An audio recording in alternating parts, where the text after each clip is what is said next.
Hello and welcome to Control. For this playthrough, I'm going to be doing my first ever challenge with this game, which is the service weapon only challenge. I'll go over the details of that in just a moment. Hello there, Ryu. How's your day going? Hello, Sona. How's things?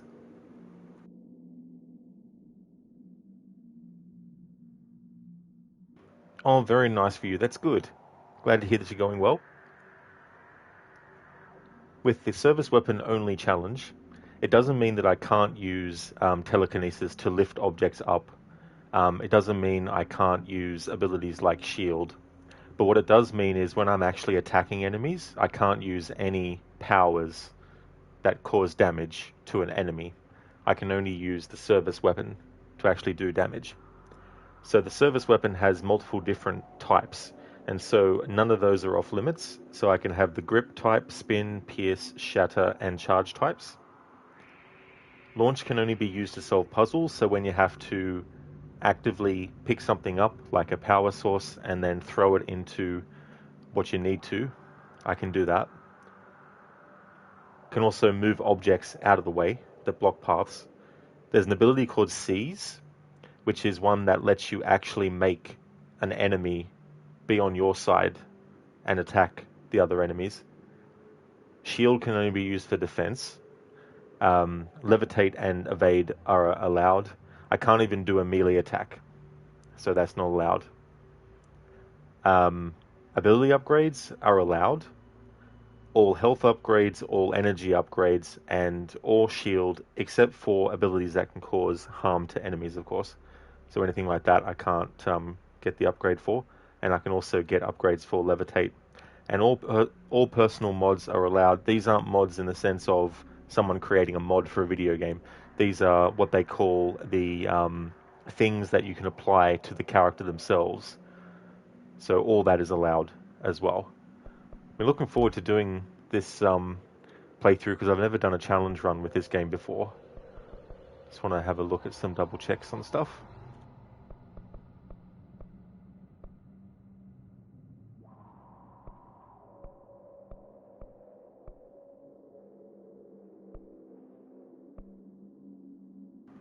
Alright, I'm going to turn on assist mode.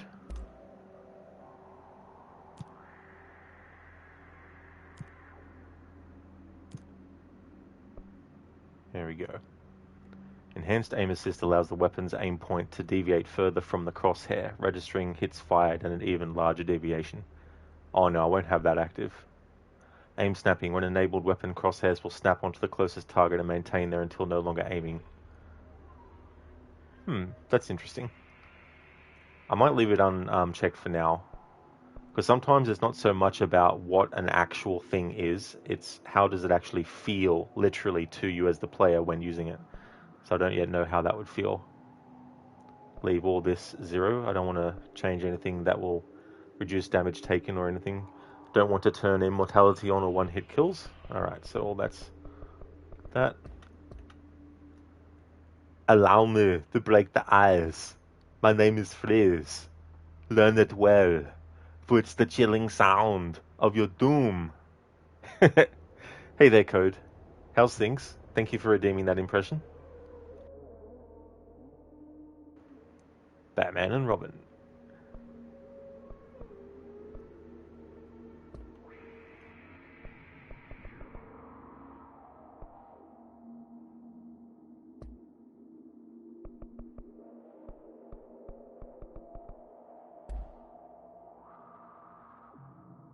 Alright, time to start a new game.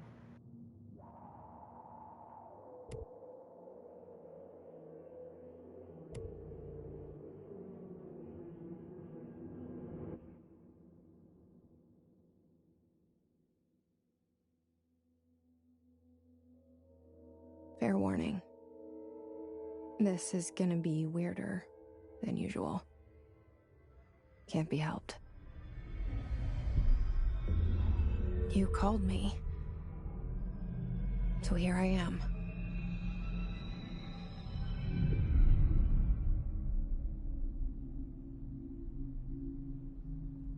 I know I shut you out sometimes. I'm always glad to hear from you. It's just that I get my hopes up.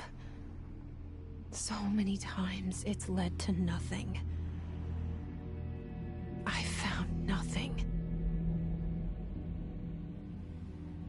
It's like we live in a room, and there's a poster on the wall. We stare at it and we think that's the whole world. The room and the poster. The picture's something nice. A landscape, a famous person. Like in that movie, what is it called? The prison movie. The room's a cell, and the picture, it's different for each of us. It can be beautiful or terrible, but we're all transfixed. But it's all a lie. Something to distract us from the truth. They're lying to us. We're lying to ourselves. The room's not the world. The world is much bigger and much stranger. There's a hole hidden behind that poster that leads to the real world. We all feel safe in that room. But sometimes something crawls out from behind the poster. And the ones that see it happen freak out and try to forget what they saw. I'm here. Why did you bring me here?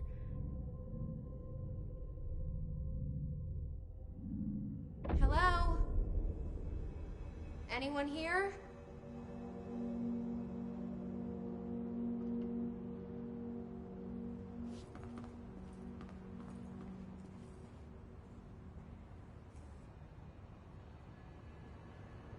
New York.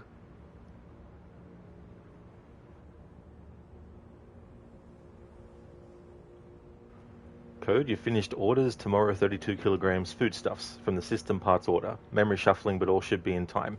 And 26 minus temp record is now minus 41.3. Oh, that sounds like bliss. But only for a few moments, though. I'd be wanting to warm up not long after experiencing a little bit of the cold.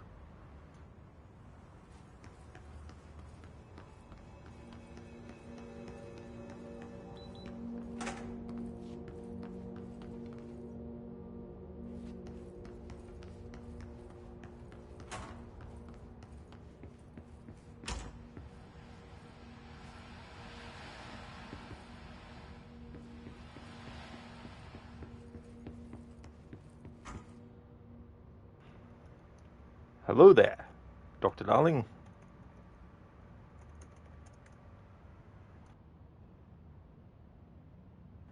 Code, at these temps have to start looking for some kind of hat. Definitely would, yeah. So here we have the character of Dr. Caspar Darling, who is played by Matthew Peretta, who is the voice of Alan Wake. So it's really cool that he played a role in this game where we actually see his face too, as well. The first thing I actually saw him in, but had no idea it was him until I played, well, Alan Wake, and looked up who played Alan Wake, was the Mel Brooks parody movie Robin Hood Men in Tights, which we've been speaking about Mel Brooks parody on the last couple of streams, actually. But in that movie, he played Will Scarlet. There's a scene where I think he asks them to throw some throwing knives at him, and he catches them. Or something like that, but his pants fall down or something. But yeah, it's been a long time since I saw that movie, but that was the first thing I actually saw him in. And here we have Artie. He's the janitor at the FBC building. Or is he? Maybe he's just someone who lives at a nursing home who steals the outfit of a janitor and then visits the oldest house.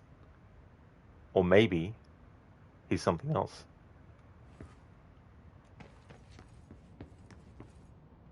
Then we have the previous director of the FBC, Zachariah Trench,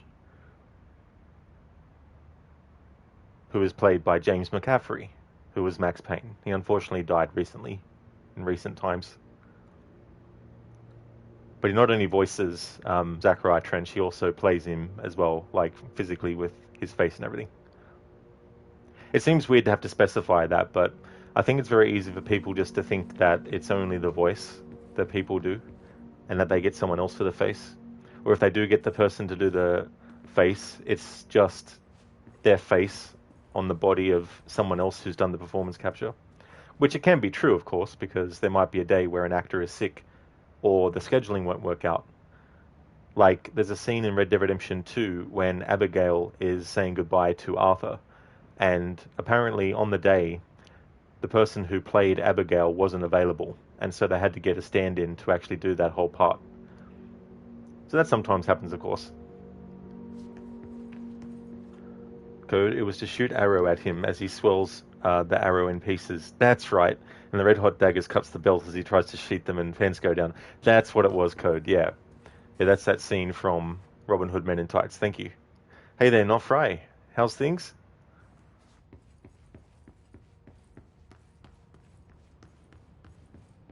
Federal Bureau of Control. All these years I've been looking for them, and they were hiding in plain sight.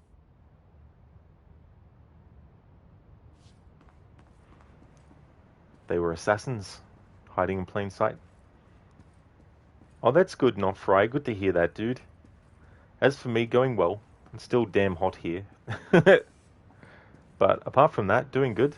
Been looking forward to do this playthrough, because it's the first time I'm actually doing a challenge run with it.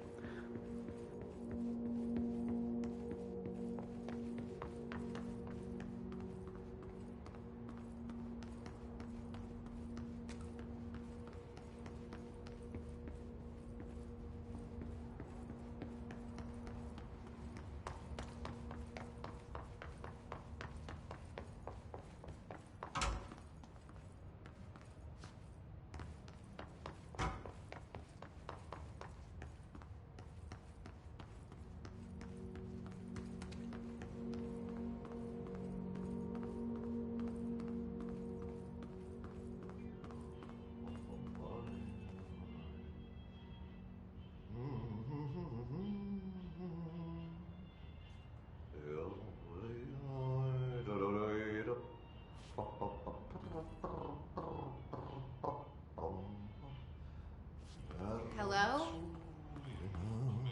Kerran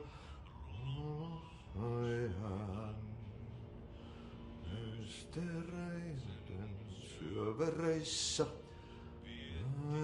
elämän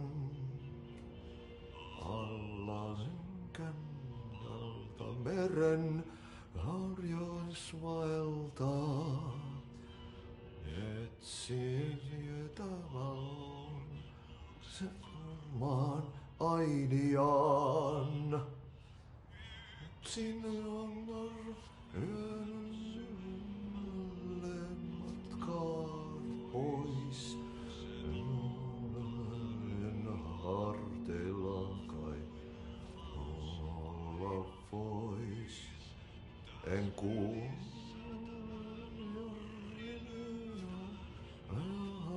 aina vaan.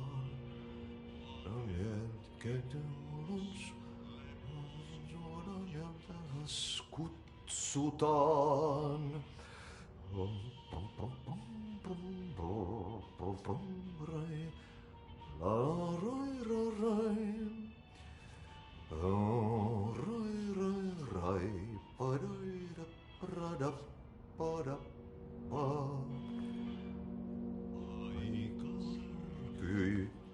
Hey, excuse me. Kajahtaa, ei onnellista. No. There you are. You are here about the job. Janitor's assistant. You need to go to the interview. Go that way to the elevator. Thanks. Elevator that way. Got it. Very good. I'm Ahti. Janitor, by the way.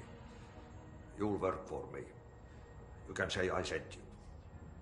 If they don't hire you, you are no helvet. There be work for the axe. Take them behind the sauna, jumalauta. I've done enough night shift loner jobs to know it makes us come off weird. Ahti the janitor is a friendly face in my book. Better than somebody with no face at all. Think about it. No face. But that said, I know what you're thinking. If there's an axe murderer around, that's him.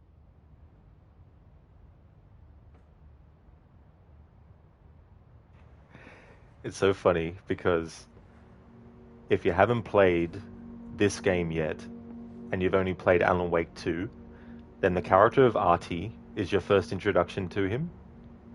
And so when you play this for the first time, and you see him, it can potentially be a holy shit moment. Likewise, if you've done it the other way around, if you've played Control and then you see him in Alan Wake 2, especially if you're a fan of Alan Wake 1 and you wanted to play the sequel, then it's another instant recognition kind of thing as well. But yeah, the introduction of Ahti, I love what they did with his character in this, even though you don't see him very often, but I like what they did with his character in this, and then by extension in Alan Wake 2 as well. Hey there, AC. Thank you for leaving the lurk. Hey there, Spectrum. It's going well, thank you. How's things with you?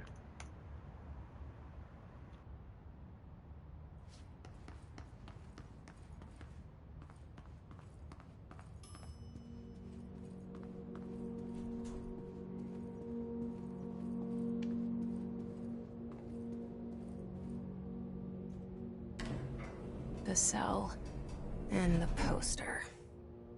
I was 11 years old the first time I saw behind the poster. They told me I imagined it. I've been trying to pull it down ever since. Will you help?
Did I lose you there for a moment? You know what's on my mind. My baby brother, Dylan. 17 years since the men of this bureau took him.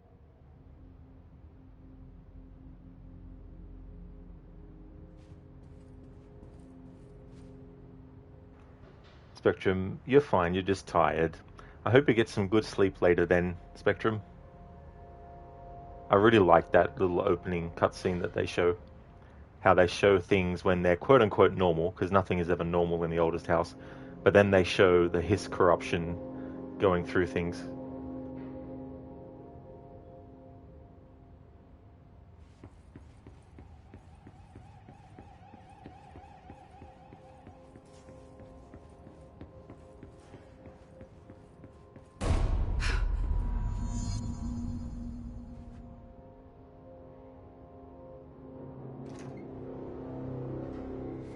Shit.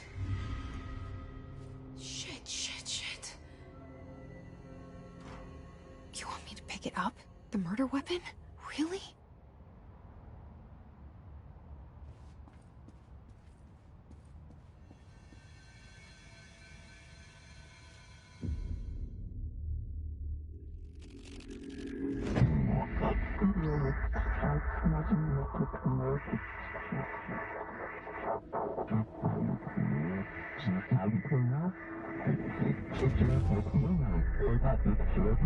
And there goes the poster. Objects of power can cause or be results of AWE's altered world events, intrusions upon the perceived reality. Now, the service weapon is, of course, a prime example of an OOP, a very powerful one. Ingrained in the Bureau's DNA, a key component in our prime candidate program. Come out of that Russian roulette a winner, and you're it.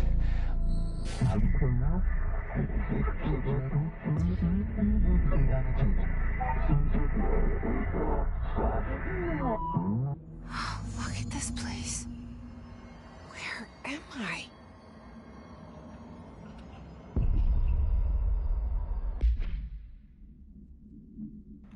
You like this game sooner? Very nice.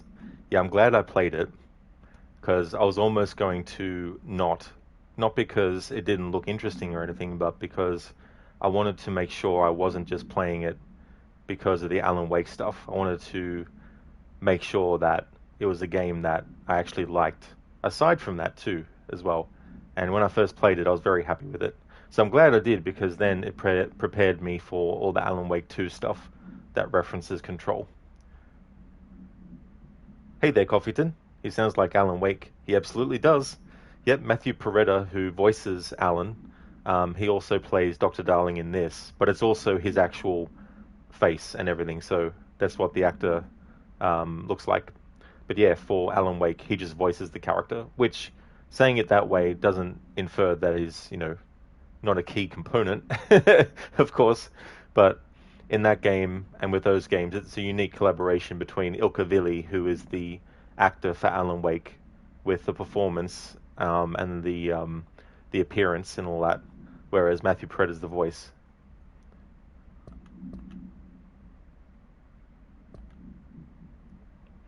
So imagine this being how you get to be chosen to be the director of a company. You literally put a gun to your head, and if you fire it and you don't die, then congratulations, you're the new director.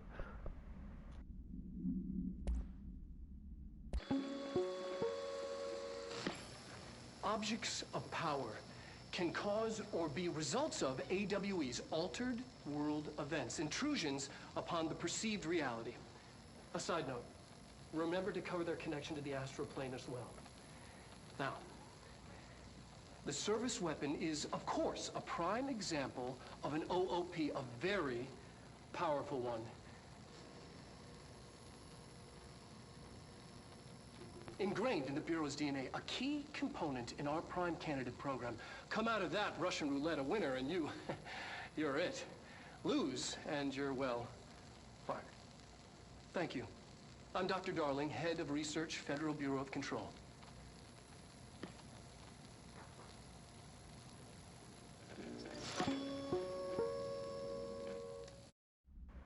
Lose, and well, you're fired.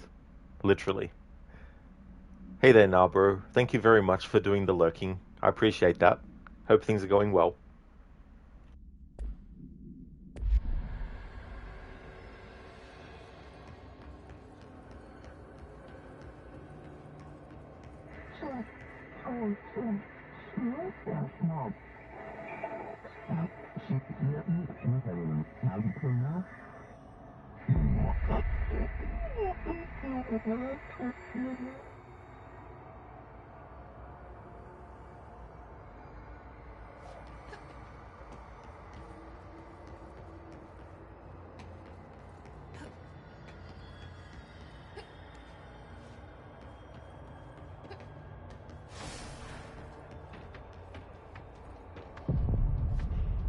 Alright, so I think this is a forced use of melee that you have to do. So I can do this one. And as many as it takes to get past this section.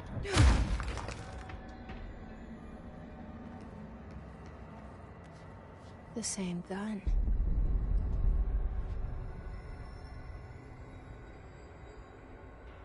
I like how in Alan Wake 1, when you do the Signal DLC, when Alan gets his gun and his flashlight back, when the gun gets given to him, I think Thomas Zane says, this is not a tool, it's a...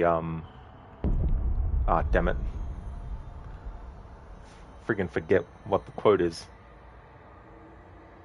Oh, this isn't a gun, it's a process of elimination. Hey there, Anasune. Hope things are going well. Hello there, Keone, as well. How's things?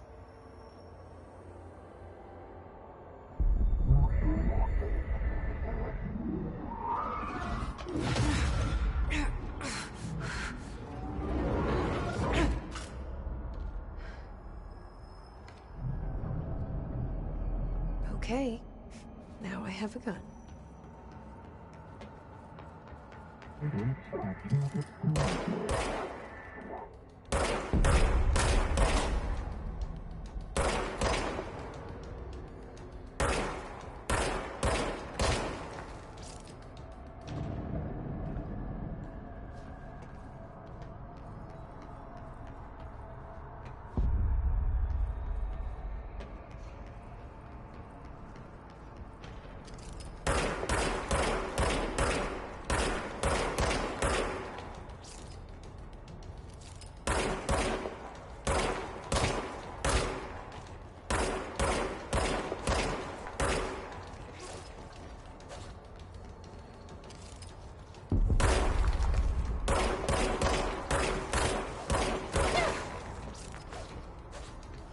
So I can't use melee unless if it's forced. I don't normally put ability points into melee anyway, but in this playthrough I literally can't actually do it at all unless the game forces it, like in the tutorial.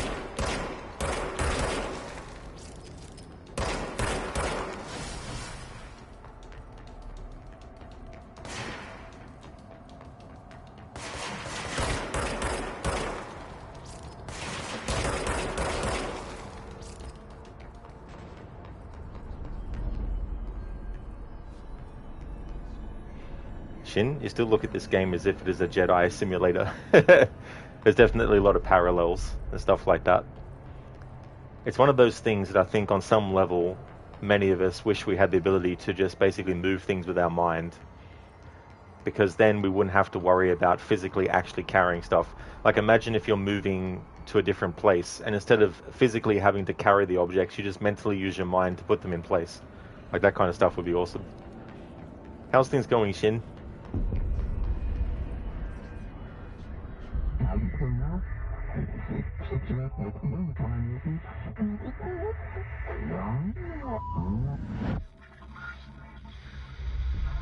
Something's coming.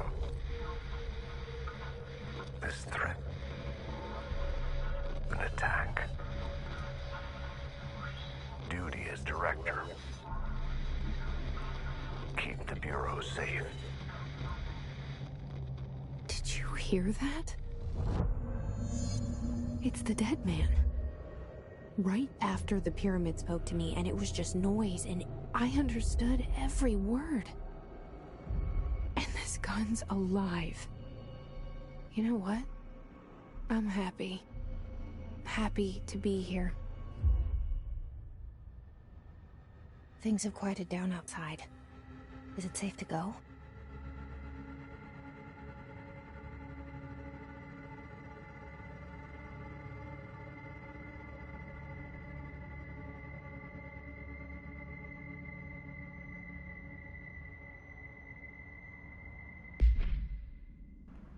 Oh, nice for you. No worries at all. Thanks for posting something in the Discord. Coffeeton, you don't mind carrying much, but it'd be nice to change thoughts. Oh, yeah.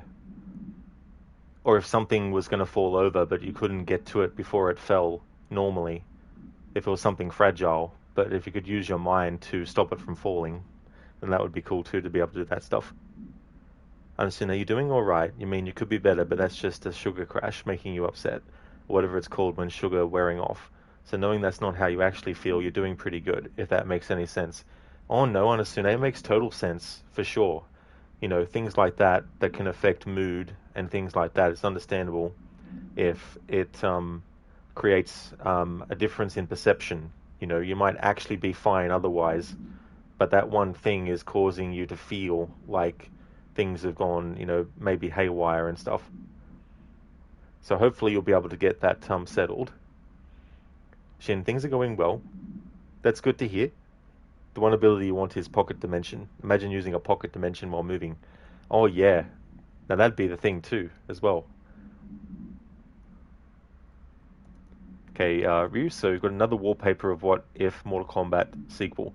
This one is more or less what a third movie could have been if Annihilation was still to happen as it was made. Oh yeah, Mortal Kombat Redemption, that's right. Because that wasn't that the name of the actual third movie that they were going to do, or they were working on it. So that's interesting with Ali Lata. So is she playing Sonya? But nice use of that image from Resident Evil, where she played Claire Redfield, with red hair, obviously, but you've edited it to be blonde.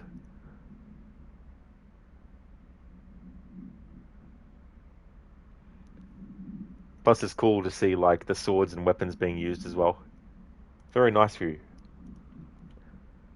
Shin, no more moving fees. That's it too, Shin. Exactly, you know. So all these wonderful things that it could be great to have. Obviously, just like how a spoon can be used to eat but also hurt someone, there's obviously going to be things that people would use that for bad purposes for, being able to move things. Some might, do it just for pranks, but there might be some who take it further than that, unfortunately, if that was a thing. One of the movies that shows this perfect in a great way is the movie Chronicles, with Michael B. Jordan in it.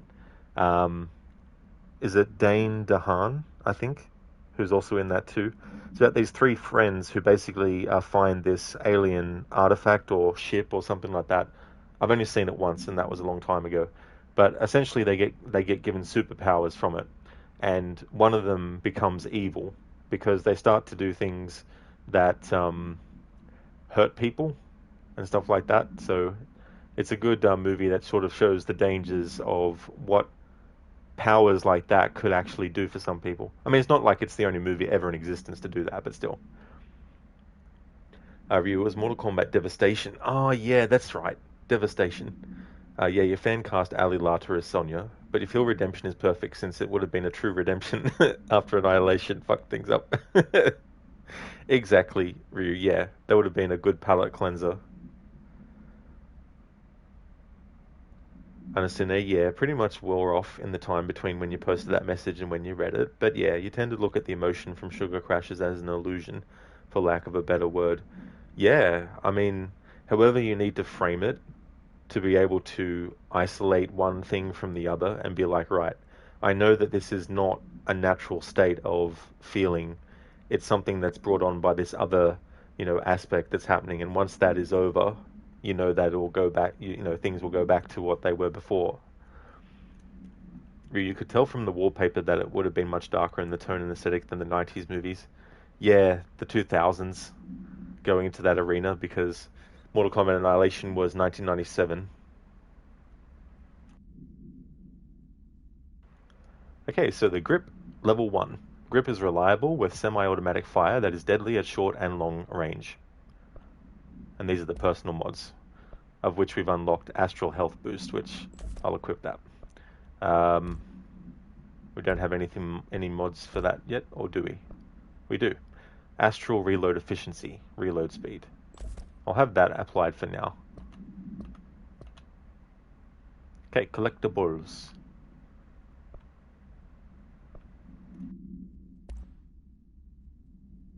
I'm not going to read every single document that I find, but for this challenge, service weapon only, I may as well read the information about the service weapon. Service weapon, object of power 1-KE. Containment procedure, no unique procedures required. Description / power utility. The object's form is variable. When bound, the object allows para-utilitarians to redacted. This object must only be bound by individuals seeking the role of redacted. The object will determine whether redacted. If rejected, the applicant is terminated.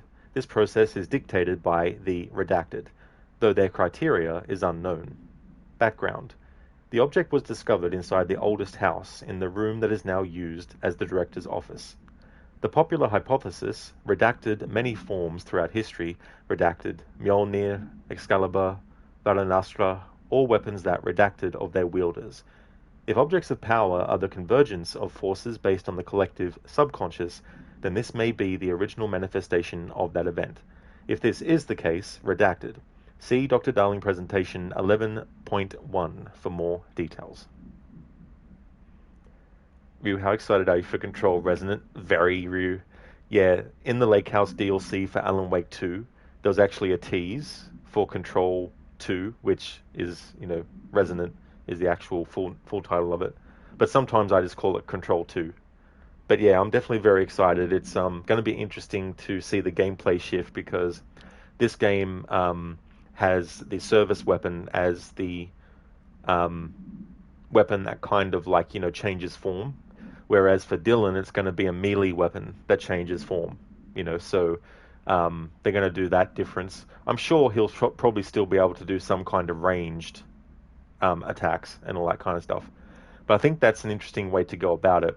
And also, apparently, the sequel is going to be more of an RPG. So I imagine it'll be like an open world kind of thing. And that's kind of what I was hoping for a sequel. My original thought would be, it'd be cool to have a sequel where you actually go out of the oldest house and actually go and investigate all these different altered world events that are reported. They may still do something like that, but yeah, I'm very, very excited for it as well.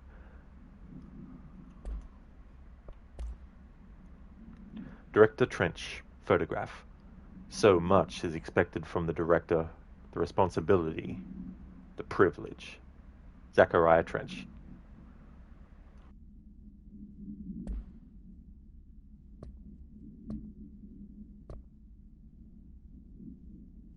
Understand a service weapon the only gun in this game? It is, yeah. Yeah, it's the only gun. And you get different types that you unlock.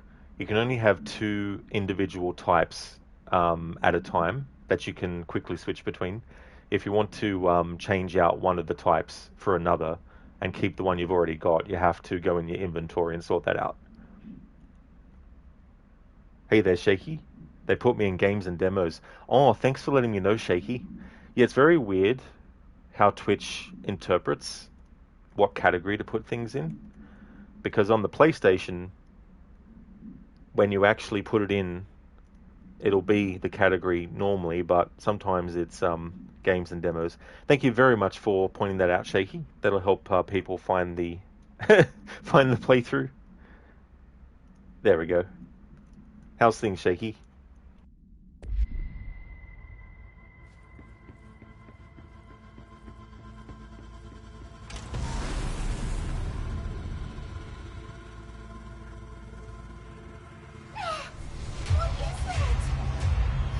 This happen. You can't let this happen. You can't let this happen. You can't let this happen. You can't let this happen. You can't let this happen. You can't let this happen. You can't let this happen. You stopped it. You... Oh, thank you. That was... horror. The hiss. Get the fuck away!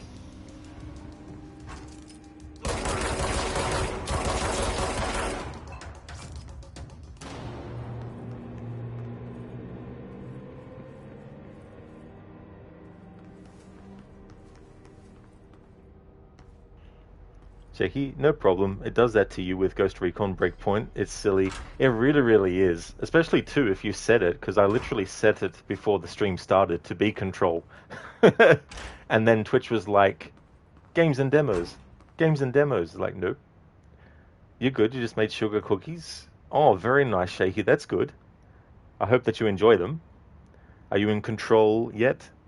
Currently, I'm in control of the controller that is controlling Jesse. The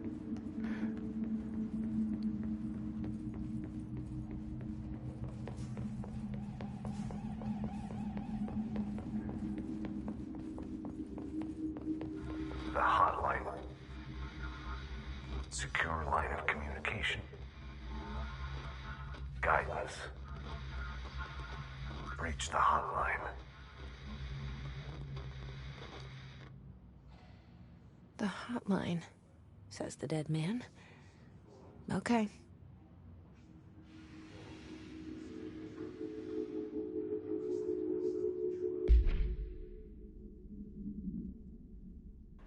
Shaky, thank you very much, dude, for the 90 stream streak. Holy shit. Thank you very, very much. That's awesome. Thank you.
Sound that tried to invade me earlier.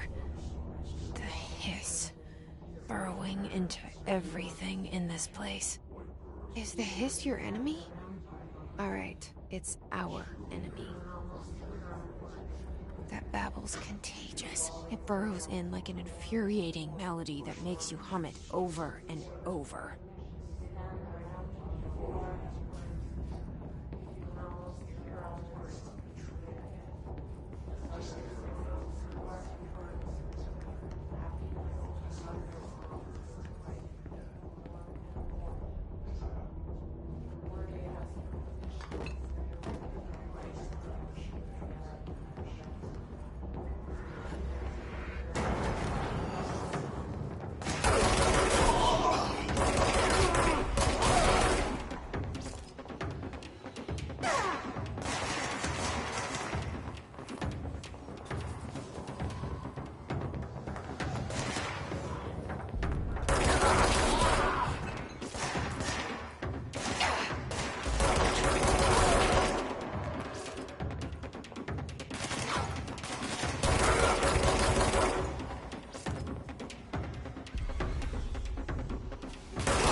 Cleanse the control point. What does that mean? Help me fix it.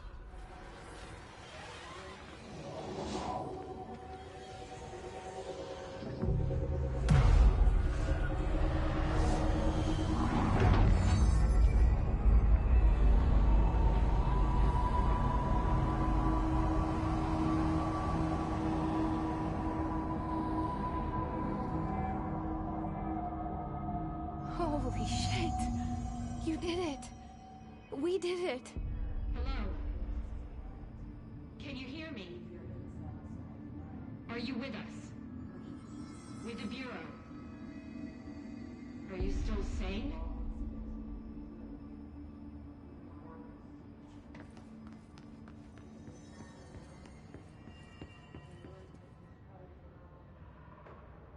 I can't tell you how happy I am to talk to somebody sane. The feeling's mutual. Yeah, I'm Pope, Emily Pope, Dr. Darling's assistant. My turn. Should I lie? Jesse Faden. I'm just visiting. I should have lied. Oh, shit. You're the new director. Hold on. We're coming out.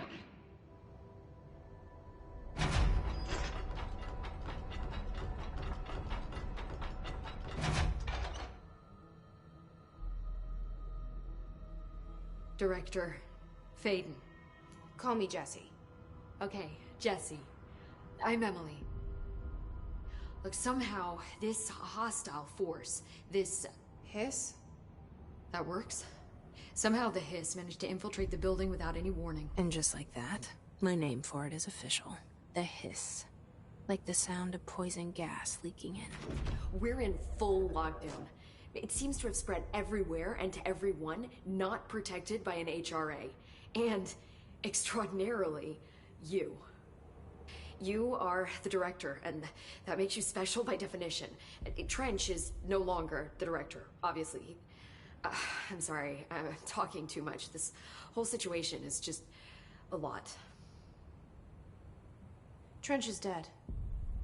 Shot. Ah. I found his body. And the gun.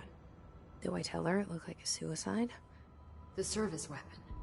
Also, and this can sound crazy, but he keeps appearing to me, saying things. It's hard to make out, but he told me to cleanse the control point, push the Hiss out. The whole room shifted around. You did that? And you entered the building when it was already in the lockdown before you became the new director? How? I'm not ready to tell her about you yet. A janitor let me in. I love it. This is fucking unbelievable. I can't even... Look, Jesse, I have a million questions, and you probably have a million more. Like, do you know my brother Dylan? Not yet.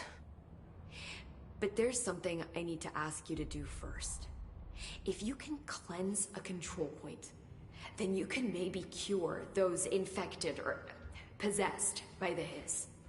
Because if that's possible, our options are very different. Emily Pope. I don't know her, but I like her already. She's the opposite of the faceless agency I've blamed for what happened to me for so long. But I can't trust her yet. Or rather, the bureau she's a part of. Yes. I can try. I'm speaking for you, of course. We can try it together. Okay. You with me? We did it before. Push the Hiss out.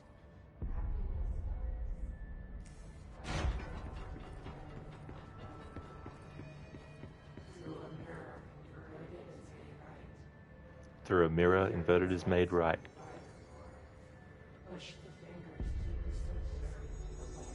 Push the fingers through the surface into the wet.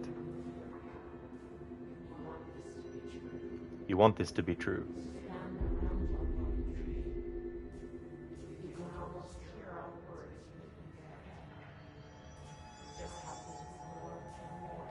This happens more and more now.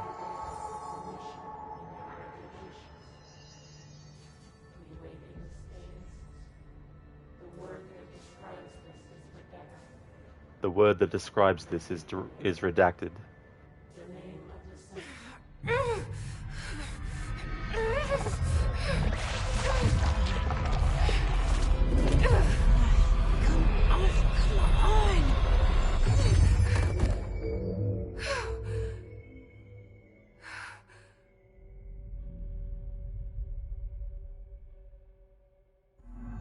It didn't work.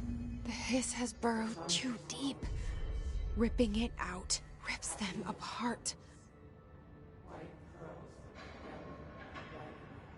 Hey, Ifrit.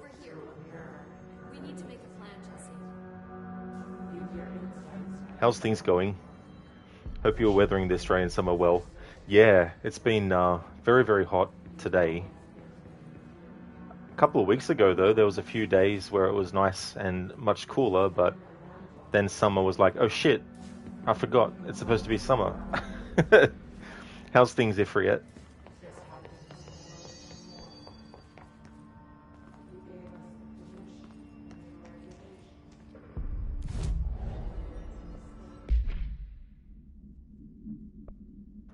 Oh yeah, I think in the recent update that they did, they made all previously exclusive DLC outfits available. So we have the tactical response, The astral dive suit.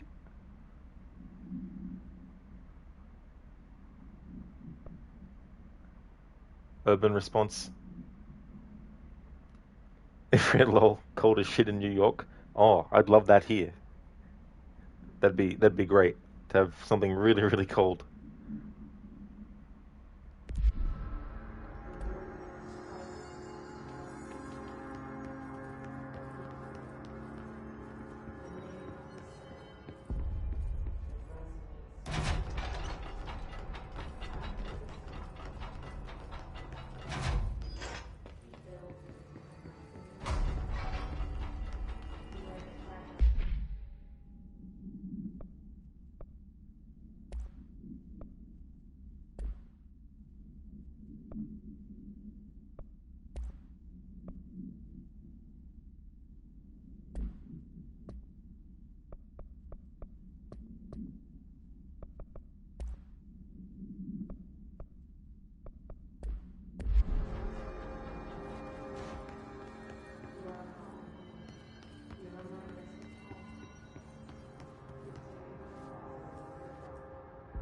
I can't cleanse them. I saw. It was worth a shot. Thank you, Director. Jesse. I'm gonna tell her why I'm here. I'll risk it. Listen. The Bureau was involved in an incident in my hometown, Ordinary, 17 years ago. The Bureau came in and covered the whole thing up. I've been looking for this place for a long time. That's enough. Maybe that's too much already. I can't tell her about Dylan and the rest yet. I've seen mentions of an Altered World event case dealing with Ordinary. You were at Ground Zero as a child? It was one of the big ones, and before my time. And very classified. I can try to dig out some old files for you. My boss, Casper Darling, would know, but he's missing. I think he knew this was coming, or suspected. He came up with the HRAs, the Hadron Resonance Amplifiers. I think they're what saved us. Or a few of us. And Director Trench would know. Trench? The ghost, or whatever he is. He mentioned something called the Hotline. Said I should find it. It's another object of power, like the gun, an old Bakelite telephone. A direct line of communication between the director and the board. Maybe he can talk to you more clearly through that. I mean, Trench has years and years of experience. He might know how to destroy the hiss. Where is the hotline? It's kept in the communications department through the mailroom. It's part of this sector, so we can access it even with the lockdown in place. We'll get the door open for you. Okay, that's my next stop. That's Tomasi's department. He's head of communications.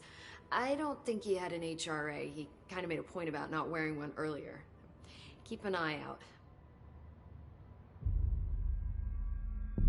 They call me the director. But that's not me. I'm not a director type. I'm not a leader. Why am I here?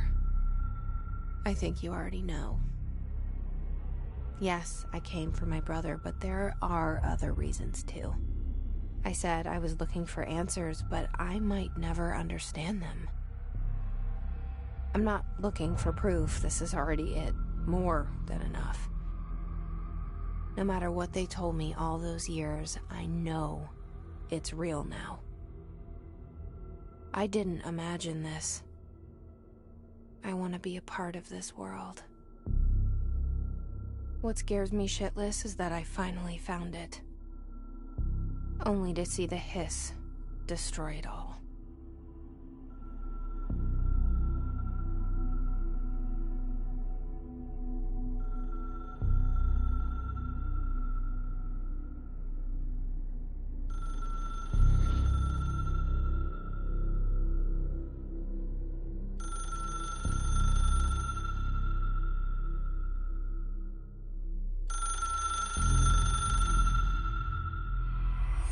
I know this is on new to you, so don't hesitate to ask me anything you want to know. There are no stupid questions. The door to the comms department is just outside the boardroom back in the lobby. They should have gotten it open by now. Follow the signs to the mailroom. You can get to the hotline containment chamber through there. Good luck, Jesse. See you back here once you have the hotline. Thanks, Emily.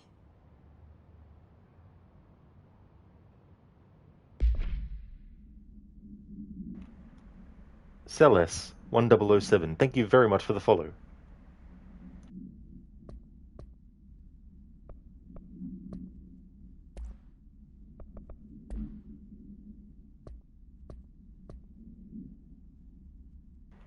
Hope things are going well.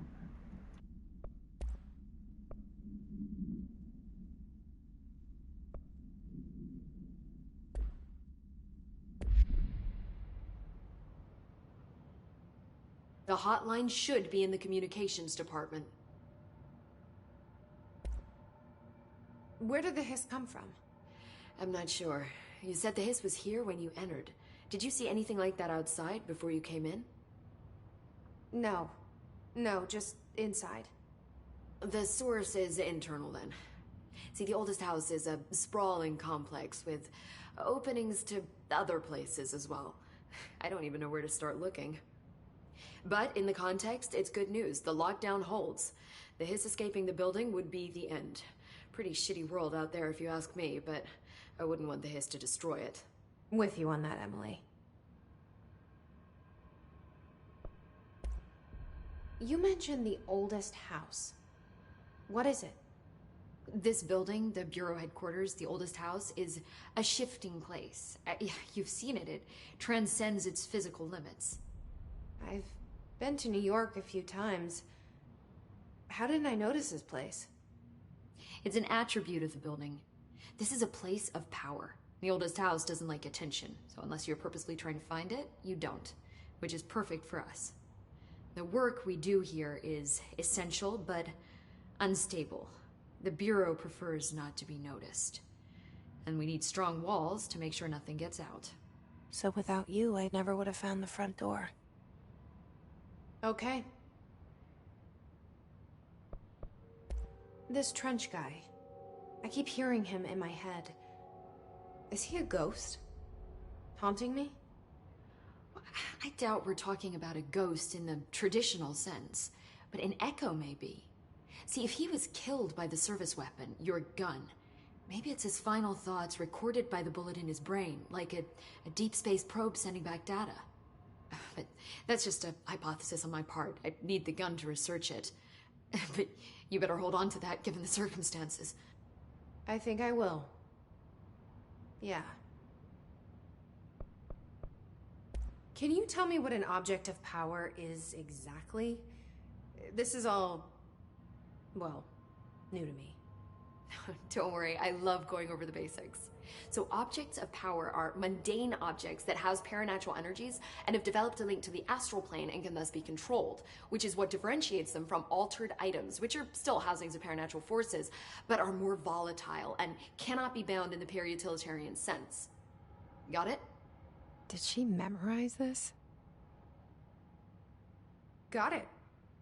Thanks. So, HRA stop you from becoming Hiss? Well, it seems that way. I mean, I hadn't even heard of an HRA until a few weeks ago when Dr. Darling started handing them out. Well, I began analyzing mine as soon as I got it. I mean, each one seems to emit a powerful short-range frequency way beyond anything I've ever seen. Doesn't the timing seem suspicious? I thought that too. Dr. Darling usually likes to unveil his latest breakthrough in big presentations. With these, he just passed them out. Yeah, his behavior makes me wonder what exactly he knew.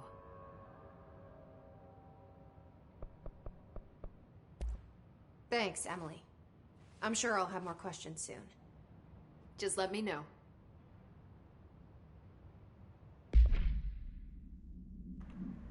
Dr. Darling, it's redacted. Have you thought that when redacted is being redacted, you are the redacted in redacted?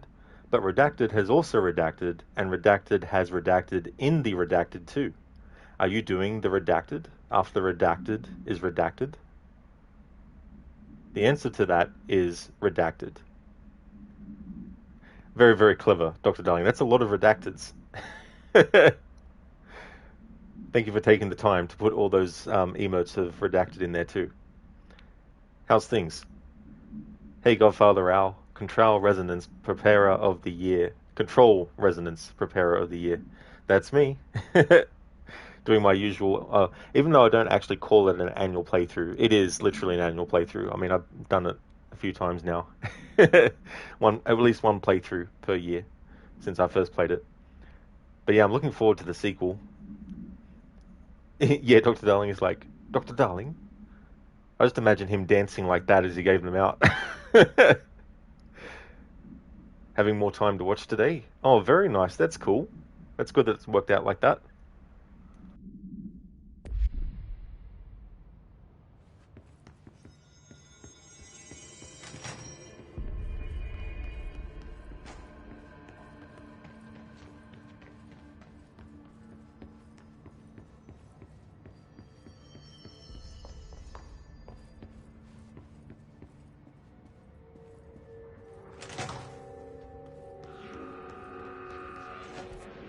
There it is again.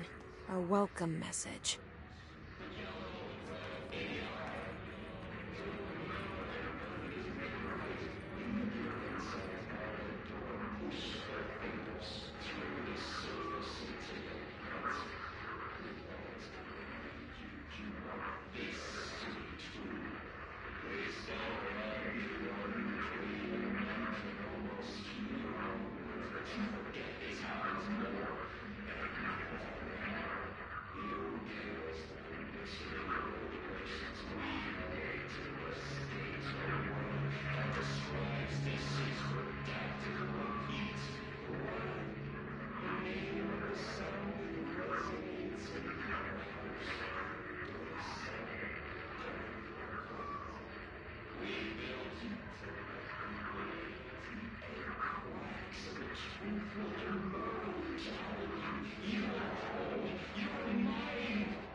Communications. We're on the right track.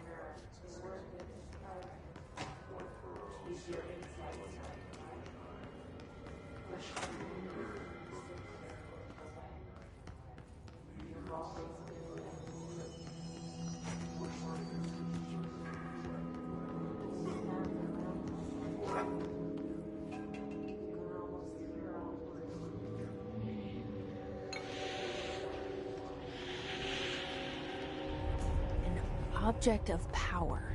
Looks like the hiss have latched onto it. We need to cleanse it.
It's harder to hear you when I'm here.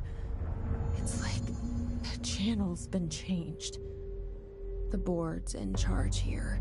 They're pyramids in the Bureau seal.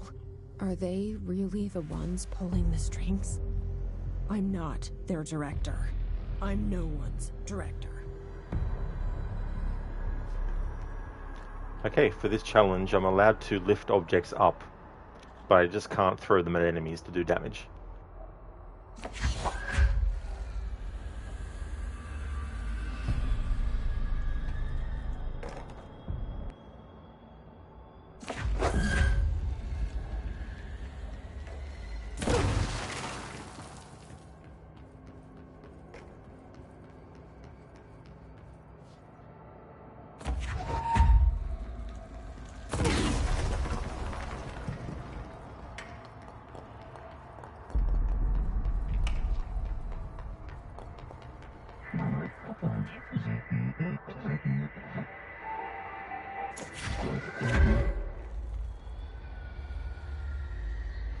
And I can use it to solve puzzles like this type.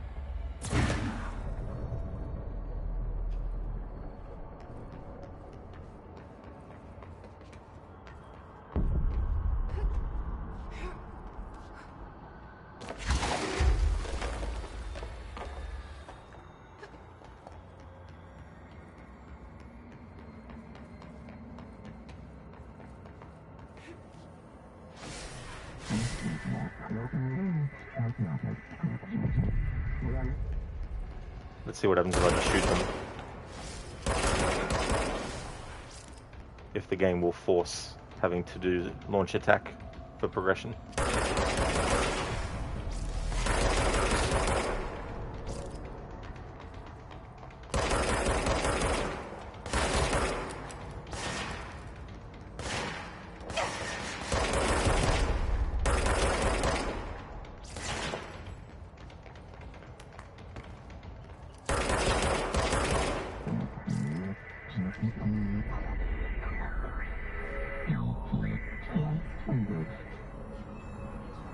Alright, so for that one I could actually not use the launch and then attack to get through that.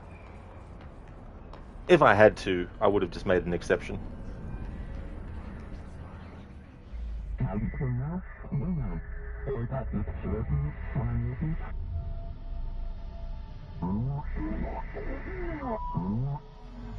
There you are. You were gone. Cut off. I got it. Just like you wanted, right? This will help me fight the hiss.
Dr. Darling, plot twist, it's not the board that is talking to you in those cutscenes, but Dr. Darling, since he moved to a different dimension.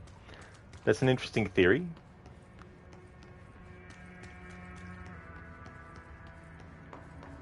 Yeah, that's one of the things, too, that was cool about Alan Wake 2 with the final draft.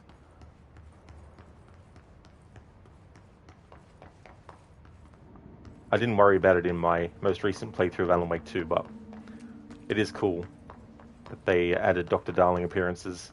Well, I mean, technically he appears for a split second when you start the game from scratch, but obviously he's more prominently in it if you're able to get those unlocked in final draft mode.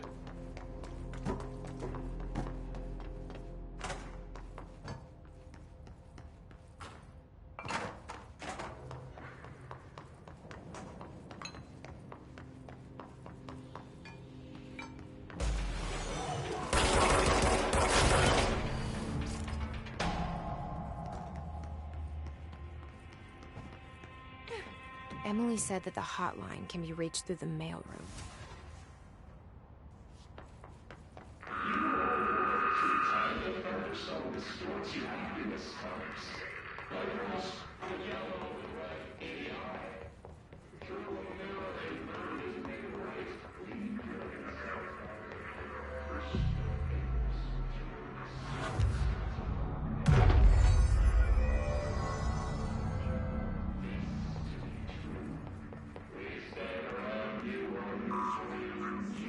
Locked.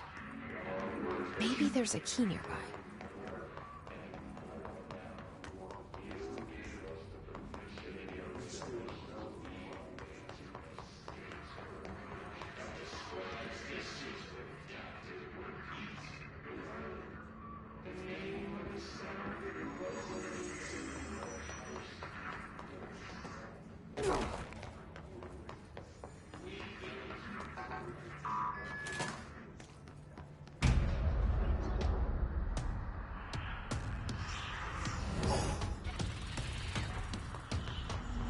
They can fly now. Great.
have a feeling he'll be back.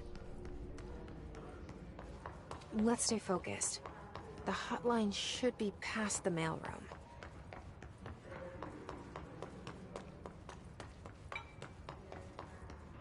Dr. Darling, no launch. That is true. When you're so used to using that, which is a key gameplay mechanic, that's when you really start to have to think about different tactics. What I'm finding, even early on, is I'm starting to think more in terms of like what you would if it was a cover-based shooter. While obviously taking cover in this game has always been a thing, I don't usually actually take too much advantage of it.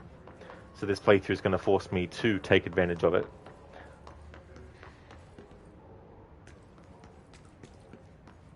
Hey Code, what's that emote? Dr. Darling, the second fight with him is so hard.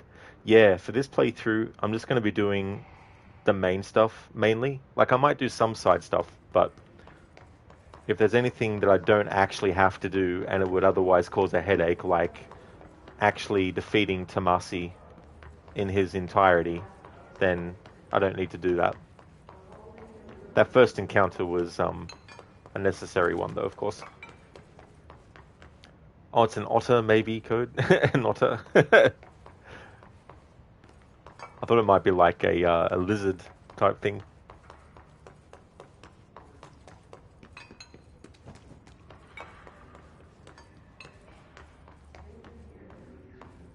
Hey there, Desmond. You're going to leave a lurk here while you search for Charles Lee. Thank you very much, Lee, for leaving the lurk. I hope that your search for Charles Lee bears fruit. Hope things have been going well.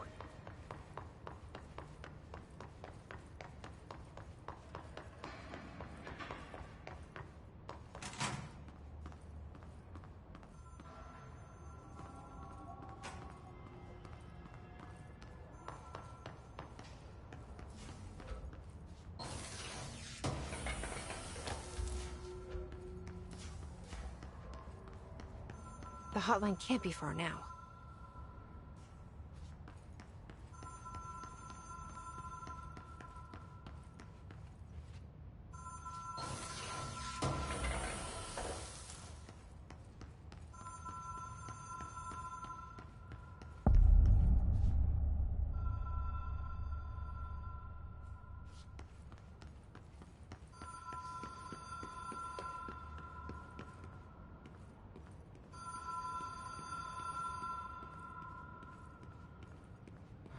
Ocean View Motel and Casino. Dream Logic. The light switch cord. The door marked with the Black Pyramid.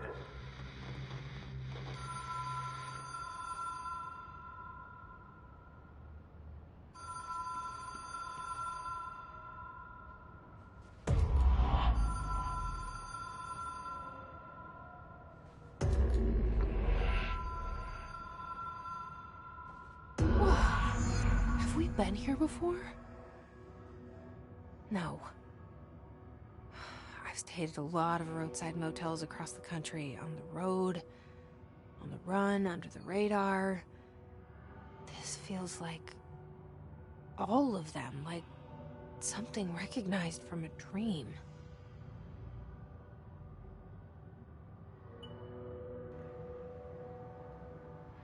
It's not a loop, it's a spiral.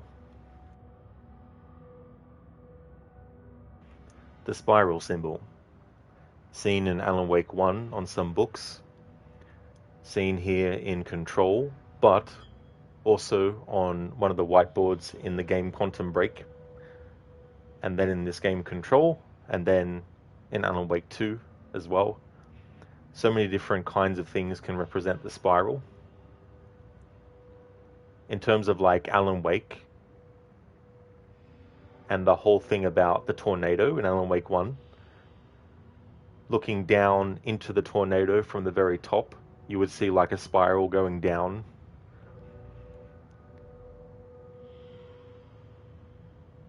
In Quantum Break, when they actually go into the time machine, it's almost like a spiral that they're walking through as they go through time. Then you have Arti and like whirlpools and how that's like a spiral. Also, when you think about coffee art, one of the most standard coffee art symbols is like a spiral sort of thing. And Alan Wake 2, of course, spiral can either go up or down. It can go down into madness and destruction, or it can go up into enlightenment and ascension.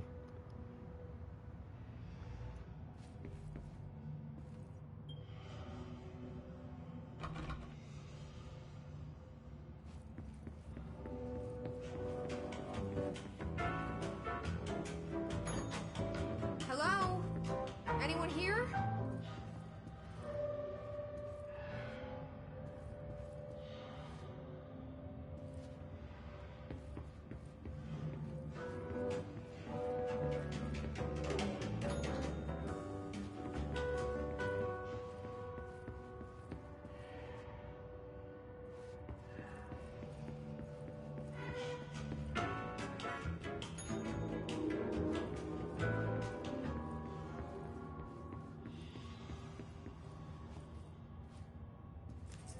Key has a black pyramid on it.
It is a phone. It's an object of power. It doesn't connect to any typical network. A direct line to the astral plane and the board. And my hypothesis is, under the right conditions, to other planes of existence as well.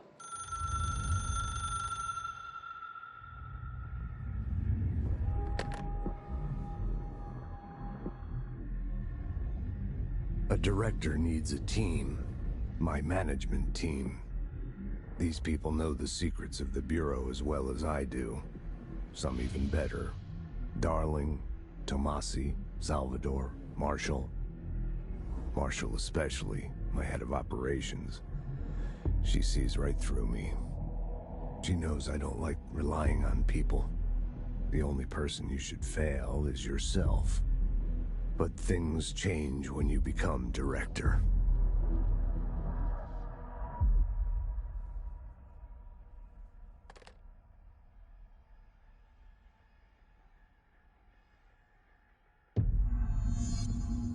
have it. The hotline. I can reach Trench. Well, listen to him. He feels more like an echo. An echo with important info. I need to get back to Emily.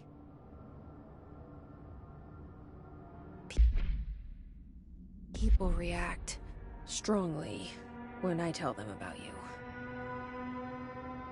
Is it too soon to tell Emily? She might be able to help.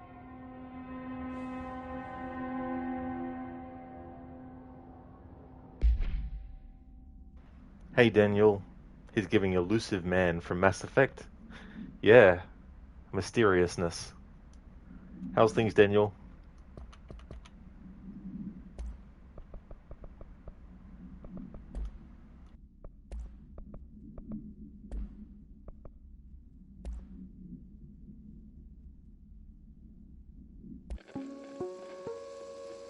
Ring, ring. It's Dr. Darling calling.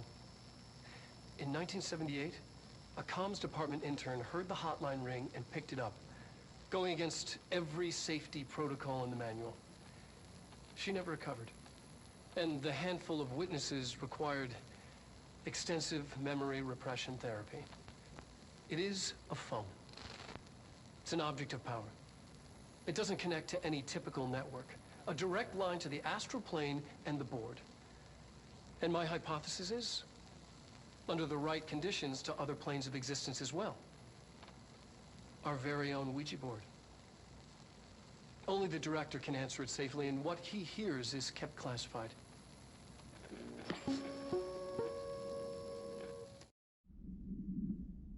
Daniel, you're good. This is one game you played for 3 hours and decided it wasn't for you. That was like 5 years ago. After seeing multiple playthroughs on Twitch, it still feels it's not for you, but you enjoy watching others play it. Glad to hear that you're doing well, Daniel. That's good. And that is totally fair too, as well. There can be games where it's more enjoyable watching them being played than actually playing them. But hey, at least you gave it a few hours, you know. But that's good that you enjoy watching playthroughs of it.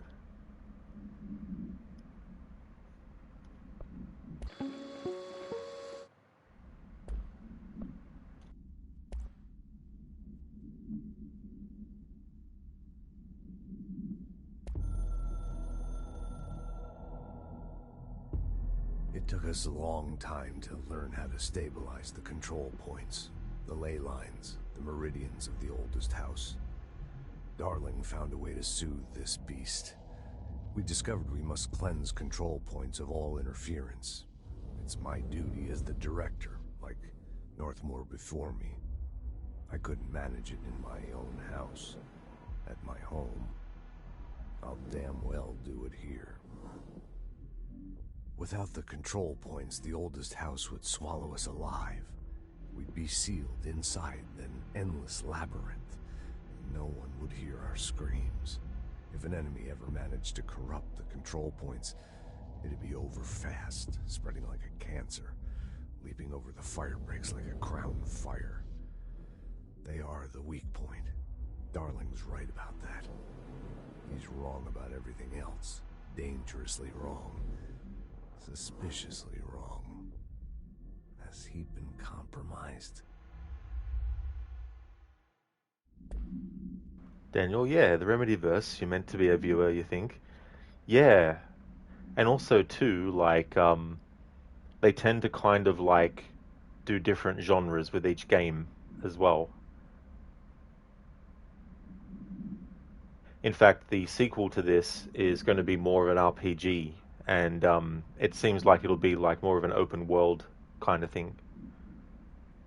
But that's the beauty of having a connected universe, is you can come up with all different ideas to add to the universe, but you don't have to strictly make it the same kind of game. So they could do, for example, they could do like a point and click adventure game set in the same universe.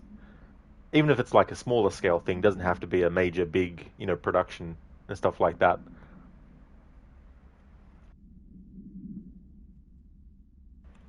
Dr. Darling, thank you for redeeming the Remedy Games quote. Anything from James McCaffrey? Cool.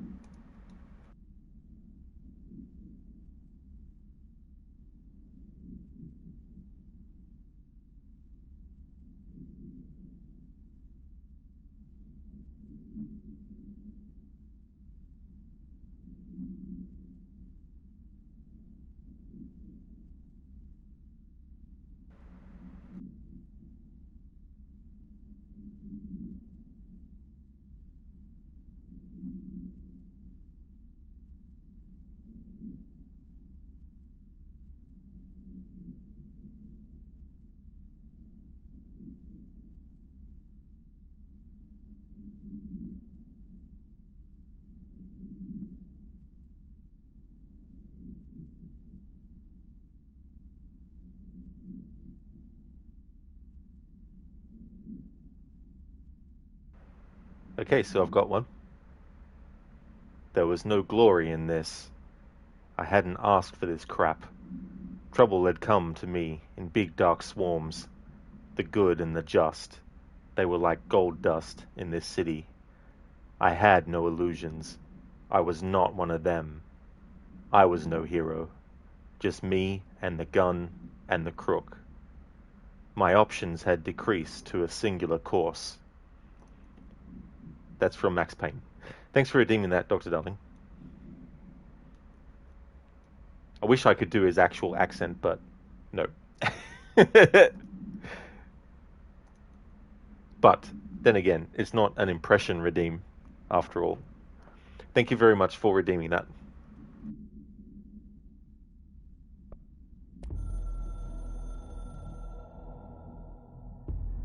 I can hear the hotline ringing in my dreams, constantly ringing. Ringing so loud I can't hear the voice I'm straining to understand. Why don't I pick up? It's a secure line of communication with the board. They would tell me what I need to know. Do I fear their answers?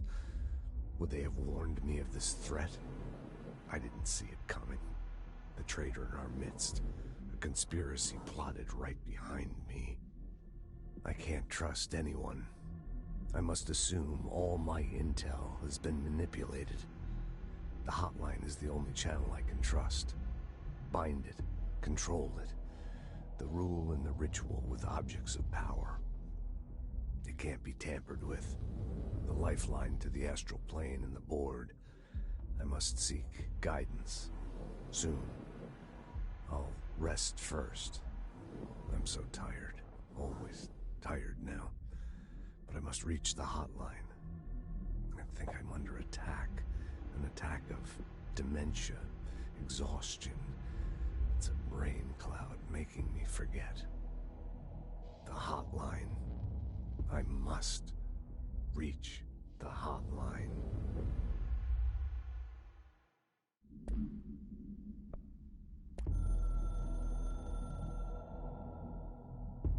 A director needs a team. My management team. These people know the secrets of the Bureau as well as I do. Some even better. They have proven themselves. Darling, Tomasi, Salvador, Marshall. Marshall especially, my head of operations. She sees right through me. She knows I don't like relying on people. The only person you should fail is yourself. So I followed my own orders. Northmoor hated my guts for that.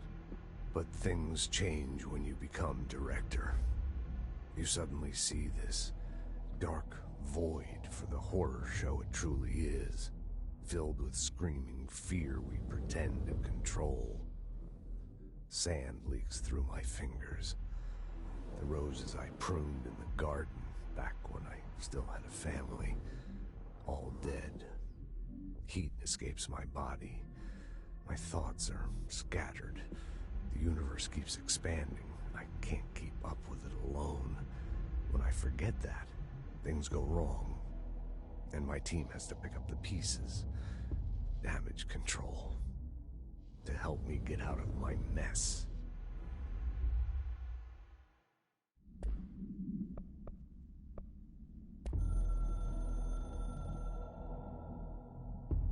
The Ocean View Motel and Casino is a familiar friend to me.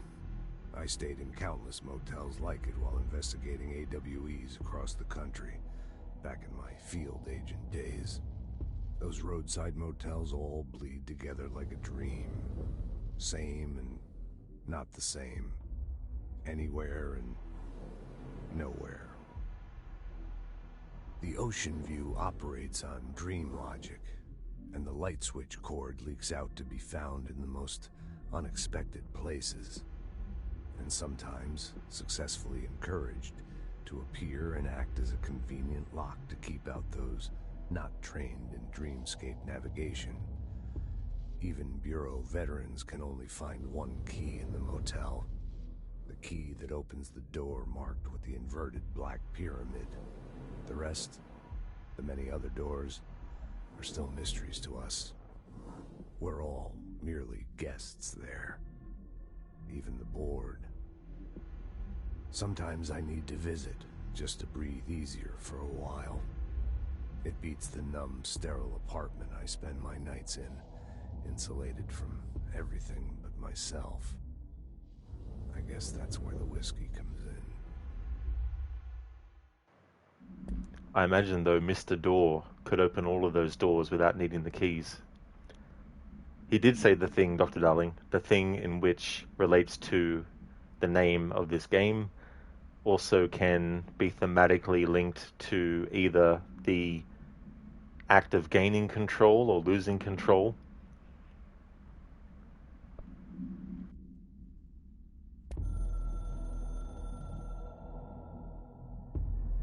Something's coming.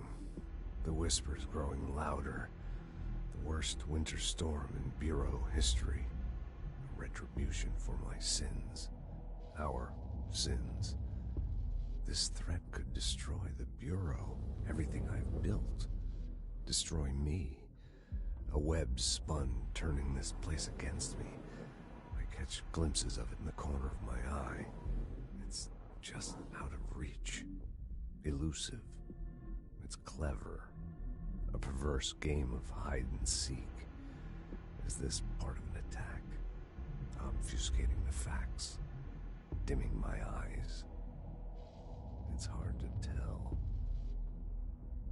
I need answers. I haven't heard back from Darling. I fear for my friend, my closest ally. I think we made a terrible mistake all those years ago. That thing he studies is putting us all in danger. It's my duty as director to keep the Bureau safe. It'll be difficult. What's done can't be undone. There's no easy fix. Magical thinking is a requirement for survival. Pain and suffering are mandatory. To change things, you have to break yourself. I don't know if I have the strength. I'm old and weak. I'm afraid. I can see my hands trembling. I'm losing control.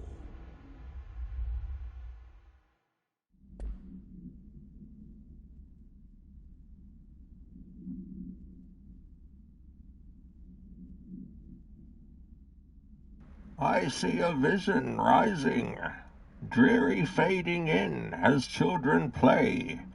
Twilight games in the town called ordinary.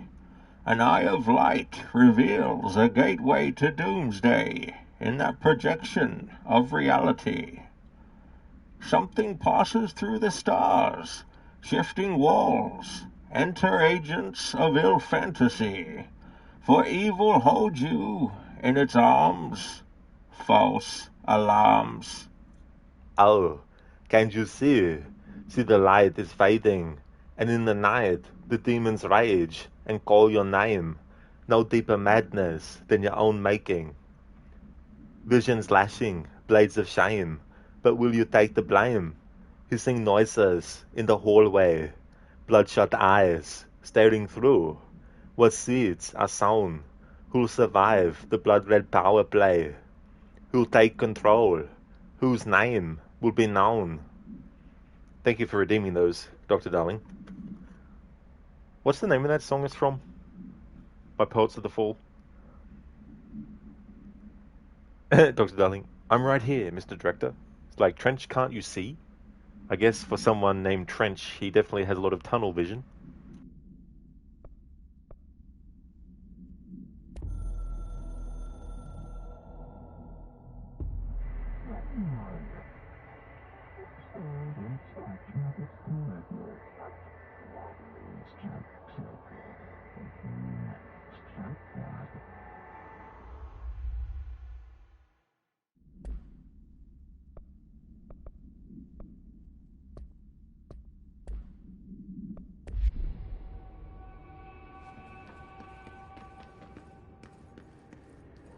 Oh, so it is from that song, Dr. Darling. It's Take Redacted. Take Control.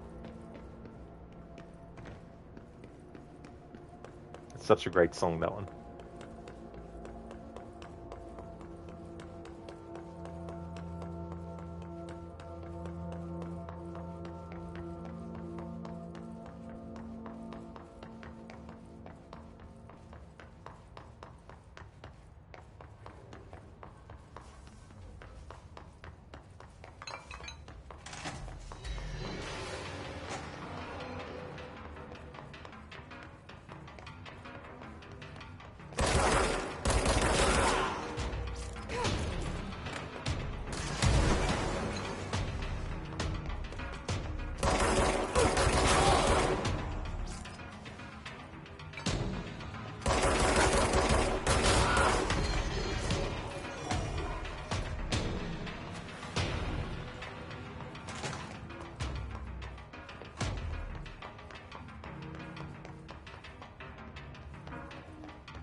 It's not a loop, it's a spiral.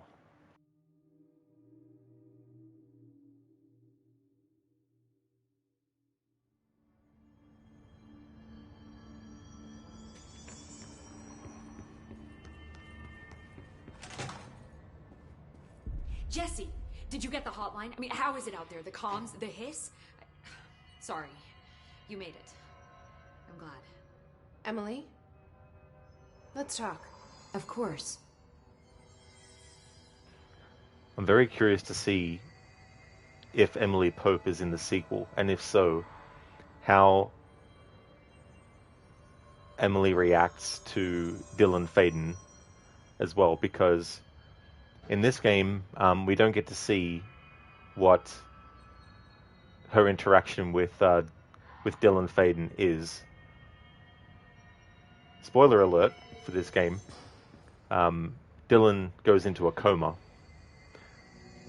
So I don't know if Emily Pope has had any interaction with him during his coma or when he wakes up or whatnot, but we'll find out.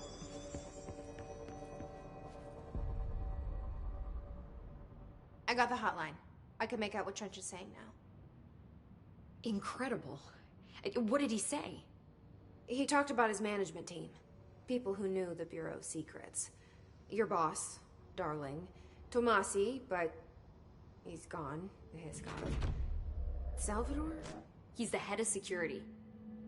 And Marshall? Helen Marshall is head of operations. She's tough, ex-CIA. She took her Rangers and went to the research sector to secure the HRA production. She hasn't come back. Someone who could help us. The other sectors. How do I get there? It's impossible because of the internal lockdown. You can perform a directorial override to lift it, but that can only be done in the maintenance sector. Normally, you take the sector elevator down there. It connects all the sectors, but it won't work while the lockdown is in effect. We already got past one lockdown. Maybe I can find a way. Jesse, look, with no prep, no training, in this extreme situation, you are doing phenomenally well. And all that and the hiss can't seem to affect you. I mean, I would love to run some tests on you. If you agree, that is. We could find out something that would help us. Tests? I don't know. She might find out about you. But I wouldn't mind understanding more myself. Okay. If you think it will help. Great. I'll check the internal documentation for any lockdown bypasses. We need to get these sectors open to locate Darling and Marshall. And I'll look for a way inside the maintenance sector. The sooner we find one, the sooner I reach this override.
Hi, Jesse.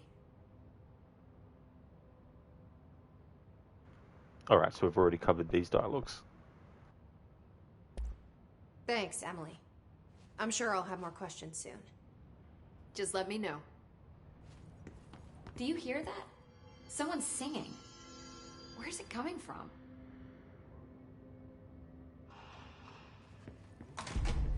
Singing. Sounds like it's coming from the elevator. Da da da da. Bom bom bom bom bom. I heard the Hiss attack the power plant. Brings up a lot of new questions. Are they communicating? Coordinating? What about the plant attracted them? The power plant is largely confidential. No use guessing the Hiss's motives if we don't even know what kind of energy it uses. What do you mean? It has to be a fusion reactor. There's no other way to create that kind of energy output, right?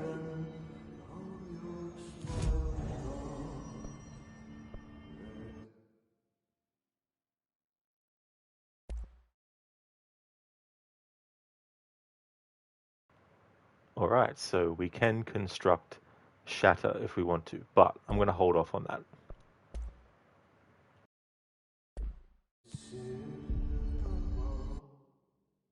Okay, so here are the initial abilities that we have at this point that we can add things to. So these are all your health ones. Of course, I can get any of these.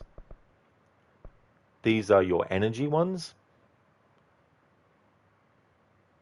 I can get them if I want, but it's a question of priority and balancing as well. Whether or not I need to worry about that too at certain points, but I'll deal with that as we go on. I can't do melee at all anyway, and even if I'm doing a playthrough where I can use melee, I don't really upgrade these. So that's all your melee upgrades. Then we have these launch. So this does plus 25% to launch damage. Because I can't use the launch ability to throw things at enemies, there's no point worrying about getting these. So that's all the launch ones related to damage. Now, this is where you start to have extra things related to launch. So launch explosives, launch enemies 1 and then 2, and then launch strength, and then multi-launch. So there's no point in worrying about getting any of these in this playthrough, so I'm not allowed to get these even. But as you can see, these are some of the things that normally would come in very, very handy, especially being able to launch up to 3 objects at once, because you can launch all 3 objects at one enemy, or you can launch them so they go multiple enemies. So these are the abilities that are available to me. I can't get any of the ones that are in melee or in launch, including these extra ones.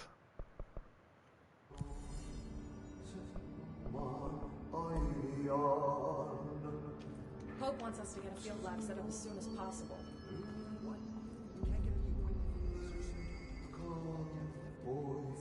Time to work. Meet me in the maintenance.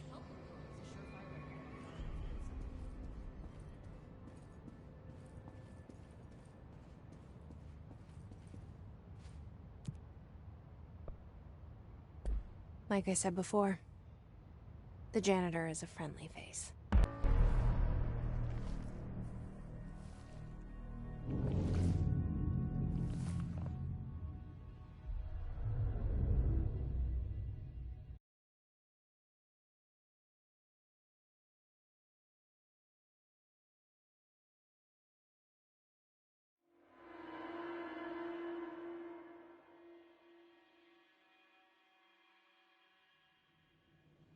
The maintenance sector is the janitor domain.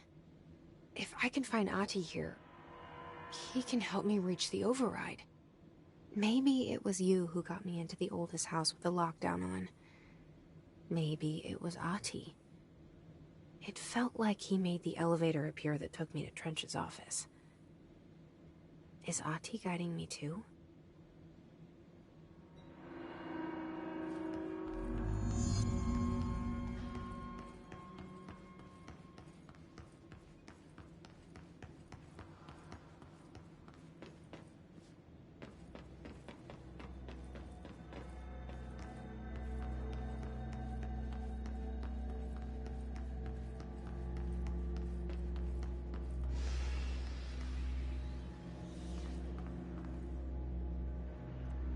GDR plays. Thank you very much for redeeming the Arnie movie scene impression.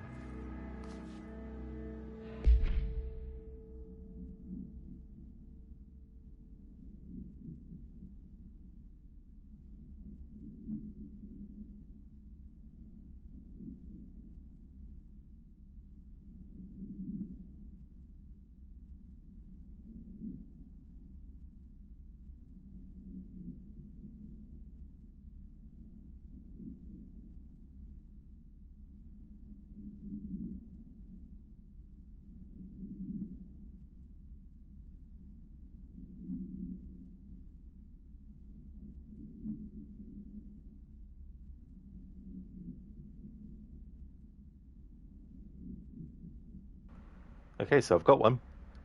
In 3 years, Cyberdyne will become the largest supplier of military computer systems. All stealth bombers are upgraded with Cyberdyne computers, becoming fully unmanned. Afterwards, they fly with a perfect operational record. The Skynet funding bill is passed. The system goes online August 4th, 1997. Human decisions are removed from strategic defense. Skynet begins to learn at a geometric rate. It becomes self-aware at 2:14 a.m. Eastern Time, August 29th. In a panic, they try to pull the plug. Skynet fights back. Yes, it launches its missiles against the targets in Russia. Why attack Russia? Aren't they our friends now? Because Skynet knows that the Russian counterattack will eliminate its enemies over here. Thanks for redeeming that. Of course, from Terminator 2. Yes. When this game came out, when that movie came out, it was 1991. It's crazy to think too, as well. I remember seeing that movie for the first time. I think I was like 7 or 8 years old, I think, and watched it on video. It was rented from the video store. Of course, my parents rented it. I didn't rent it.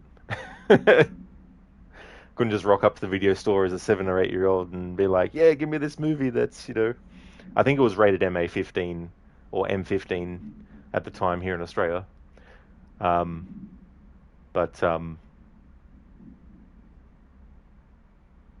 It's just such a great sequel as well. But I can't decide which I like out of the first two, that one or Terminator 2. Well, the Terminator, or Terminator 2.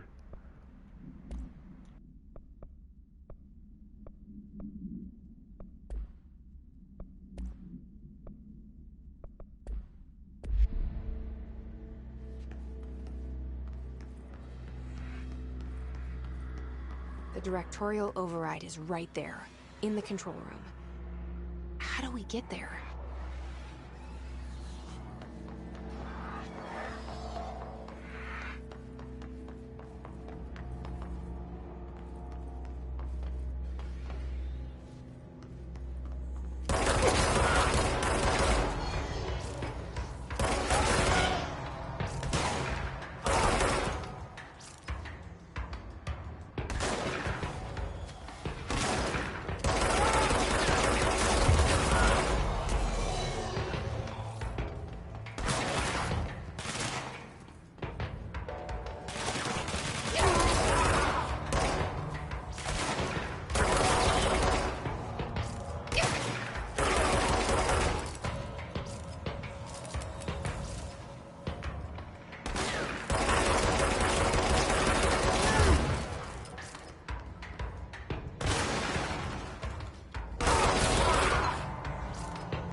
Yeah, GGR. That's a classic line. Come with me if you want to live. Nofra, you weren't even born yet when Terminator 2 came out. Laugh my ass off. Loved that movie though, for sure. Yeah, and that's the thing too, as well. Like, it's really cool when a movie ends up having a lot of new fans that come along as time goes on. And some movies, when they first came out, might not have had a good reception, but it's only later on, when other people watch it, that they might change their mind on it if they watched it at a certain point. Like, I've had movies that I watched once and didn't really think much of, but then I watched it again years later and I actually liked it. Like the first Candyman movie, as well as a movie called The Serpent and the Rainbow as well. When I first watched them, I didn't really think too much of them. I thought, yeah, it's a bit meh. But then years after, when I watched them again, I was like, you know what? These are actually pretty good movies. And then one of my favorite movies, Big Trouble in Little China, that one didn't get well received when it came out at the movies. But when it came out on video, that's when it really became popular.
What's down that way?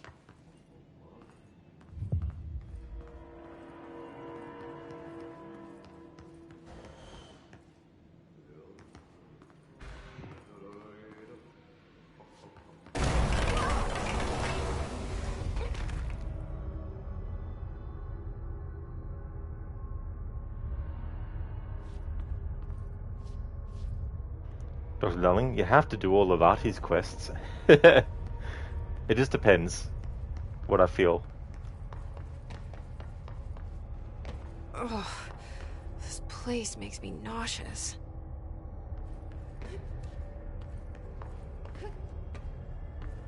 An object of power.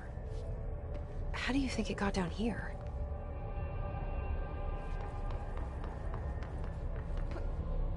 A carousel horse. Why is kid stuff always so creepy?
hiss keep up with me now?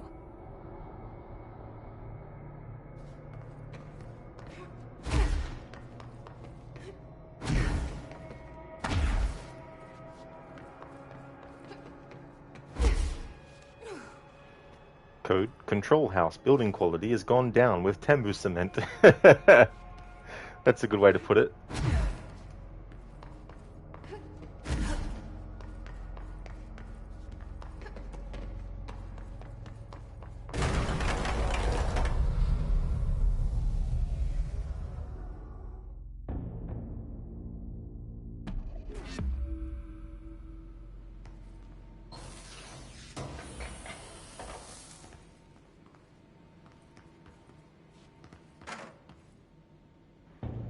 Dr. Darling, Detroit, become Hiss. What a crossover that would be.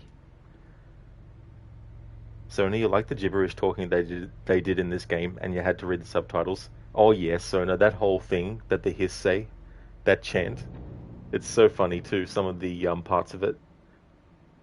The randomness of some stuff like, all hair must be eaten. And of course, orange peel. Dr. Darling, Detroit, become Control. Or lose it. Actually, that's funny you put that, because it reminds me of the playthrough I did of that last year, where I had to fail QTEs and other failure on purpose. So it was a lack of control in that playthrough for Detroit Become Human.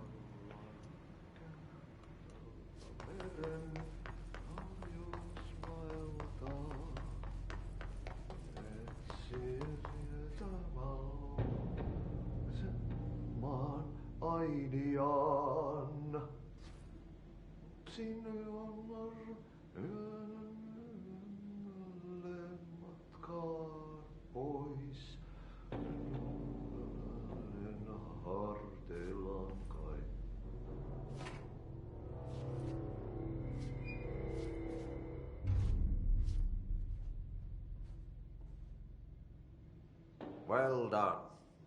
You got the job. It's place for congratulations. Yippee, saatana. It happened in the last drop. I truly need an assistant. Funny thing is, I've been a janitor. I'm more at home in that role than as the director.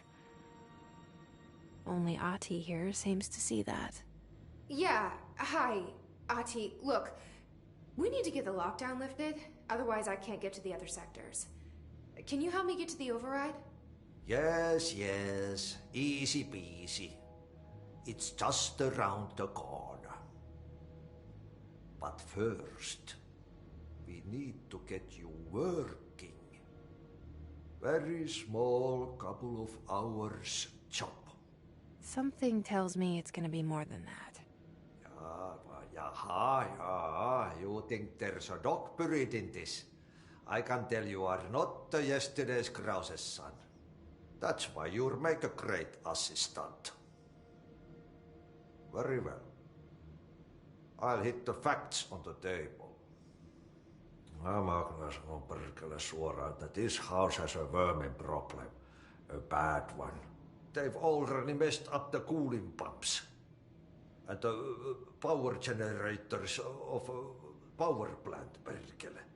And the pensioner inside is starting to feel the band around his head tighten. The situation needs to be fixed before the plant blows up. And we all disappear like a fart in Sahara. Trying my best to keep up with this. Fix the coolant pumps and the power generators, otherwise the power plant will blow. But don't you worry. I've left you clear instructions. You'll catch the end of the thread before I go to my vacation. The work's on the task board here. You can do later, when you have time. Vacation? Right. Yes, no one's gonna cancel my holiday or seat's gonna rattle. But don't worry at all. You'll take care of it and soon this crisis gonna be last winter's snow.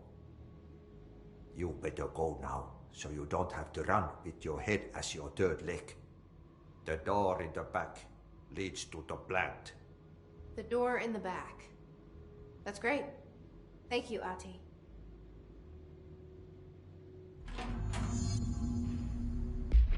I've been saying this many times now whenever I play Alan Wake 2 or Control, but I would love an audiobook where it's just completely all the different kinds of sayings that Artie says, and new ones, of course, and all that kind of stuff.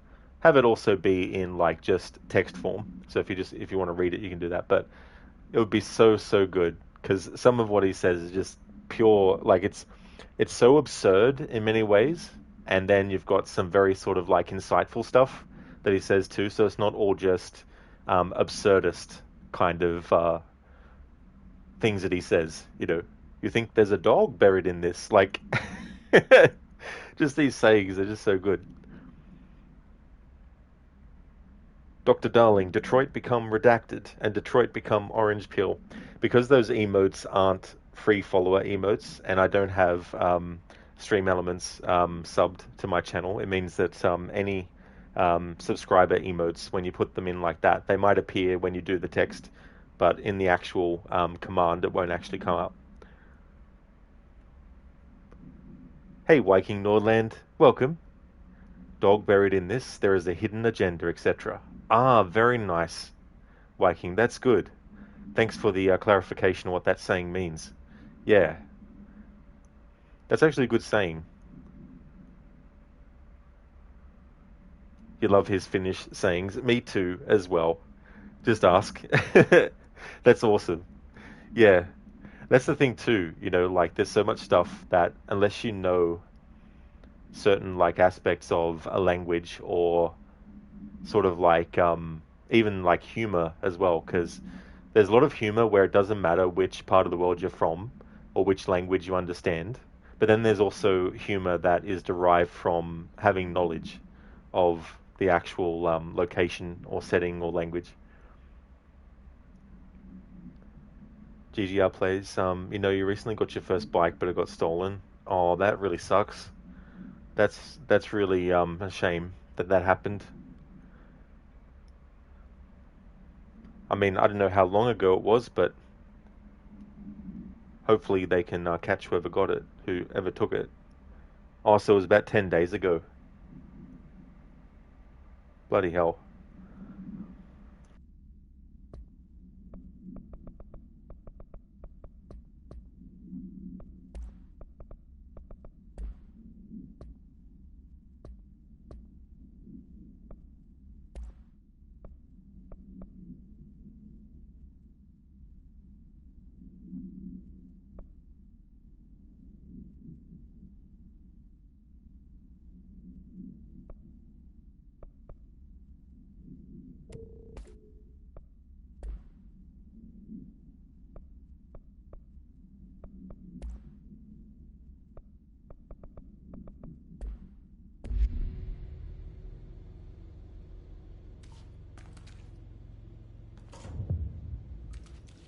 Yep.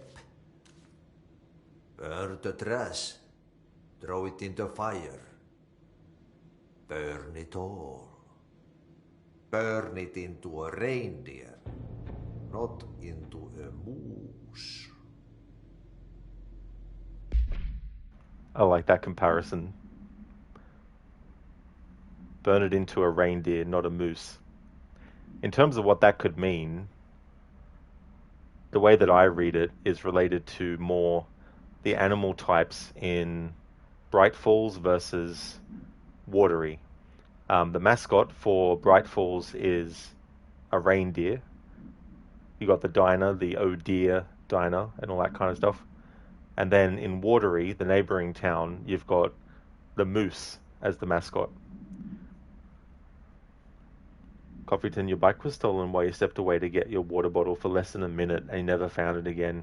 Damn, Coffeeton. Just goes to show that even like a few moments can be all it takes, Pensioner.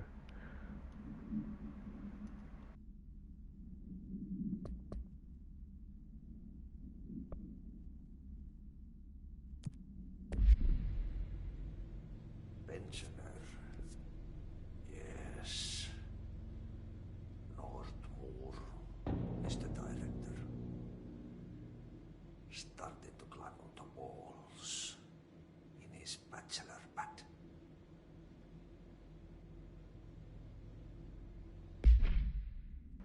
Viking, Pala Peroxy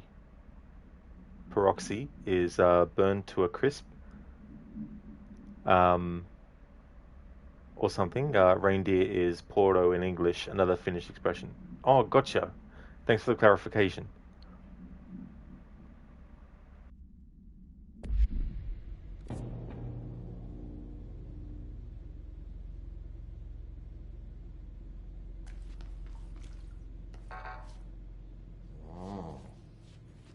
Yep. Now I have an assistant.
Viking, love absurd this stuff is when non-Finns try to interpret it.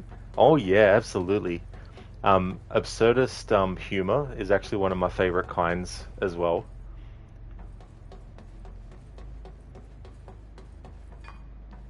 One of the biggest reasons for that is Monty Python.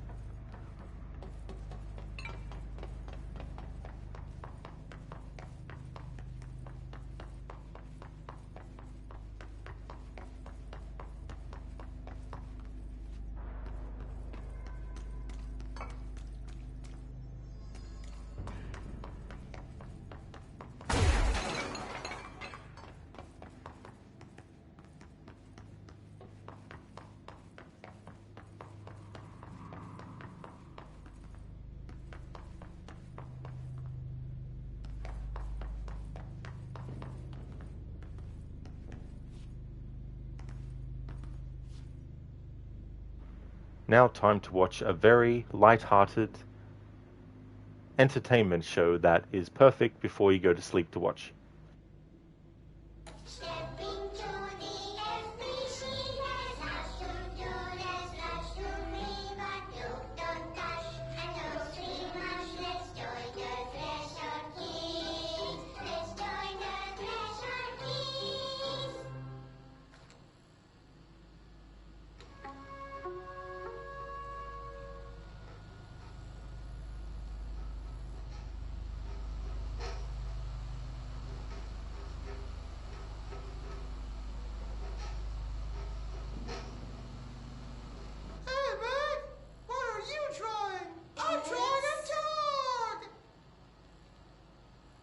Drawing the pyramid.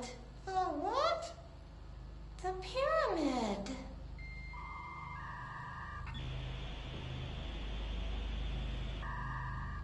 What's a pyramid? The Black Pyramid. It's in the astral plane. Airplane? Astral plane. It's big, white, and empty. Or is it? It's a weird, crazy alien dimension. The white goes on forever. You can get lost in all that white and never find your way back home. I miss my home.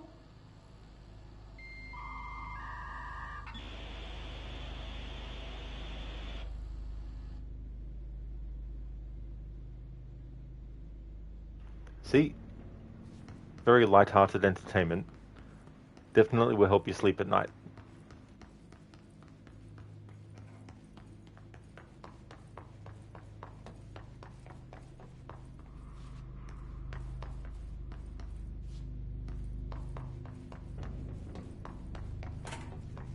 Appreciate good music.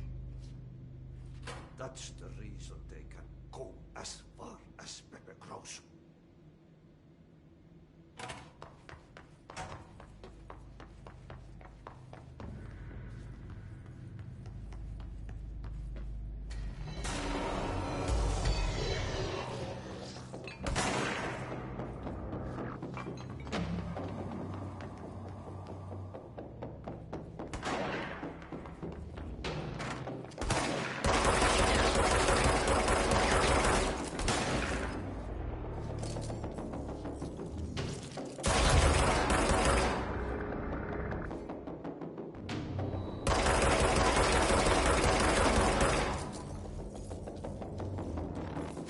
Hello there, Lizzie. Welcome. How's things?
Look, darling, those guys are going to be a redacted without launch. Oh yeah, absolutely.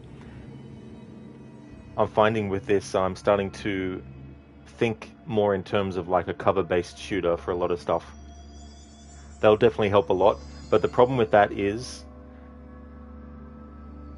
you need to be spontaneous. You need to have a lot of, sorry, you need to have a lot of spontaneity as well, because you can't just stand there, because enemies can circle around you, and it's best to move as much as possible.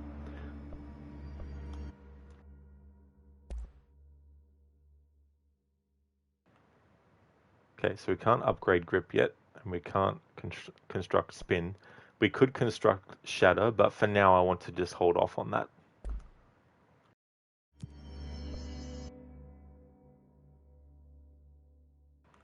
Alright, so let us increase health.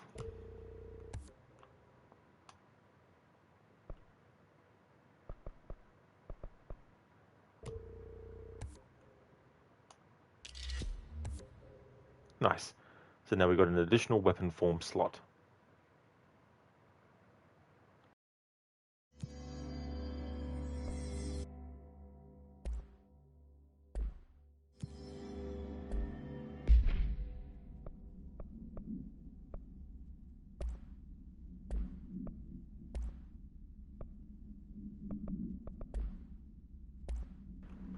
Anything related to launch energy cost that is low level, I may as well deconstruct it.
Okay, so what happens again if that thing blows up?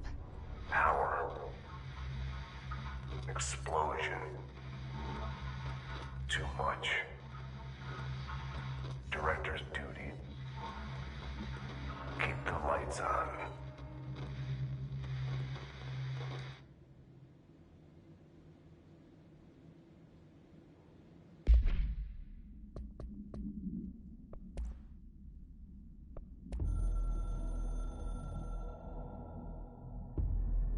Northmoor was director before me.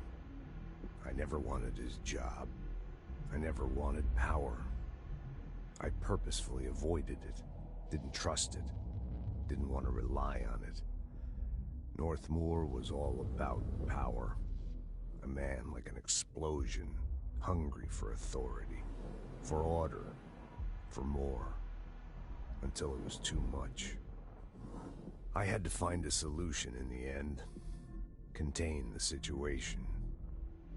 Northmoor never liked me, but he went along with it, to his credit. He didn't really have a choice. I suppose at the end of the day, a director's most basic duty is to keep the lights on. Here's to you, Northmoor. There were no prime candidates waiting in the wings, but I was there. Had been the whole time, keeping my head down, working my ass off. I had nothing to lose. I picked up the gun almost on a dare.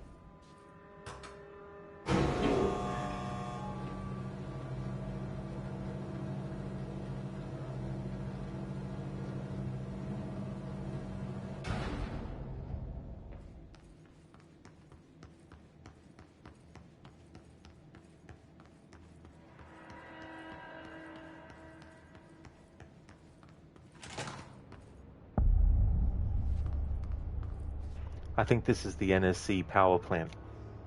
Just a hunch.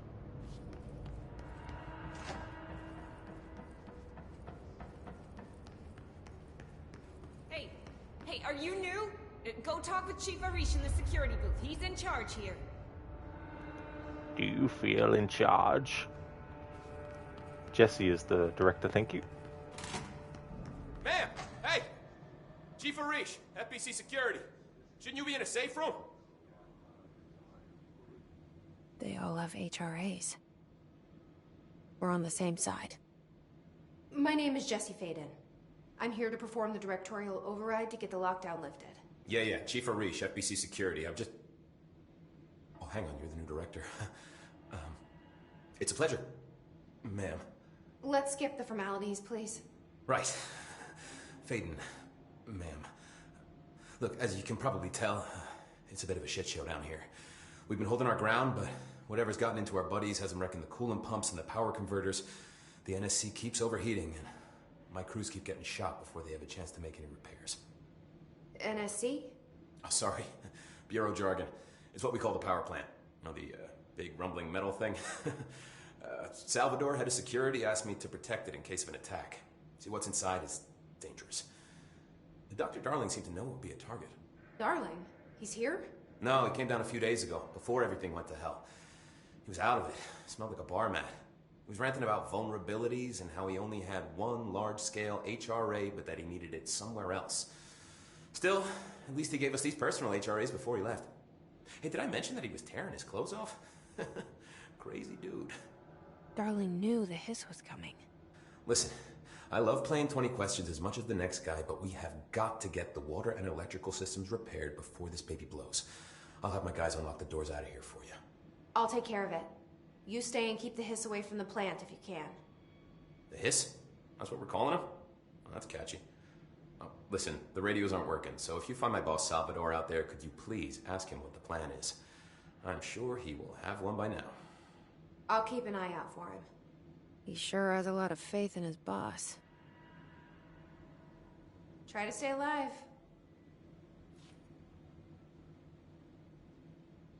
When the converters and coolant pumps are working again, we should be able to get this baby back down to a safe temperature. I hope. What do you know about the hiss? Not much, only what I've seen. Well, they use the same tactics that Marshall and Salvador taught us, which makes me think that the hiss haven't completely erased the people inside, which is a pretty fucking horrible thought.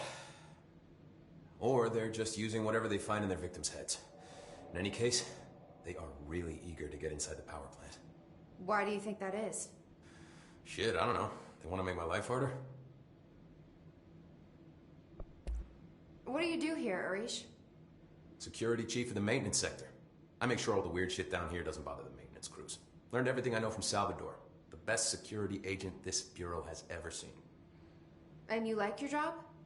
I love it. You know, everyone thinks that maintenance is the lowest rung on the ladder just because we fix pipes instead of writing memos, but I gotta be honest. These are the bravest people in the goddamn building. I'm proud to work with them. I've done a few odd jobs with these kind of folks. They say what they mean. I like that. What exactly is the power plant? Listen, I only know what Salvador told me, but I know it generates all the electricity for the Bureau, and it's got two very simple rules. Rule 1, keep it below a certain temperature. Rule 2, don't ever, ever open it. Oh, and 3, it's classified, so I shouldn't ask. Sounds like secrets are standard operating procedure around here. Oh, yeah. It's all part of the job.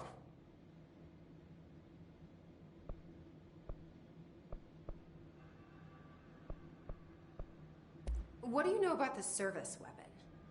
Not much. That thing is director only. Salvador told me by the time he saw Trench use it. Sounds like that gun can do some serious damage. Yeah, I did see pictures of it once, though, and it looks different to that thing you're carrying. You monitor something?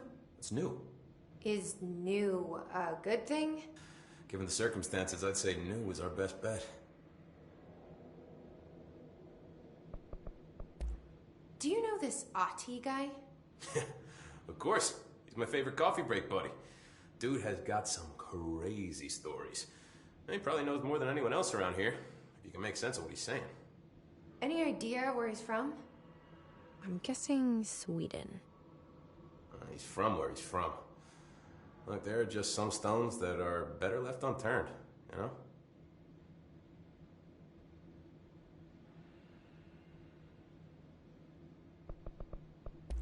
I should be going. Right. You got a lockdown to lift.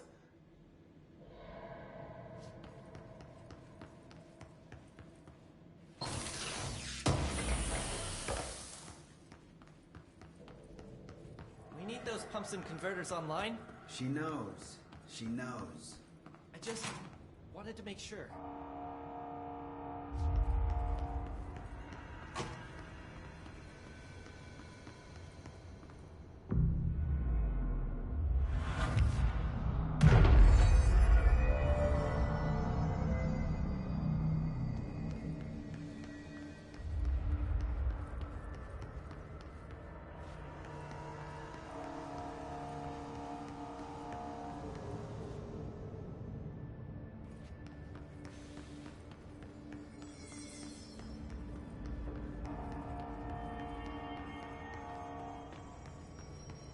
Look alive.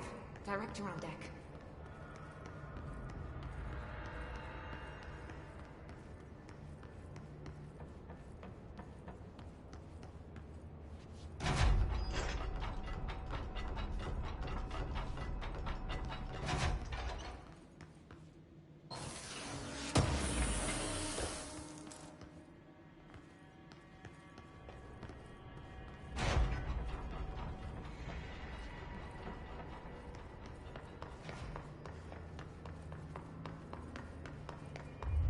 Director Faden.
power cut.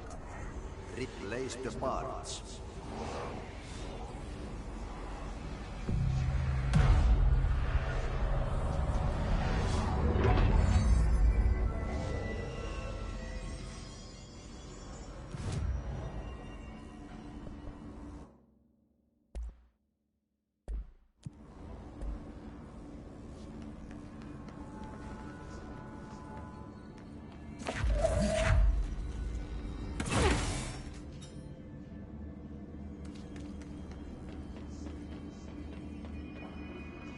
It's fried up. You need to fix it before the old twig pants inside the plant has a shit fit.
Now let's fix the pumps and water flow.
Just hold together a little longer.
So I just read this. Welcome to the Ranger Field Training course. The course must be completed in the specified amount of time. When you're ready to start, press the button. Is that all, or? I always did love obstacle courses.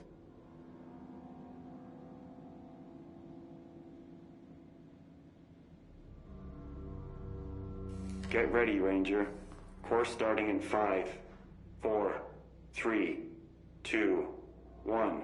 Go.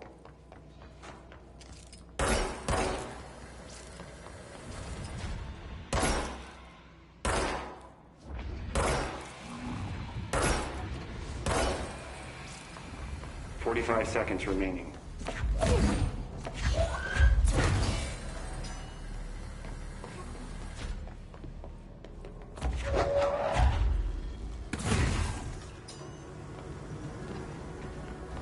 Seconds remaining.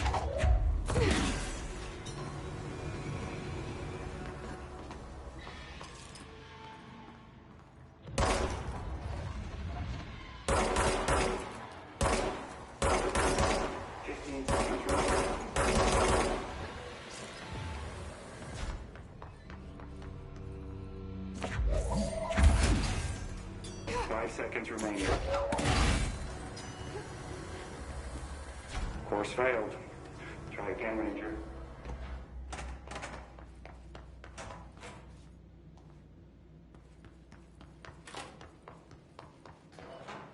Get ready, Ranger.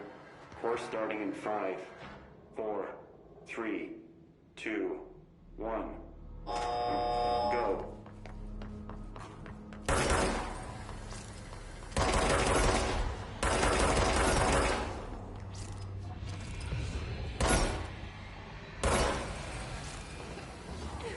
Five seconds remaining.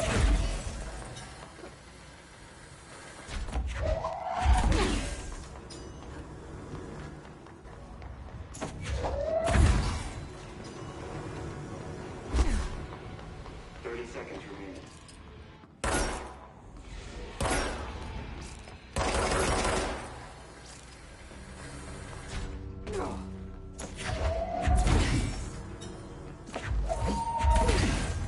15 seconds remaining.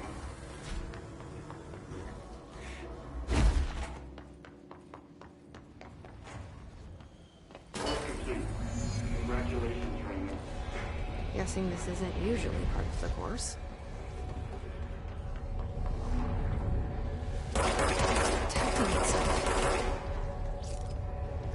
Okay, so here's an exception where I can use launch to do damage. I need to hit it harder to break that shield.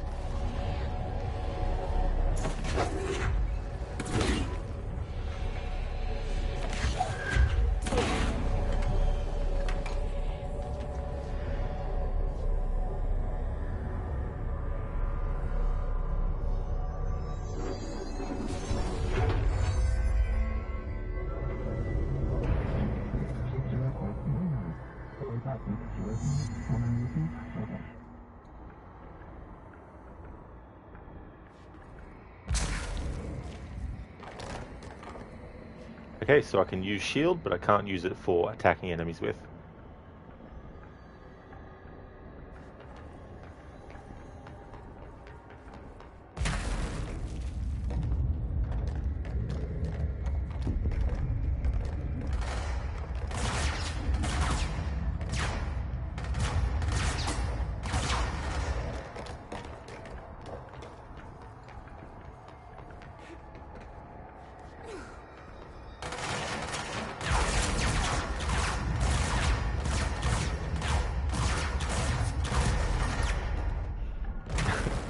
However, shield will not help you there.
was just about to fucking use shield too.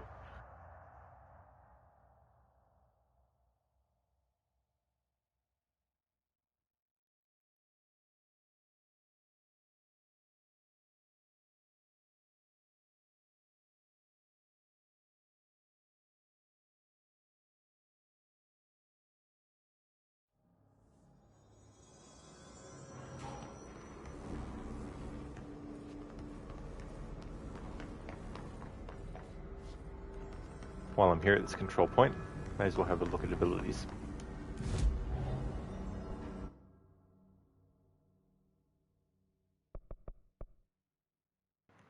Alright, so all the upgrades related to shield strength, I can get them. However, things like shield barrage, shield rush, I can't get. I could get shield energy recovery. Energy will recover while shield is active. However, if I can't get to it, then it doesn't matter.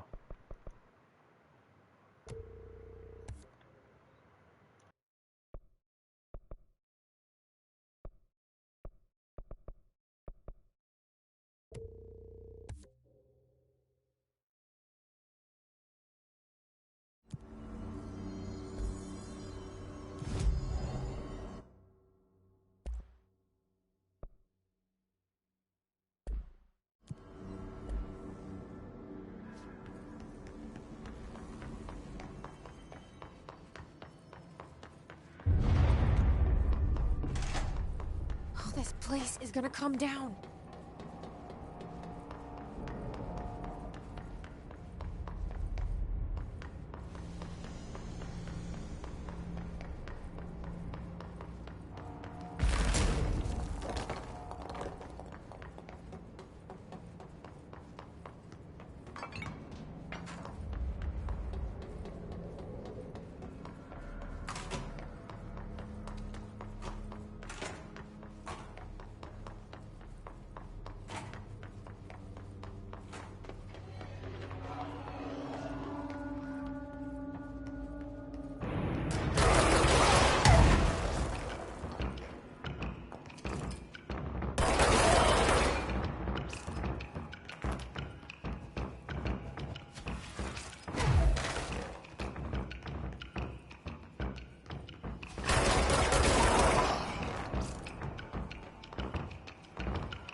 Spin has a generous magazine and high rate of fire, best used in controlled bursts.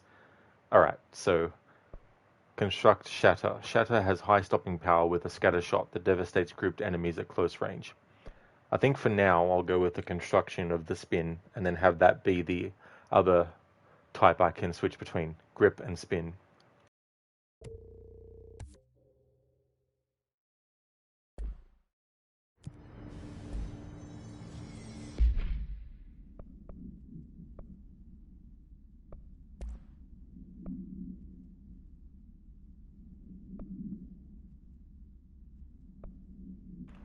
I'm actually going to apply weapon armor damage against enemy armor to the spin. I mean, yeah, to the spin.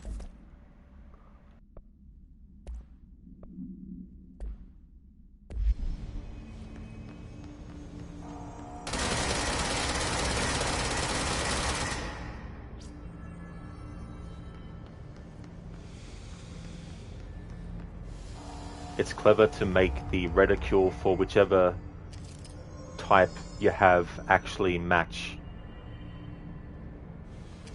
So that way you can also know by that way if you've got the one that you want.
By crash, did Ati mean barrels full of hazardous biological material?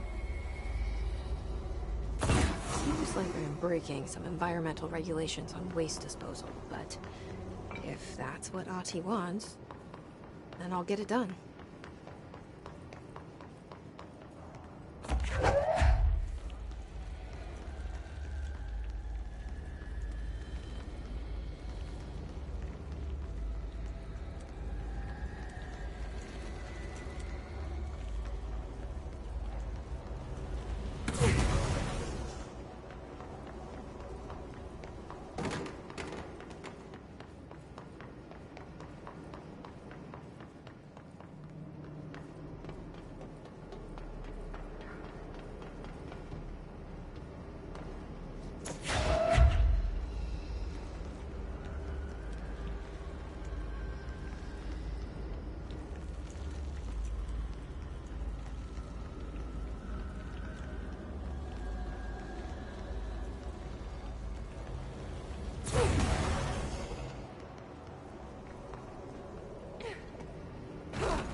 There it is.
I don't like that sound.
My old enemy, the clock, is blocking the pipes.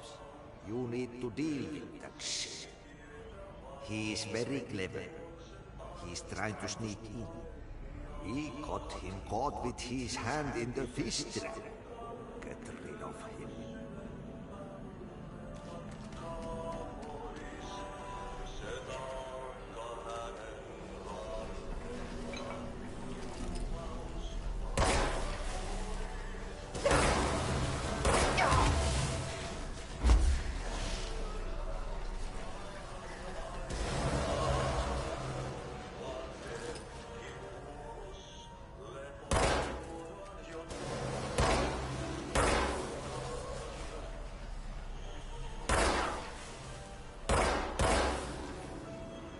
What the hell is that?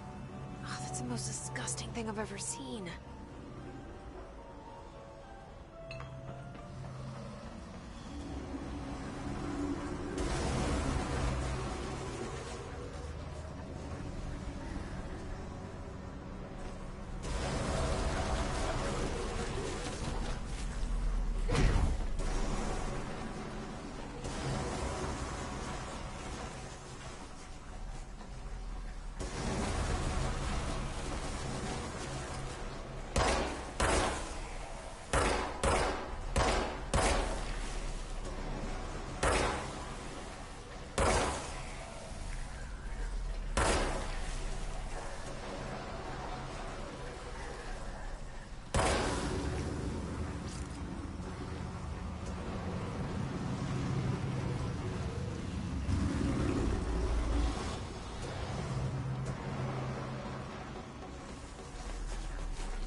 Just hold together a little longer.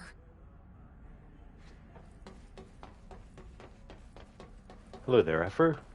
Tax money well spent in this world, you suppose? Well, that's the question, isn't it?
Let's go lift the lockdown.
Linkages in pipe C through F.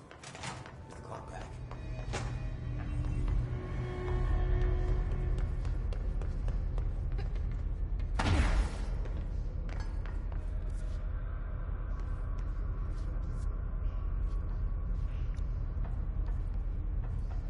Whoa, Schiller. Hello there, dude.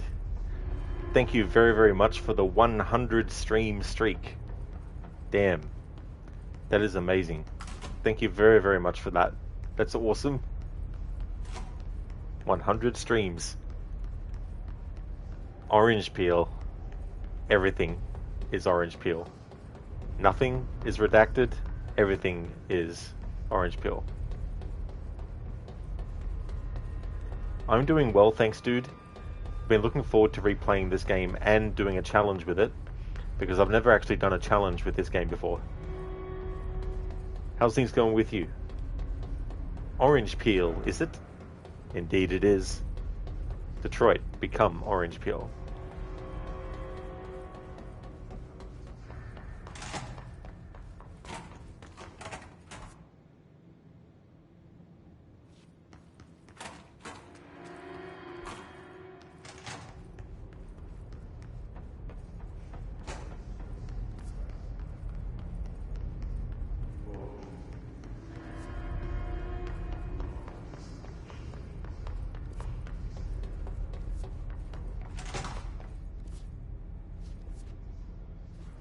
Yeah, Schiller. Yeah, I thought I'd do something that was related to isolating certain powers. So I can do things like evade, I can do things like levitate when we get it. I can lift up objects in general, but I can't just throw it at enemies. So if I need to move shit out of the way, I can do that. Puzzles that need to be solved by throwing stuff at them, I can do that too, as well. I can do shield, but I can't get any upgrades for it that would allow me to do any kind of damage or attack to enemies.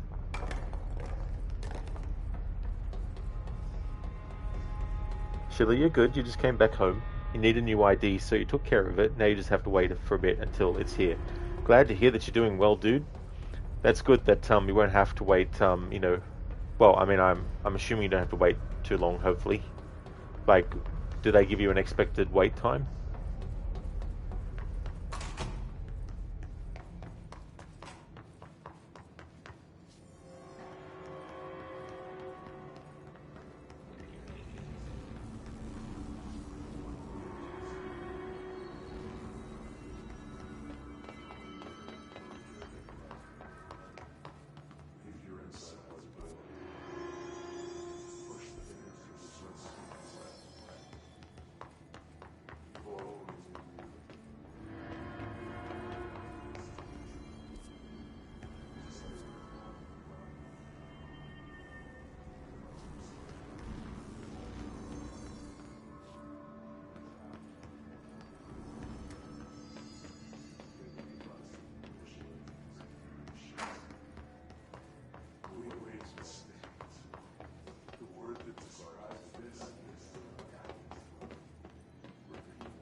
forces contain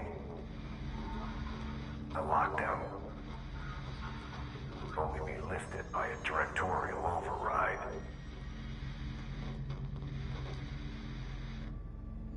This is what we came here to do.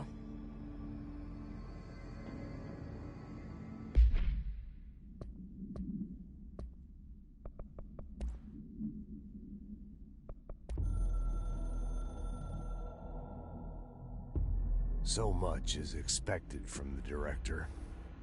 The responsibility, the privilege to steer the Bureau into dangerous waters and safely out again.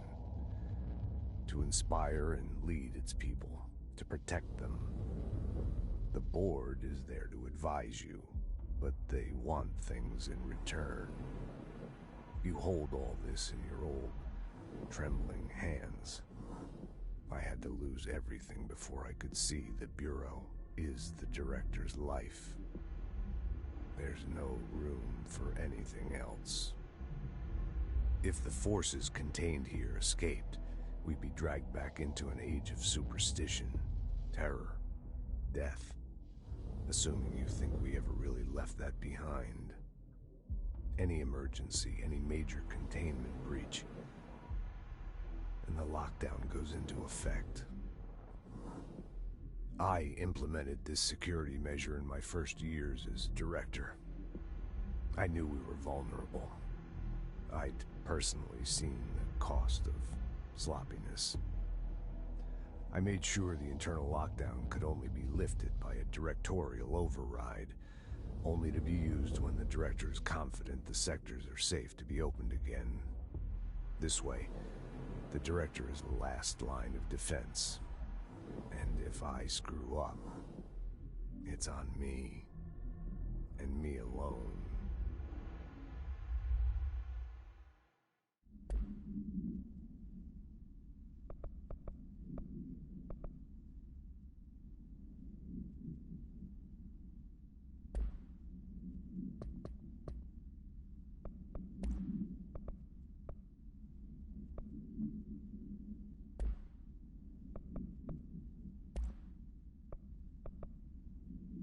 Nice.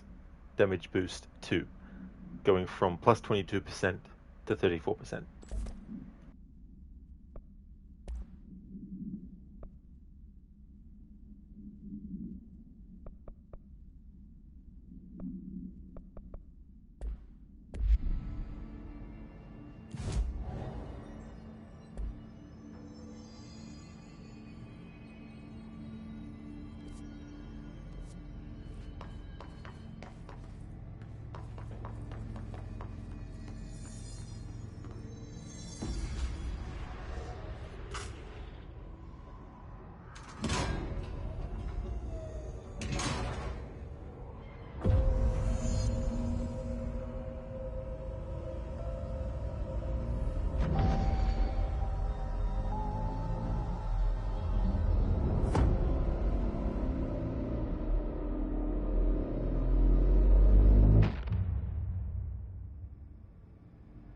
That's it.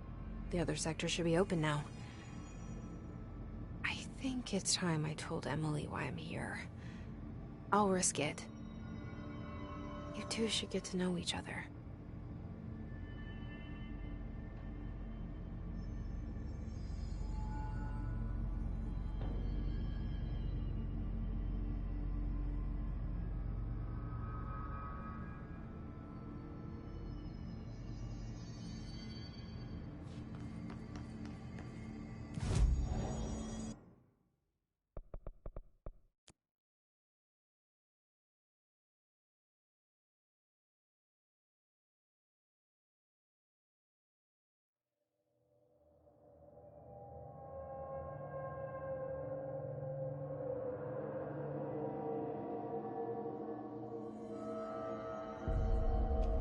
They're saying Trench was shot dead. The situation's getting worse. I saw Trench and Darling arguing a couple weeks ago. Trench was furious. You don't think Darling... Don't be stupid. What would the Bureau's golden child have to gain from killing the boss?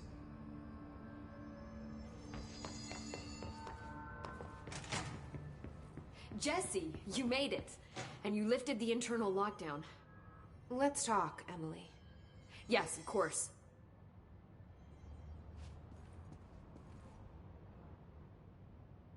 Listen, Emily. Screw it. Just tell her. I haven't been completely honest.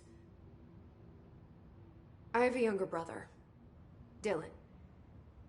When we were kids, we found an old slide projector in Ordinary's landfill. The slides created doorways to other places.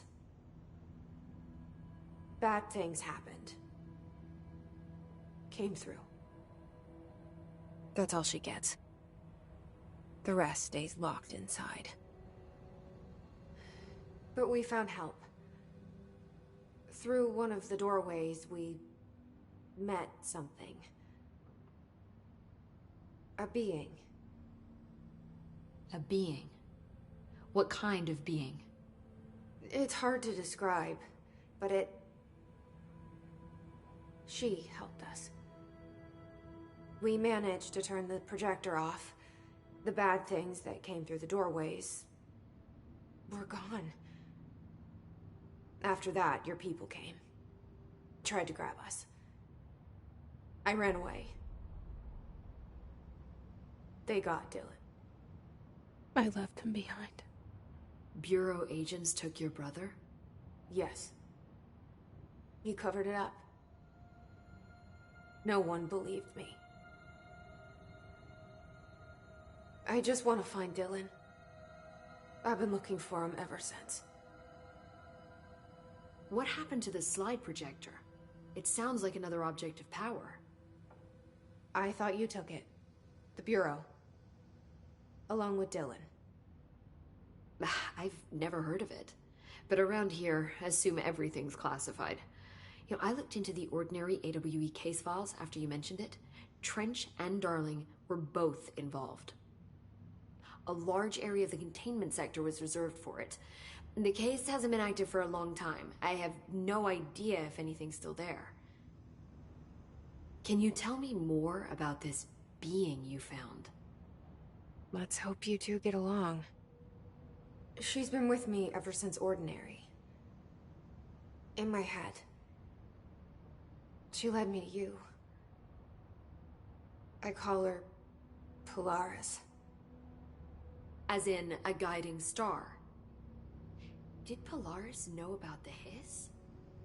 If she got you in here in spite of the lockdown, she's very powerful. Which may help explain your test results. Your readings are incredible, Jesse. Now, cross-referencing them with the database, I found 2 matches in Darling's old classified files. Unfortunately, I can't access them beyond the file codes. But one was P6, referring to a prime candidate for a potential future bureau director. This was logged years ago. Dylan. Is that Dylan? The other match is on something called Hedron, which must be connected to these Hedron resonance amplifiers somehow. All I know is that Marshall went to the research sector to secure the HRA production after the Hiss first attacked. So, Marshall seems like our best lead on Dylan. I need to go after her. How can I get to the research sector? Use my keycard. The sector elevator will take you there.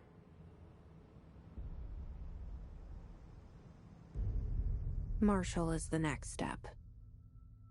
What Emily told me about Ordinary, my powers being connected to things in the Bureau's past, I am so close to something. Do you feel it? Something's coming. We take turns to come for a visit. I helped you. You owe me now. And when time comes, I will come calling.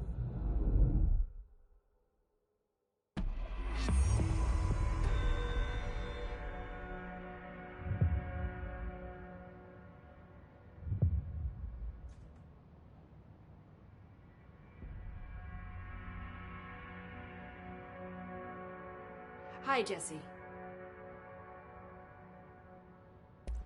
I keep finding traces of Darling, but still can't find him.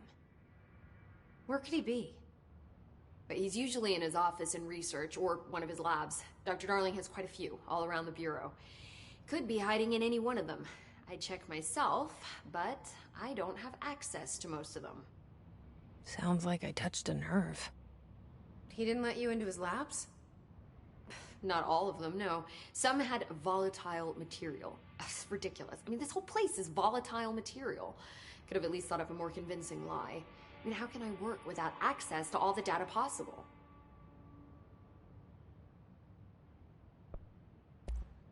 This place has a bad habit of moving around, huh? So you notice the building shifts. Did you know that 39% of Bureau accidents are caused by the shifts? It's true. I ran the numbers myself. So they're dangerous. Oh, very. Yet one time, a shark got shifted into a meeting room along with over 2,000 gallons of water. It was a tiger shark. Darling's pet research project. I forget what he was researching. How do people work here?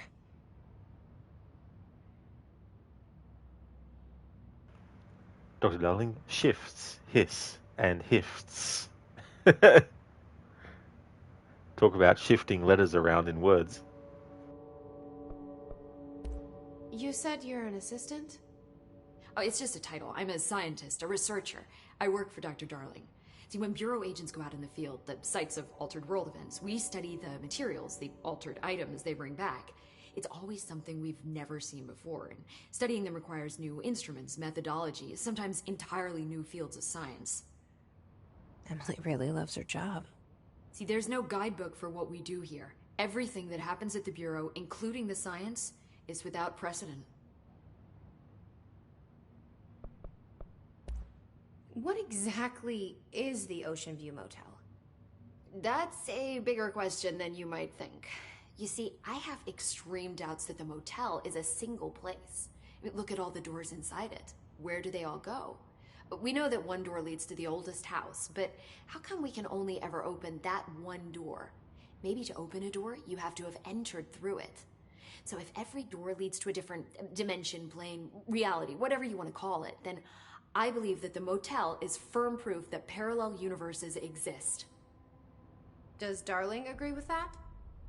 I haven't told him yet. I'm waiting until I can prove it. Dr. Darling, doors, maybe ask Wall and Door. Exactly. Yeah, I'd say Mr. Door would be able to open up all the doors in the Ocean View Motel by simply just grabbing the doorknob and opening it. Wouldn't need a key at all. What can you tell me about control points? They're nexus points of the oldest house's unique energies. Well, I wrote a 30-page proposal hypothesizing that we could siphon energy directly from them. Darling didn't even get through the first page before he turned it down.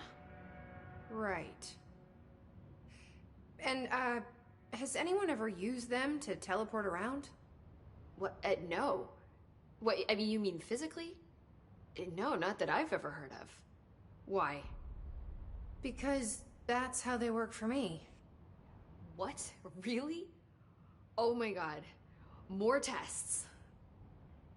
Let's hold off on the tests until later, okay?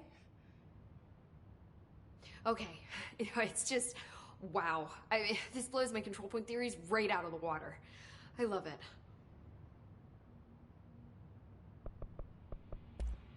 See you soon. Be careful out there.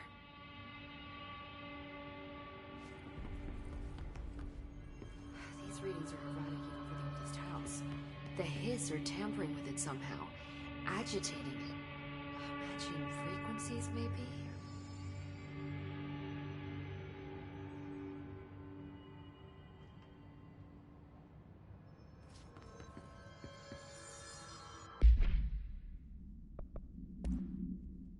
Dr. Darling, more tests. Calm down, Lucy Thorne. I'm not Dr. Brewster.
I'm actually going to go and take a break.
It's too bright a light.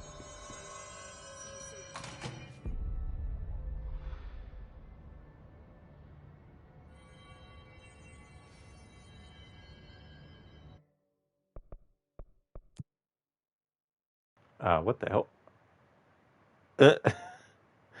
The camera started so close. It must have just remembered the settings I had before.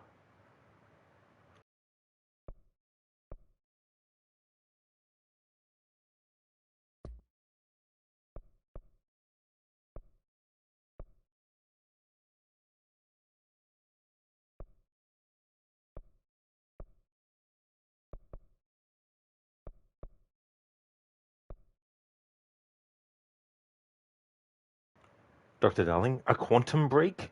Absolutely.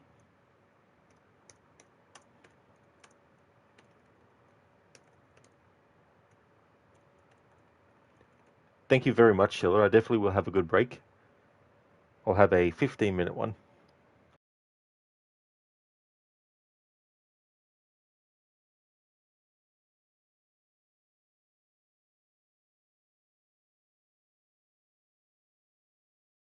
Thank you, Not Fry. I definitely will enjoy the break.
Okay, back from my break.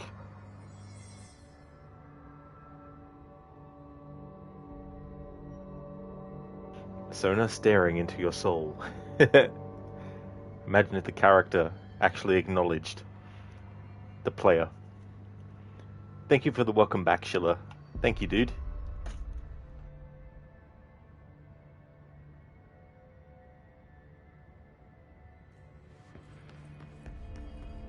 A lot of these questions could be answered by obtaining a live specimen. Here? But we don't have the proper facilities. Maybe we can bring in an observation unit from the containment sector. I'll put in a request with Pope. Hello there, Scar. How's things?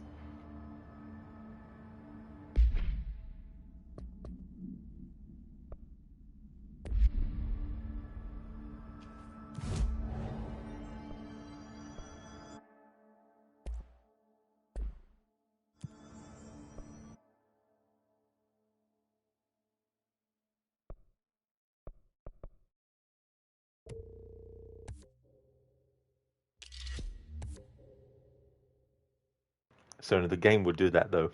Oh yeah, it definitely would be one of those things where if it did do it, wouldn't be surprised.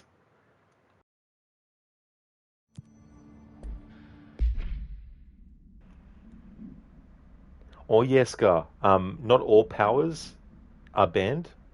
I can use telekinesis to pick objects up if I need to move them out of the way. If there's puzzles where I have to throw anything into something, I can do that. When I have the shield, as long as I don't get any upgrades for it that can do damage to the enemies with it. So those kinds of things are okay. But when it comes to anything that does damage to an enemy, it all has to be done through the service weapon. Oh, and when we get the ability to levitate, of course, that'll be allowed and all that kind of stuff. Glad to hear that you're going okay. I'm going pretty good. Just had a good break.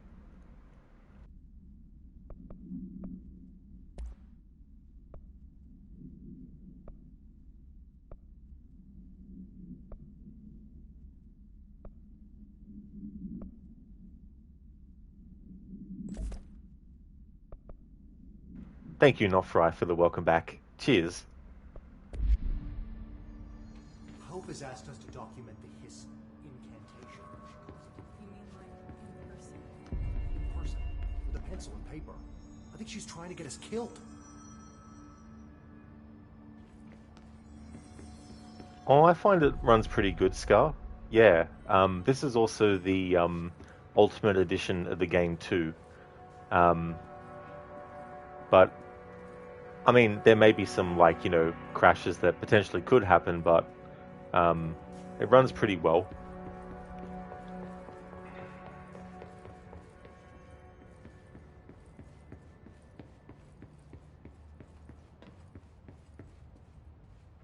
Nofray, you're just messing around in some Red Dead Redemption 2. Holy, it looks so good on your new PC. Oh, very nice. That would be really cool to see.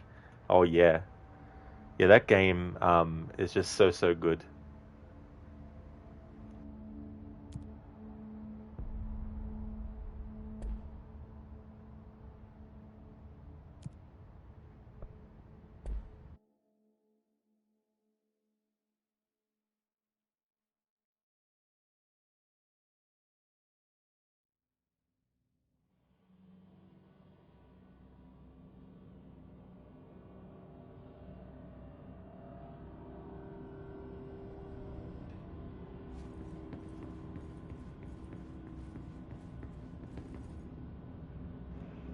Book lover, hello there. Thank you very much for the 10 bits. That is awesome. Appreciate that. Thank you very much. Hope things are going well. Not Fry, even better because you also have an OLED 1440p monitor. It looks crazy good. Oh, hell yeah. I imagine too, things like the fidelity and all that would be really good too.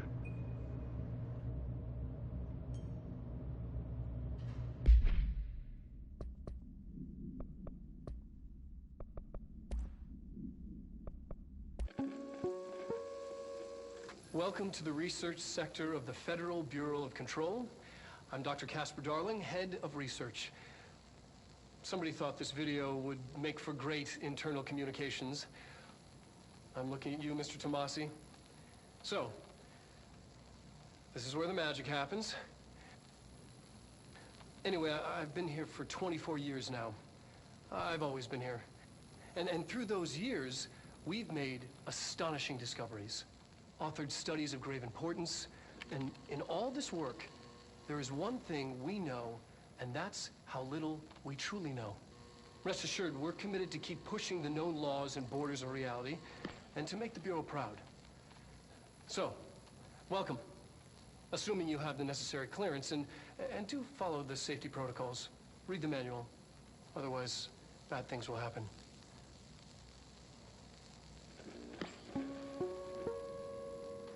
It's funny, I always like, read the manual, otherwise bad things will happen, and then a smile.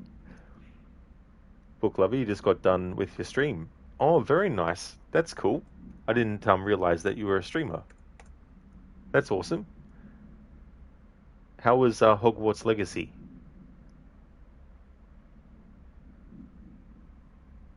Not fry, and your new GPU is pulling out or around 200 FPS at 1440p. It's a beast. Holy shit. You almost thought it was an actual ad playing for a sec. Laugh my ass off. You were like, what? Oh, you did? Yeah, with these presentations that Dr. Darling does. Yeah. Yeah. It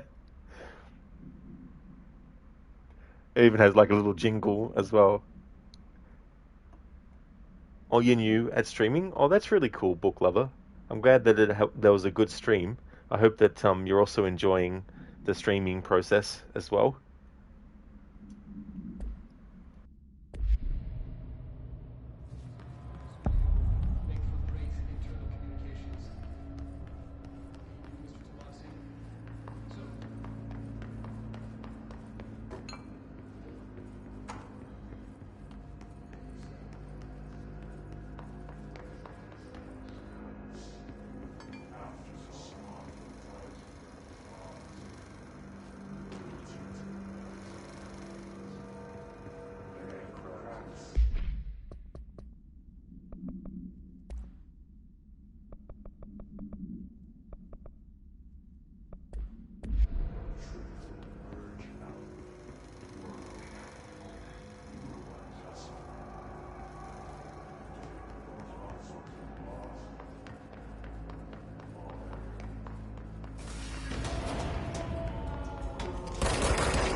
Sony. You also like how the game mentions locations in plain capital block letters.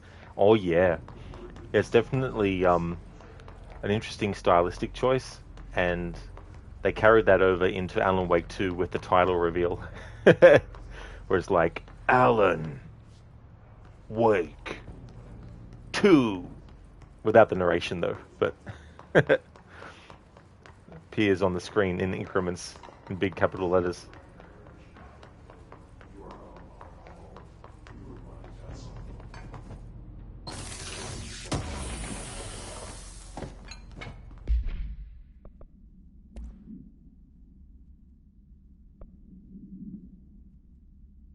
Nice. We can go from having the health boost of 25% to having it to 29%.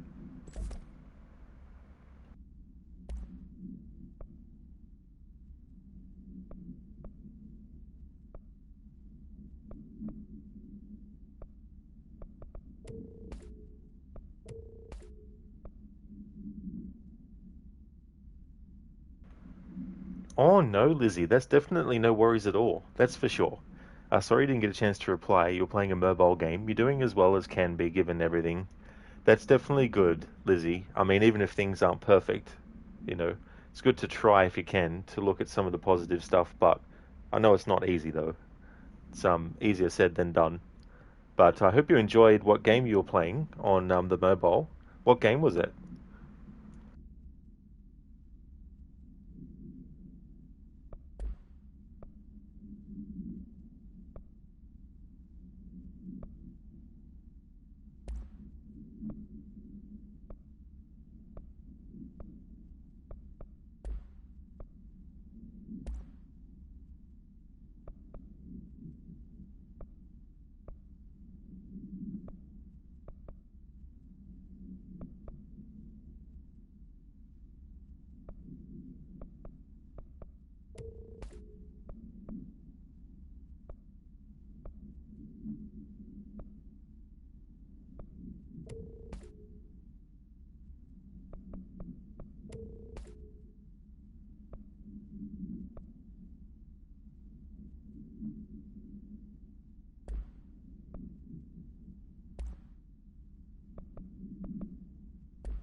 Lizzie, so it's Sword of Convallaria. It's a turn-based RPG. Well, hope you were enjoying it.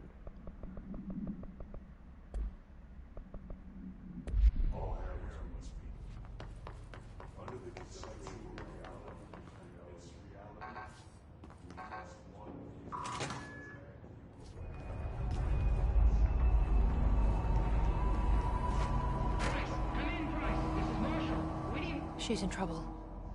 I need to reach her.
Lizzie, they have a Witcher collab going on right now, and you're trying to get the characters and their weapons. Oh, very nice. That's cool.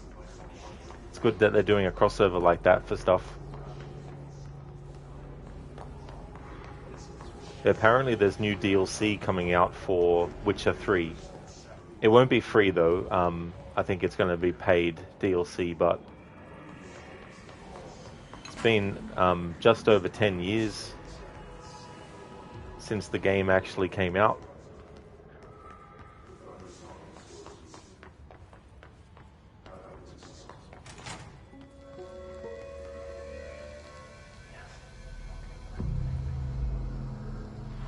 The astral plane.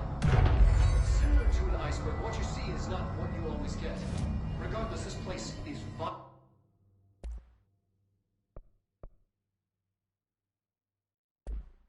important to the Bureau. Most information on the astral plane is classified, but we can talk in broad strokes, keeping in mind. I'm going to listen to that in full, but in full screen. Lizzie, it would be interesting to see what the DLC is going to be. Absolutely, that is true. I wonder if there's anything that's going to be setting up potentially what's going on in Witcher 4, maybe.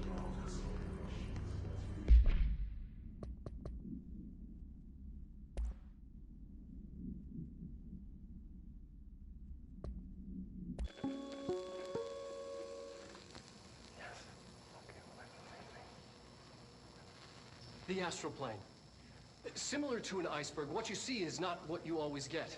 Regardless, this place is vitally important to the Bureau.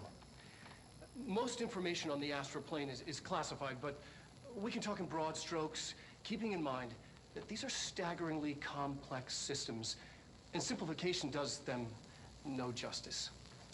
Now, the white non-space, the ever-present inverted black pyramid, the board, all linked, intrinsically tied to the oldest house, tied to the director, the process of choosing a director, tied to all objects of power in terms of who controls them. Yes.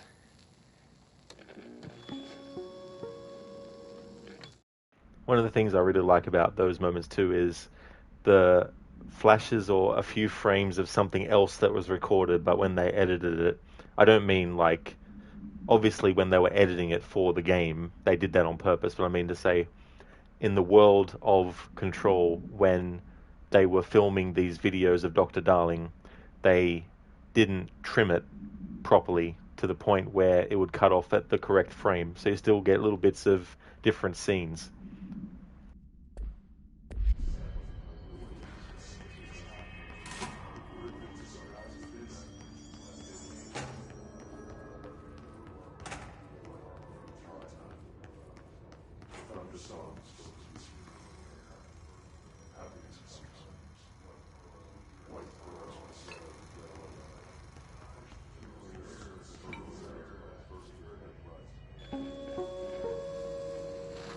An early hypothesis was that the mindscape of the astral plane is subjective. An early hypothesis was that the mindscape of the astral plane is subjective.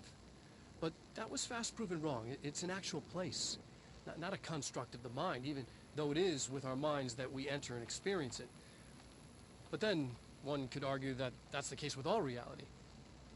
We've been able to record footage of the astral plane by monitoring the brain activity of those experiencing it. That is the only concrete material that has come out of the astral plane expeditions, apart from one shocking exception. In the astral plane footage, we're always in the vicinity of the pyramid. We've concluded that this, not the entire plane, is what the board controls.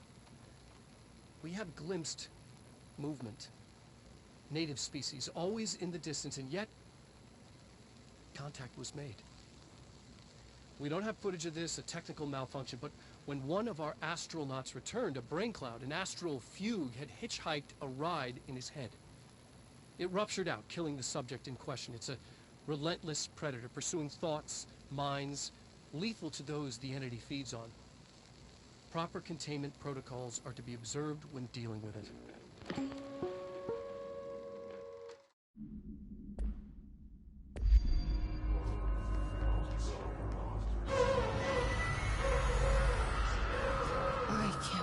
they keep that thing here? And this is what Dr. Darling was just talking about.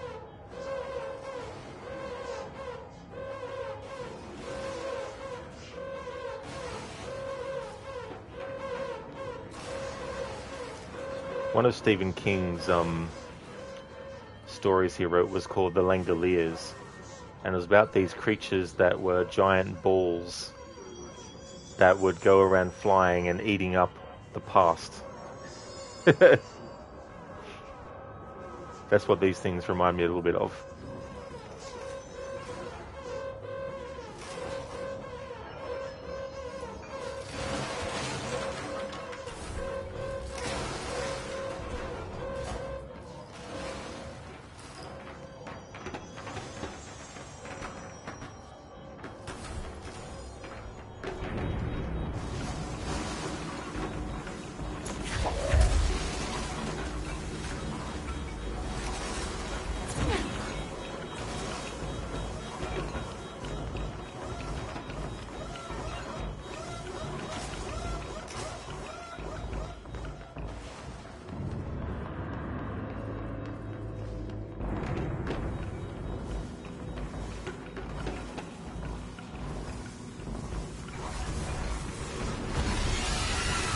Damn it.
Was the Bureau doing with that thing?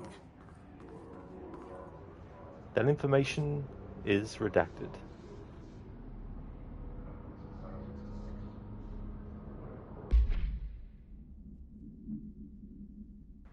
I see a vision rising, slowly fading in as children play twilight games in the town. Whoops, I fucked it up. I see a vision rising, really fading in as children play twilight games in the town called Ordinary. An eye of light reveals a gateway to doomsday in a projection of reality. Something passes through the stars, shifting walls, Enter agents of ill fantasy, for evil holds you in its arms. False alarms. Take control. Take control. Hey there, Senny. Thank you very much for redeeming that as an Arnie impression. Very nice. Such a great song, that one. Definitely a highlight of the game. How's things going, dude? Hope you're having a good day today.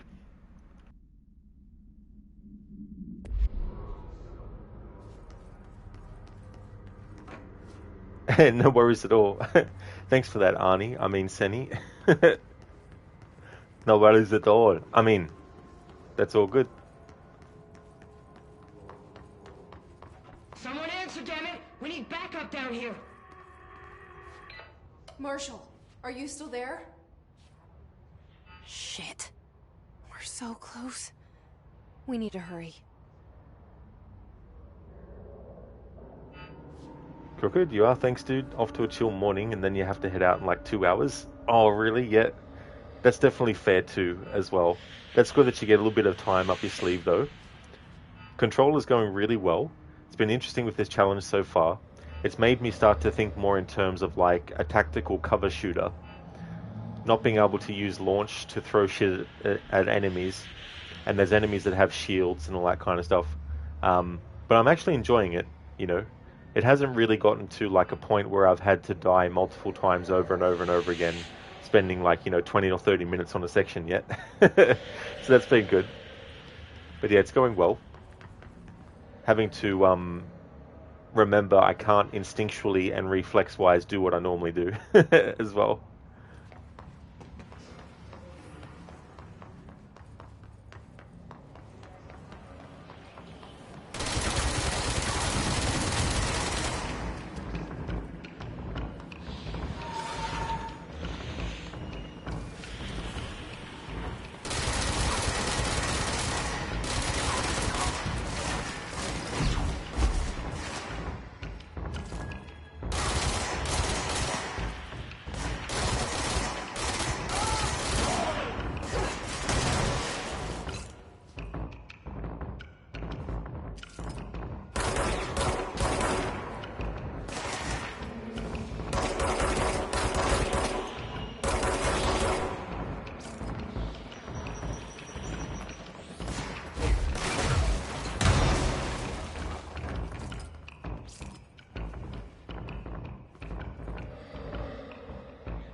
department.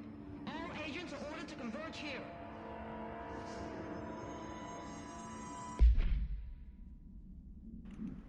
Lizzie, you hate when voices you were normally okay with are now sounding like nails on a chalkboard. Oh, the Arnie impression, was it? Yeah. Not much I can do about that. But that would be annoying, though. Hey there, Lynch Mob. How's things going?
For spin, I might temporarily have reload speed increase. Lizzie, no, not blaming you. Oh, that's fair enough. Yeah, but it's understandable too sometimes because some voice levels or volumes can also be a factor too.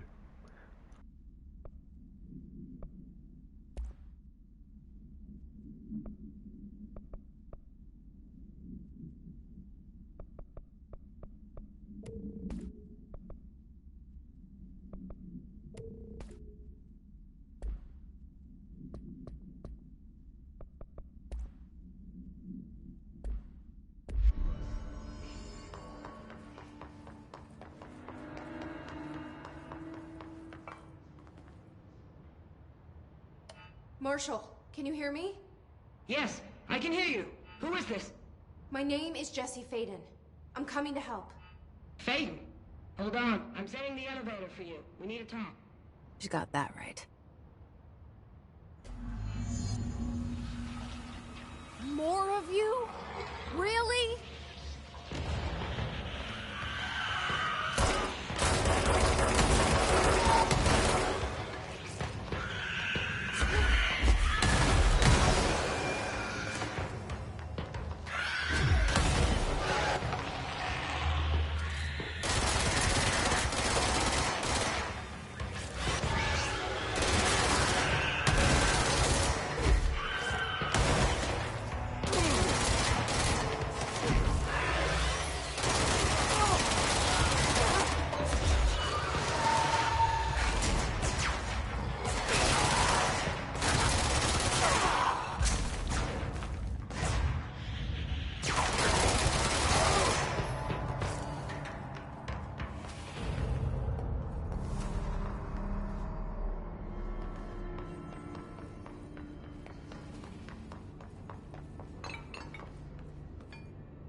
Lunchmob, you just got done playing Arc Raiders with your friends, and you ran into a team after looting a good room that had good items for all three of you, and they attacked you, but you managed to kill one of them before they ran away, and you just extracted.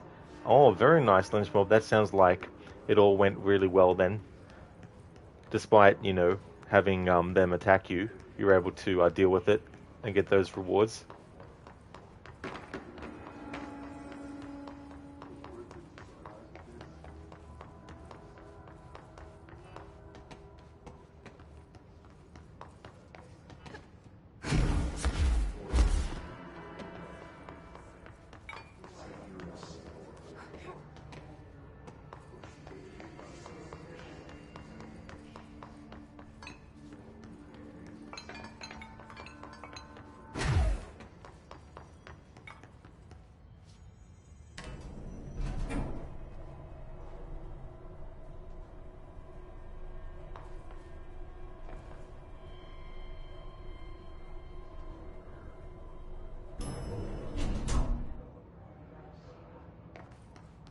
Marshall is waiting for you in the Luck Lab, just down the hall.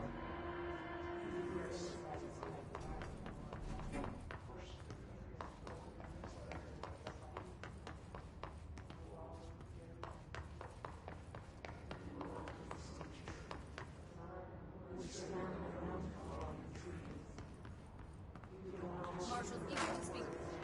She's just down the hall. In Alan Wake 2, Agent Kieran Estevez, who's an agent for the FBC, when Saga is like, wish me luck, she's like, well, according to the luck and probability department, wishing someone good luck is actually bad luck, or something to that effect. So now we need to go into the luck and probability.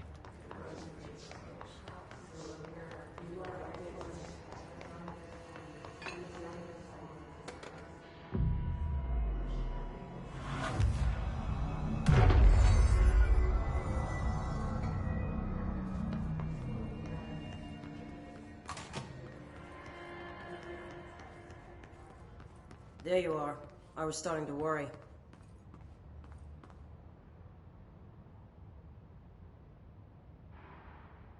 Congratulations on your appointment, Director Phaeton.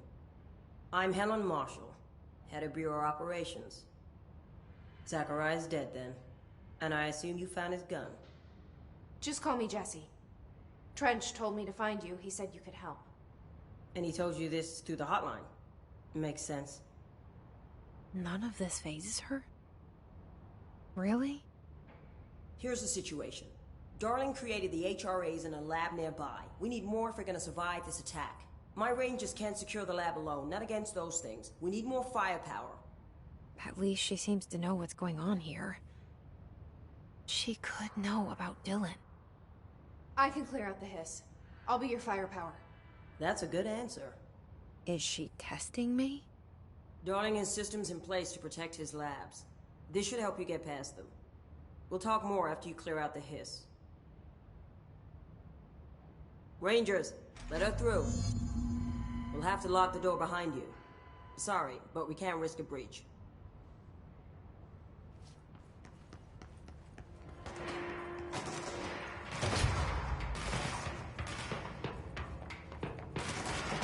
I see Rangers over there. We have to help them.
Oh shit, whoops. Shoot to kill!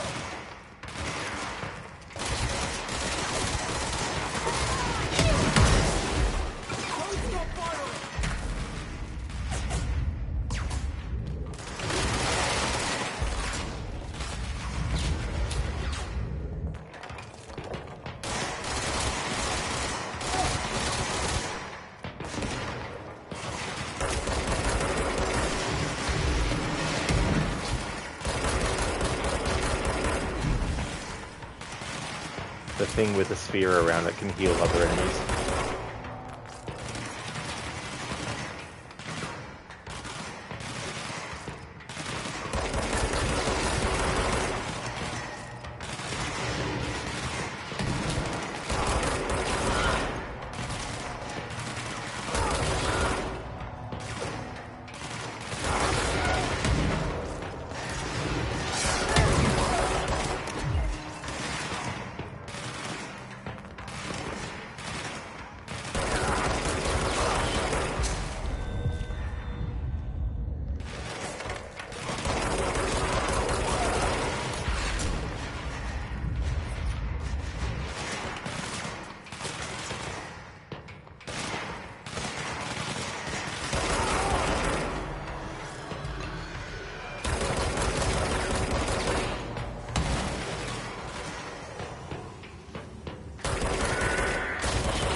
missing!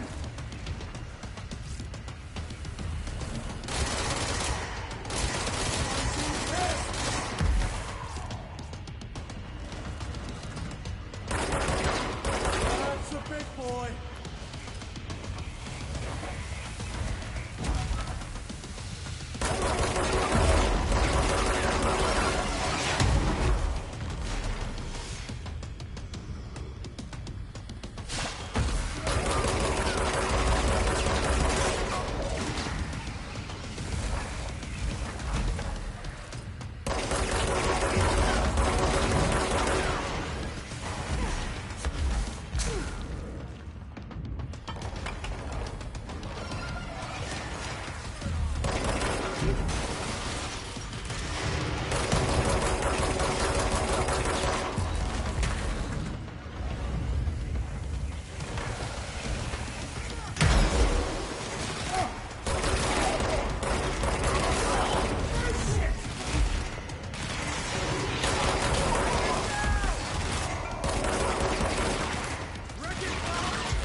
Dr. Darling, you are not allowed in my lab.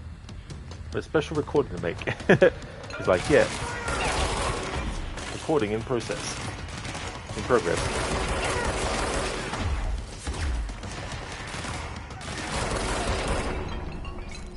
Work is redacted.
This way to the lab?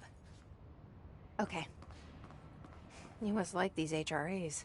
Sounds like Darling built them. And most of the things around here. If Marshall can't help us with Dylan, he's our next best bet. Assuming he's not dead. Or taken over by the hiss.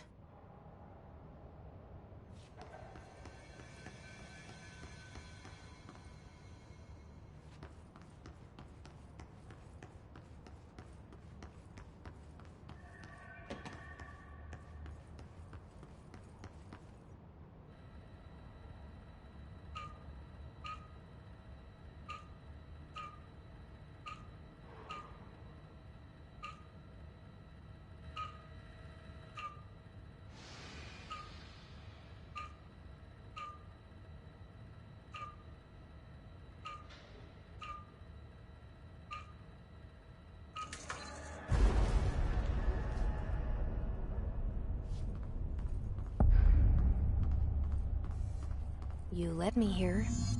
Any idea how to make it work?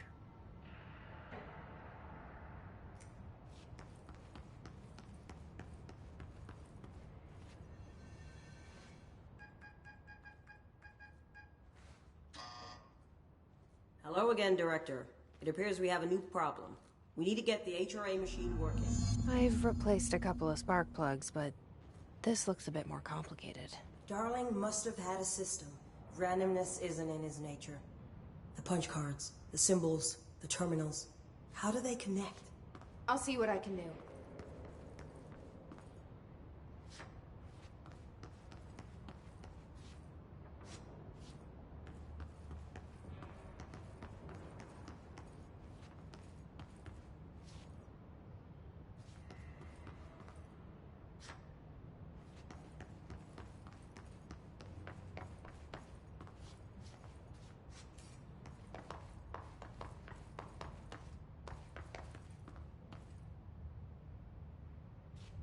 The forest of positive interactions. So I play this and get in the tank. Okay. So, we need to find Self-reflection can bring answers. I read that somewhere. Won't be doing that mission. Didn't realize that was what happens when you pick that up.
Each punch card should correspond to a terminal.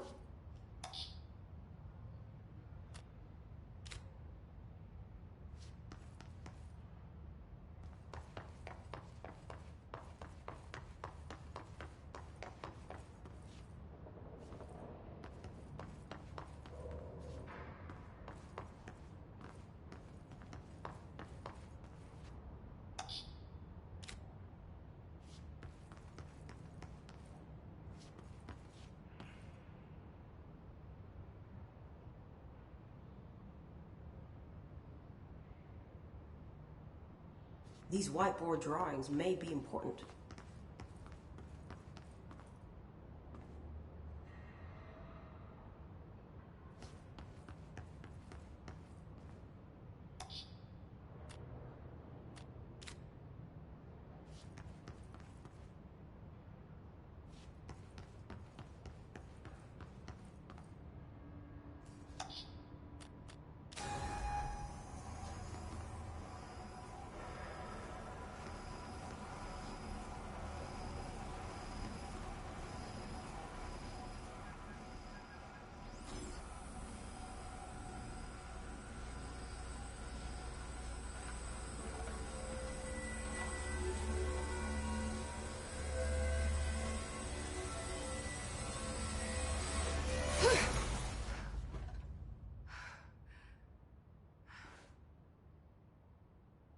The prism shattered. Darling's prototypes have a lot of issues. We need a new plan. Rosie, hey Jesse, there's a puzzle, Jesse. Over here, Jesse, puzzle. Did you know? Yeah, it is funny how even as you're actively doing the puzzle, you keep getting told maybe there's a connection between these things that you already know there's a connection between. It's just finding it as well. But yeah, it was so funny having that said several times.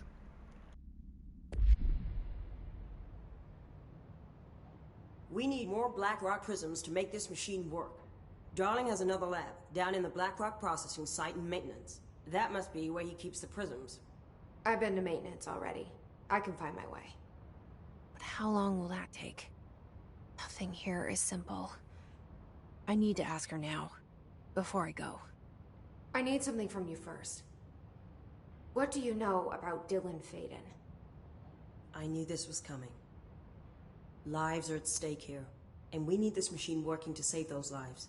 Once that is done, Director Faden, then we can talk. She's right. As much as I don't want to admit it. I'm the only one who can help. Fine.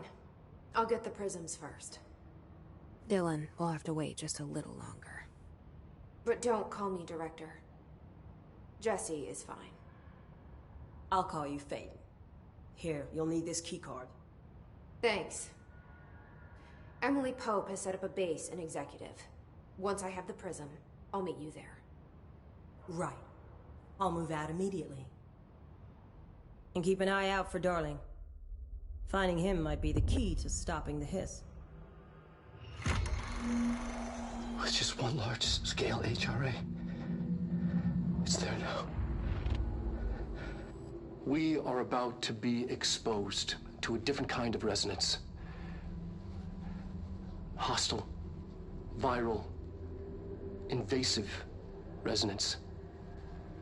I think that's what the Hedron resonance amplifiers are for. Taking the protection Hedron can provide us,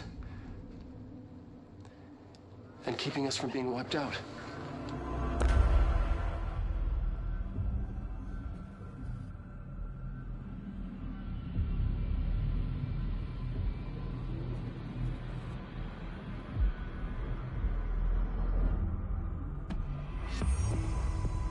Here, this will lead back to Central Research.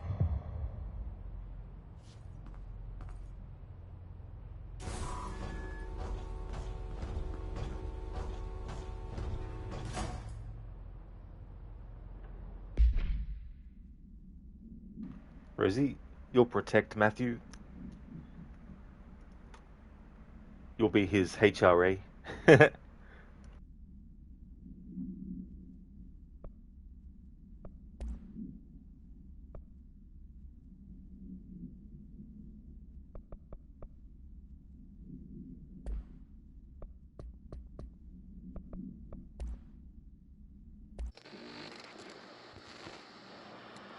Resonance is the key. Vibration, frequencies, waveforms, fields we didn't know were there. It's physics. These fields in complex interaction, altering reality that comes to contact with them. Hedron is communicating with me. It's trying to warn me of something imminent. I've been using every known method to analyze the data. Exposing myself to it. I'm seeing things and overcome by compulsion. It's not just data, it's protection. It's benign.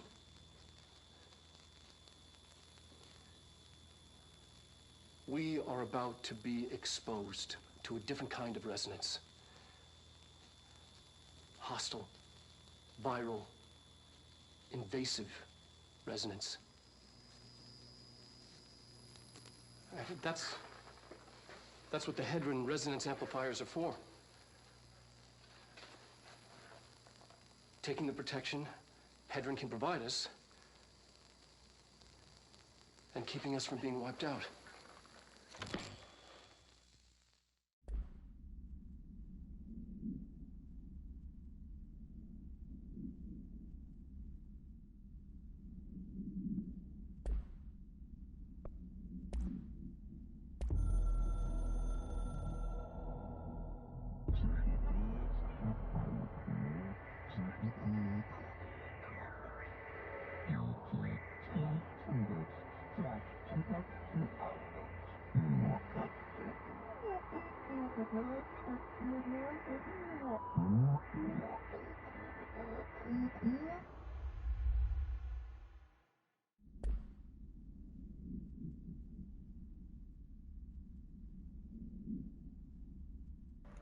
Behind you is a symbol of oppression. Blackgate Prison, where 1,000 men have languished under the name of this man, Harvey Dent, who has been held up to you as the shining example of justice. You have been supplied with a false idol to stop you from tearing down this corrupt city. Let me tell you the truth about Harvey Dent from the words of Gotham's police commissioner, James Gordon. The Batman didn't murder Harvey Dent. He saved my boy. Thank you, Lynchmob, for redeeming that Bane impression from The Dark Knight Rises. Thanks very much. Yeah, that whole thing too in that movie, you know, like trying to keep that secret to try and, you know, make sure that the wider people of Gotham thought that Harvey Dent was the, you know, White Knight that he had the reputation, you know, or wanted to have the reputation for, of course. Of course, he had a different reputation where they would call him Two-Face, you know.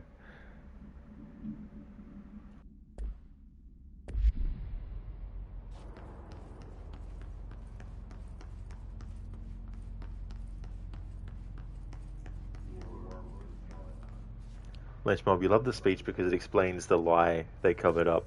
Exactly, Lynchmob, you know. Talk about something that came back to bite them later, you know. Which, when you think about it, it makes the Joker's victory in The Dark Knight even stronger, you know. And that's the other thing about The Dark Knight that was great. Sure, Batman defeats the Joker in terms of, like, stopping him from doing any further damage. But he doesn't win. Ultimately, doesn't win.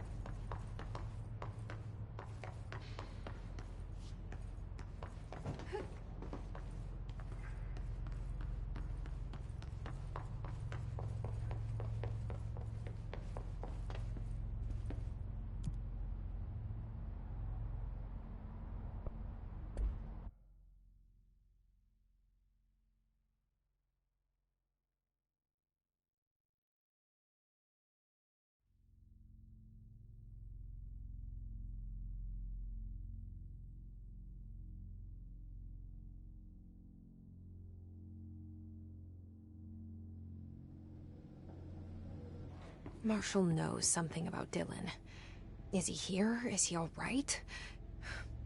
HRAs first. They'll help save everyone, including Dylan, once I find him. Can you keep him safe? Like you do with me?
Hello there, Spectrum. Morning to you.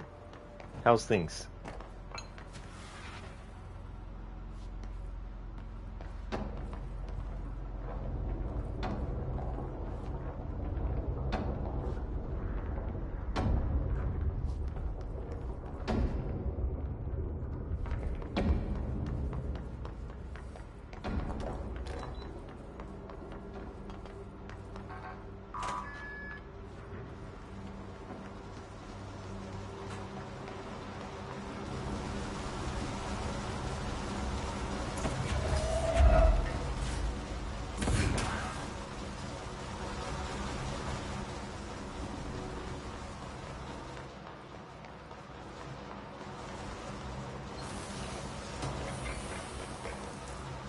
Spectrum, is Darko 30 where you are? Oh yeah, very, very early.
Oh really, Spectrum? Just 4 hours of sleep? Damn. Yeah, like I can function on 4 hours sleep, but it can definitely be tough.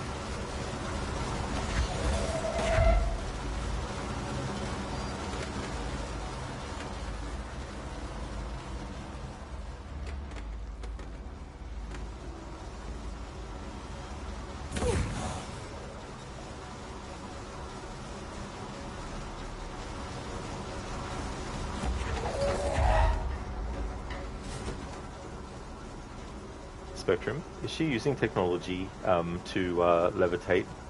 Oh no, there was an object of power that she actually interacted with, and so it gave her that as like a superpower, basically.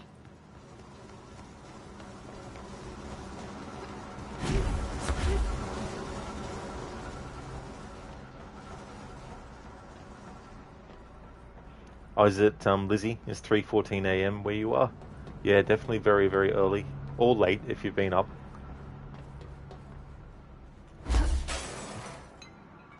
Oh, that was lucky. Thought I was going to do a leap of fail.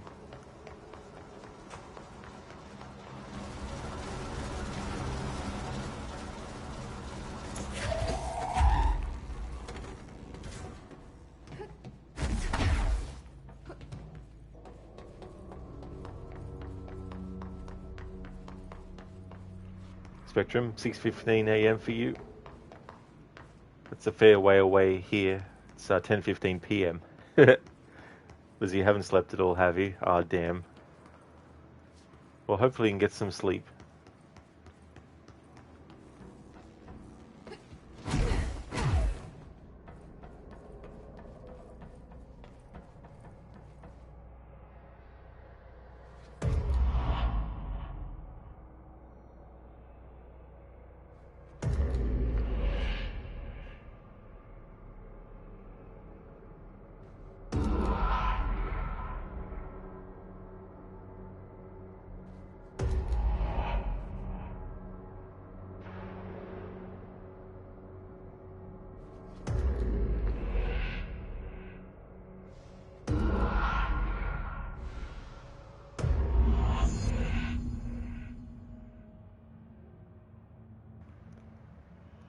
Rosie. What day is it for me? It's Thursday.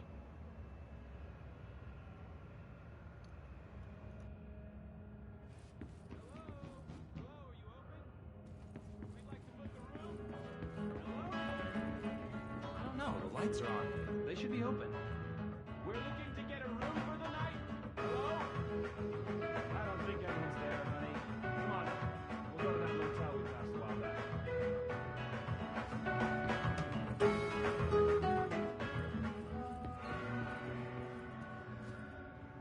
Spectrum, is there ever an option in games to have your character shoot left-handed or be a lefty? Oh yeah, like you can change that in this game.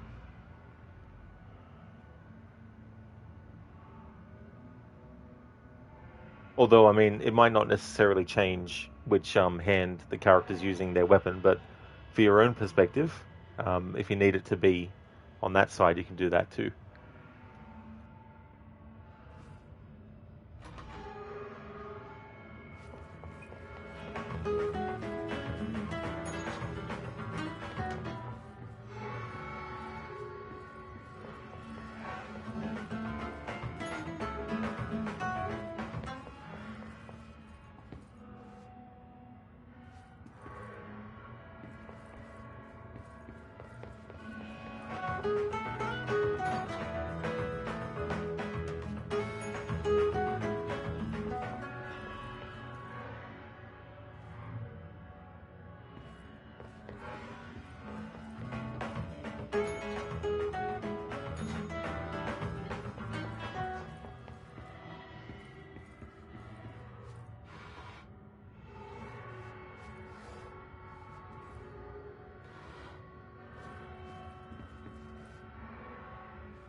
Thank you, Lethargic, for the lurk.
Okay, we need to find a way to Blackrock processing. That's where Marshall said we'd find a prism.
Rosie, who are your buddies? They're just basically other FBC agents as well.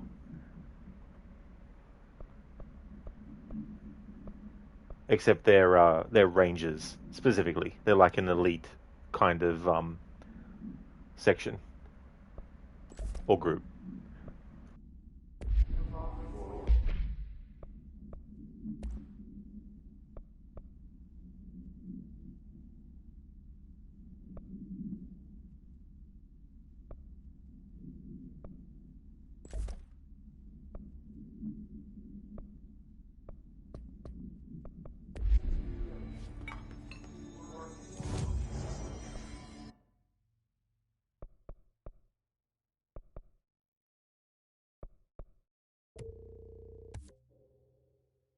Nice, got all the health upgrades.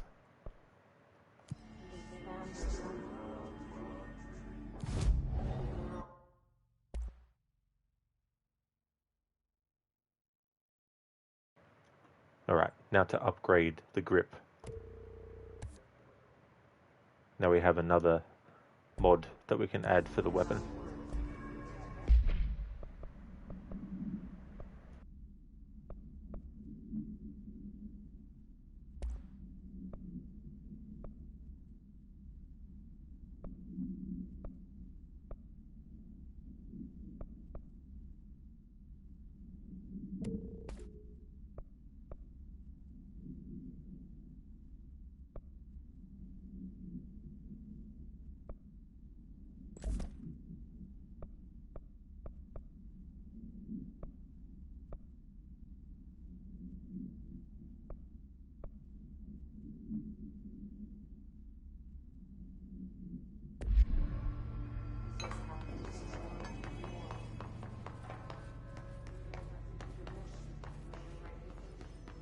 I'm glad to see you're still you.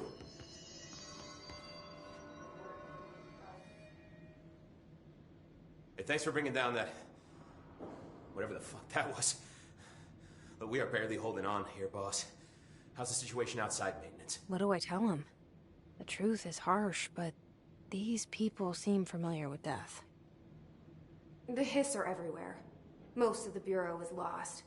We need Blackrock Prism to make more HRAs for any survivors in the safe rooms. I'm here to check Darling's Blackrock lab. So to recap, death, disaster, and imminent destruction. Another day at the FBC. But Darling's lab is just past Blackrock processing. I got good news and I got bad news on that front. Good news is, it's right down the hall. Bad news is, a Hiss monster has decided to move in, so that's great. Monster. That's what the Rangers said. The ones that survived, anyway. But we are just treading water here, and the Hiss keep coming. Salvador would know what to do, but apparently he took a security team into the containment sector just before the lockdown happened, and, well, no one's seen him since. But hey, at least we got you, our fearless leader. They shouldn't rely on me. They don't know me. They don't know how I've failed people. You've done a good job here, Arish, but you should take your people and get to the base in Executive. You can regroup there. I'll go deal with this monster. I'm getting kind of used to them. Aye, aye, Faden. And be sure to put a bullet in that thing for me.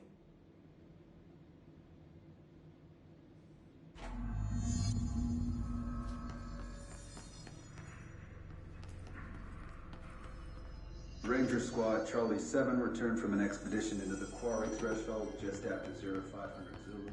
Can you please state your...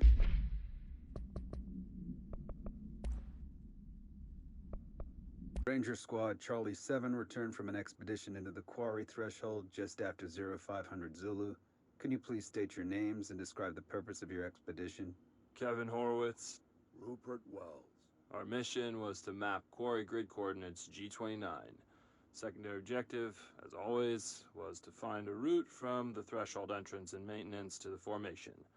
Secondary objective was not a success. What a surprise. And did you encounter any previously unrecorded event or entity while inside the threshold? No, nothing. Do you think we should tell him about the mermaid? Excuse me? Yeah, the mermaid. Horowitz here found this mermaid in the quarry, just sitting on some black rock. She was singing this beautiful song, and he was overcome with desire. She was so alluring. I'd say she was more enchanting than alluring. Fine, enchanting. Did you tell your CO about this? No. Because it didn't happen. Nothing happened. As usual, the quarry is full of rocks. That's it. Can we go now? Fuck you guys. Get out of here.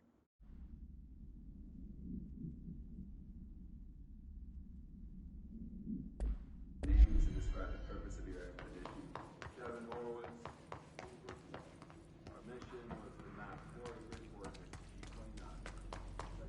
G29. Arish wasn't kidding about that monster.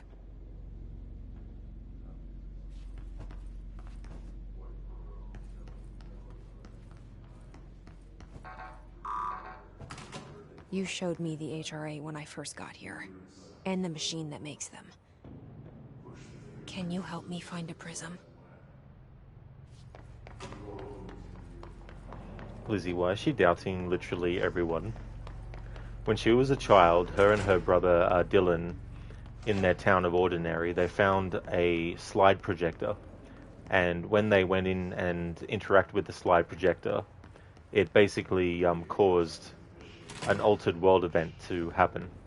And they actually took her brother Dylan, the FBC, and 17 years later she's now found the location where they actually have had him for all those years. So she's kind of not 100% trustful as a result of that.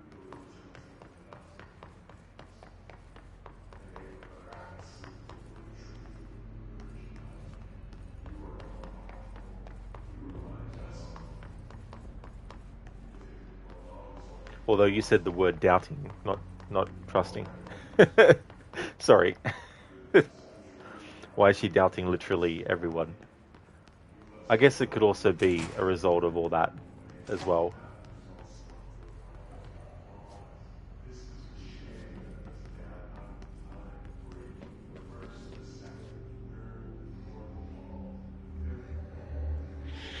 Shit! They're shattered. What the fuck?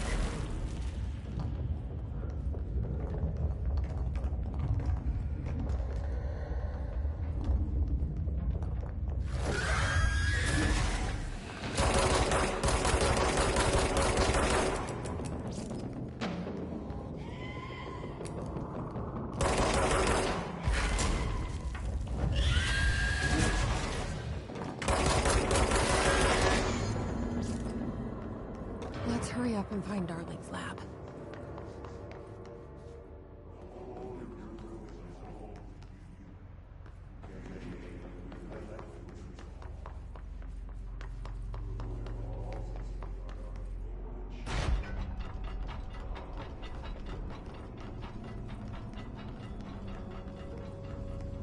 There are areas in the oldest house where, under the right conditions, when the frequencies match, other dimensions leak in. We call these areas thresholds. The quarry is one of the more stable thresholds in the maintenance sector. That's where Black Rock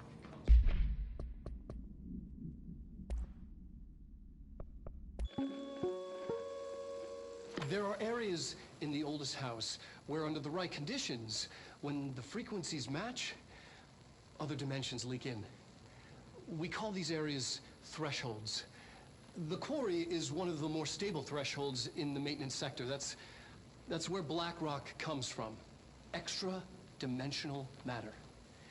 It has the unique property of blocking out a lot of frequencies. A good thing. It keeps things stable, contained. Think of it as paranatural lead. Our research involves many dangerous things we absolutely need to keep in check. That's what the Black Rock line fire breaks are about. The panopticon container cells. Sorry to interrupt, sir, but I need the code for the quarry elevator. Oh, Emily. The codes. Black Rock 665. Neighbor of the Beast. Get it?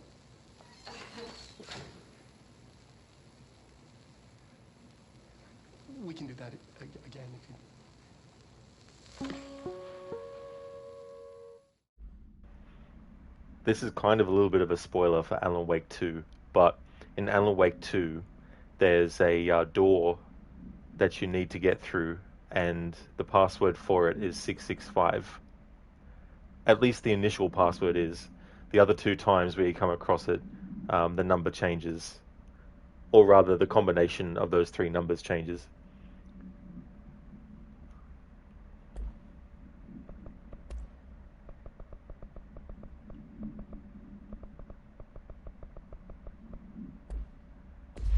You heard that too, right? Black rock comes from a threshold, the quarry. So, the prisms must be there too.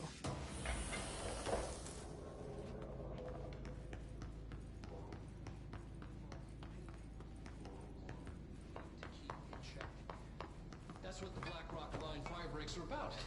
The panopticon container cells.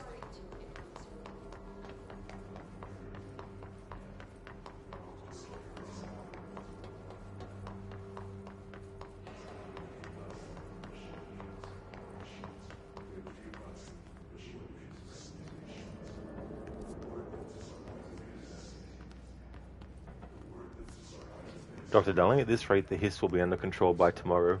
That is true, yeah. I was looking at the amount of main story missions, and what I'll do is, after this one's finished, I'll do the next one, and then that'll be a stream for today, and then tomorrow I'll finish the game.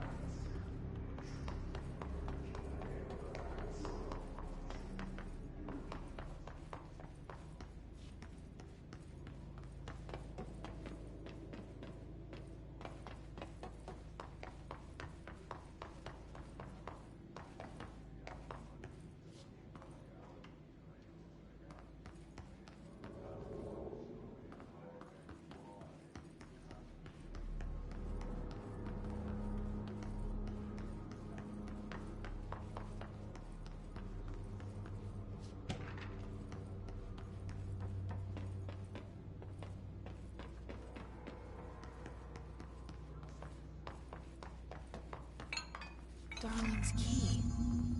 This should get us into the quarry.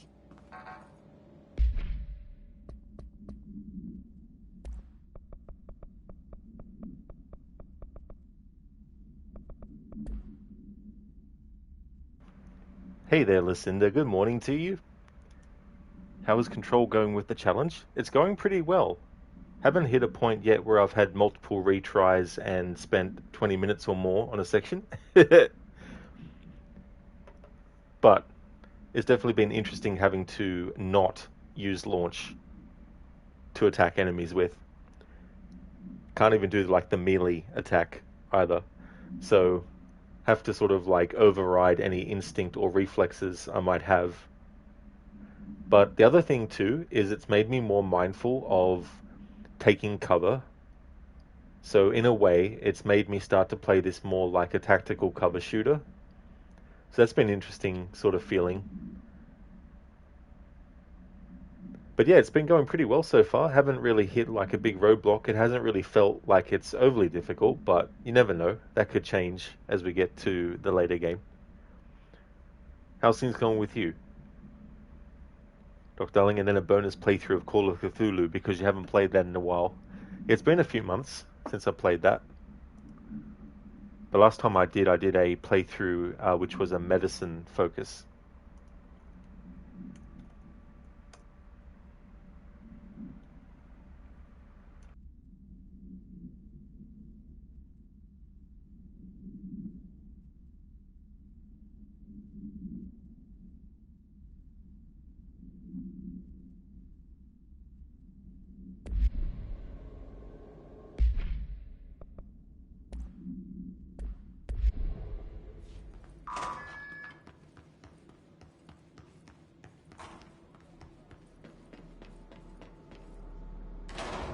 Everything here is crazy. Weird, but it feels right. Like how the world should be. I am in an infinite building leading to different dimensions, and I never want to leave. Even with all the horror, I'm happy. It feels sane. Or just the right kind of insane. Lucinda, you're going okay. It's Thursday, so you're past the halfway mark. Had a busy day yesterday. Glad to hear the challenge is going well. Some tactical cover shooters can be really fun, as long as the mechanics feel really good.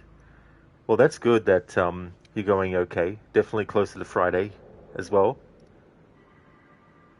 But that's good.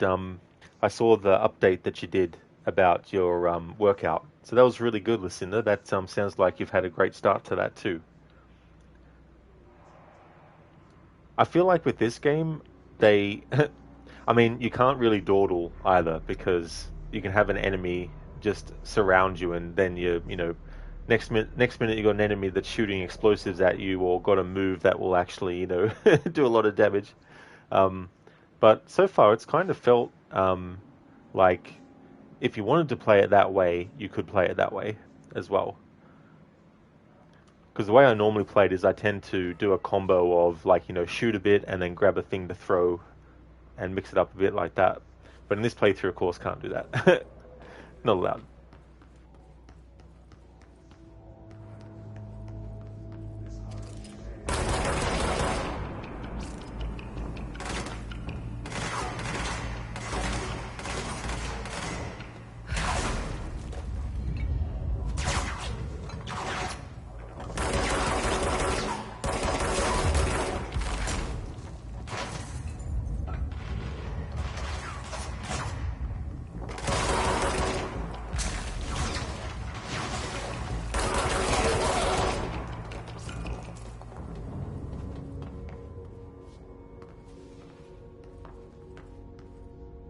Lucinda, yeah, you normally play this by working around the regeneration times of the abilities.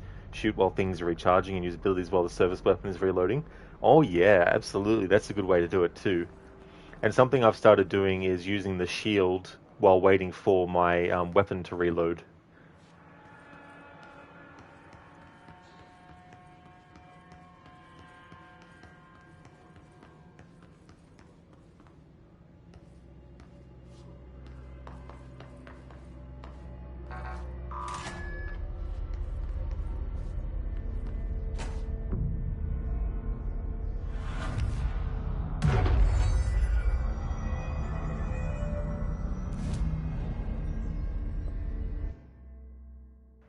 Okay, so I've got health fully upgraded. So I think because I'm starting to use the shield a bit more, I'll increase its strength to plus 20%.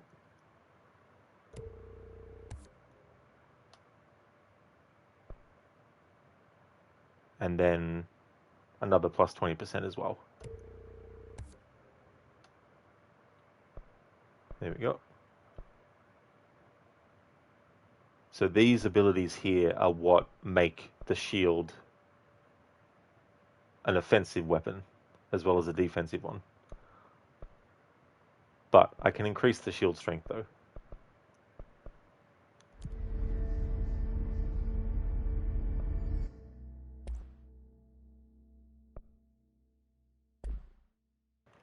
Listen, it's probably really useful when going from cover to cover too.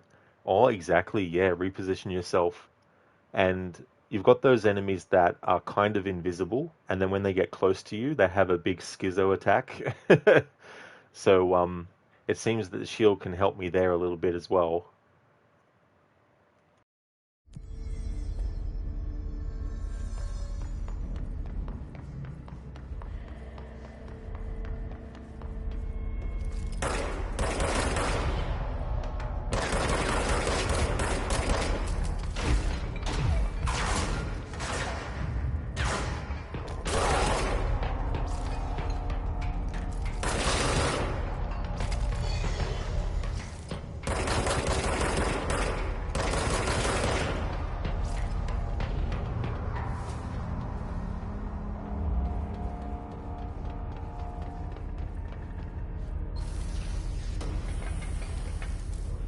Listen to those bomber enemies with terrorists in this game, lol. Oh yeah, that was so annoying. Especially in the heat of fighting, where you've got so many other enemy types too. Then you've got those annoying ones that float towards you, and if they get close enough, they'll just blow up on you.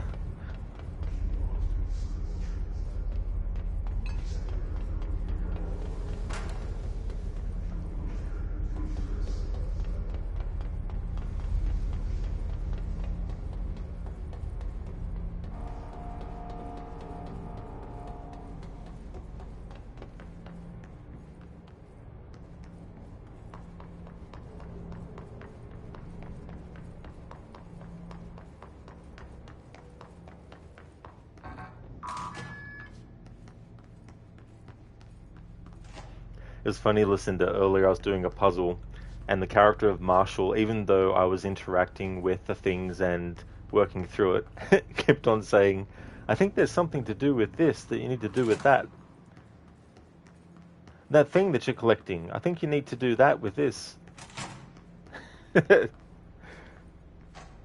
like, if I was taking, you know, like, that's where the dialogue, if after like a minute has gone by and the player hasn't even interacted with anything, it should be just like, you know, wait. Lucinda, yeah, you hated those because they'd always pull you out of position. Then you'd run into other enemies trying to avoid them if you couldn't kill them in time. Exactly, they were cunning like that too, making you have to do that, and then ambushing. Gee, Marshall, backseat much? Just a little tiny bit of backseating. You gotta love it when the game itself backseats the player.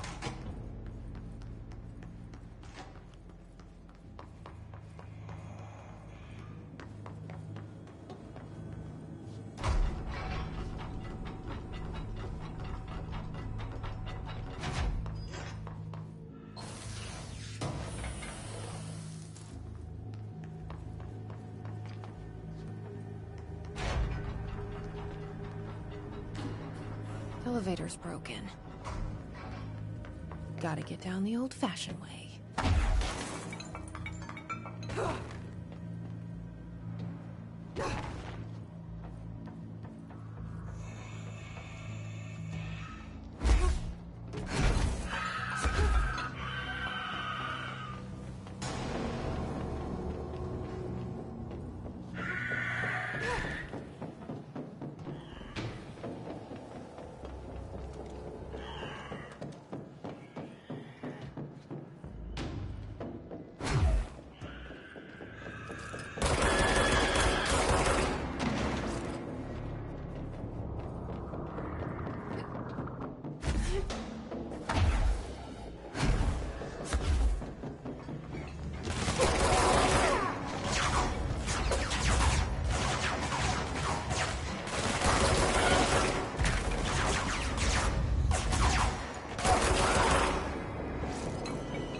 Marshall is like, Rod, jump twice and then land on one big toe. Yeah, and it's like, once you've done that, make sure you turn on a 90-degree angle, but don't turn a fraction more, otherwise you'll have to reset everything.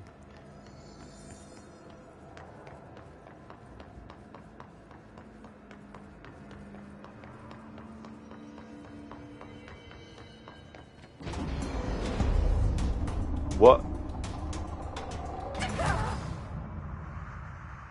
Okay.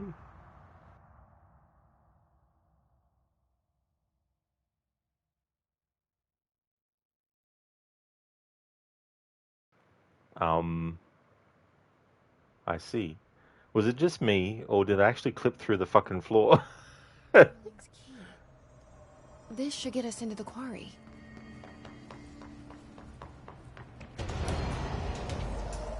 Yeah, that's what happened. Yeah, Dr. Darling and Lucinda is like, huh? What? Lizzie, what the heck just happened? Oh, there was a glitch. Jesse clipped through the floor and just fell to death. Scar Marshall ended your life. Yeah, it's like, you didn't follow my instructions to the letter.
Lizzie, not the clipping. Oh yeah, it was completely and totally unexpected. I don't remember that happening in either version of the game that I've played. I've played both the PlayStation and Xbox versions.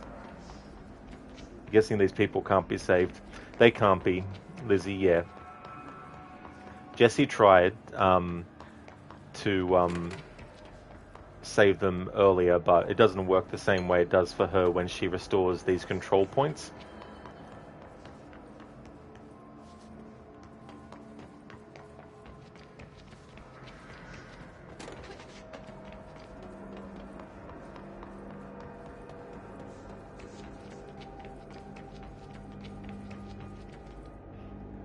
Scar, so after all that time you're telling me that you could use rocks as a shield, lol?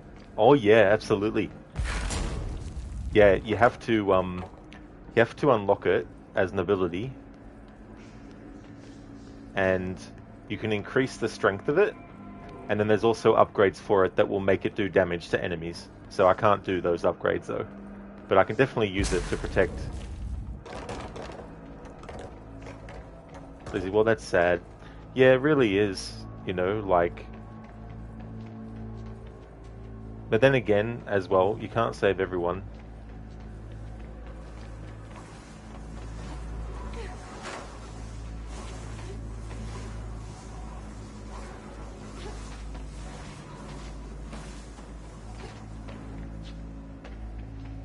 Whoa. Not what I expected.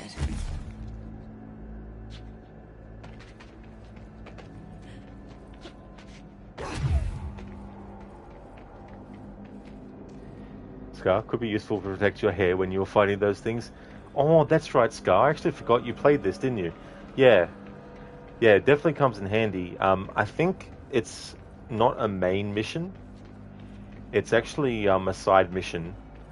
So maybe you just didn't go to the spot, because when you unlock it, I think you actually fall through the floor on purpose. Not a glitch like what happened to me.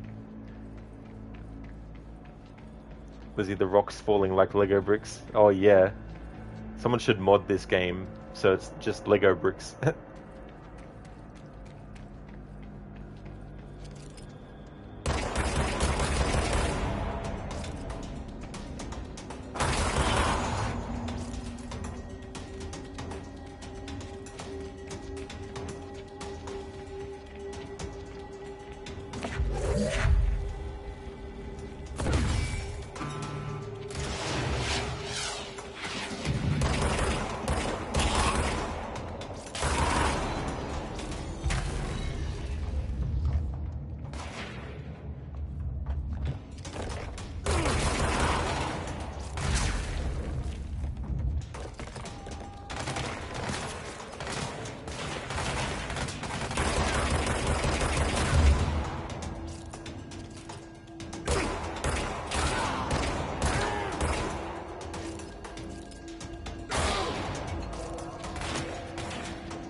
Ogorki, hello there. Thank you very much for the 10 stream streak. Appreciate that, thank you very much. How's things going? Lizzie, you'd play that? You have a small list of games that you should get the Lego treatment? Oh, cool, Lizzie, what are some of the ones? I've thought that it would be good to have like an Assassin's Creed Lego game with the caveat that it's not canon. But it'd be funny to have like Lego figures of various different assassin characters in the same game and switching between them and all that kind of stuff. Oh, nicely, Gorky. That's really good that you're going great. Lucinda, a canon Lego game? Definitely not, no. That's where it gets, that's where it would get stupid.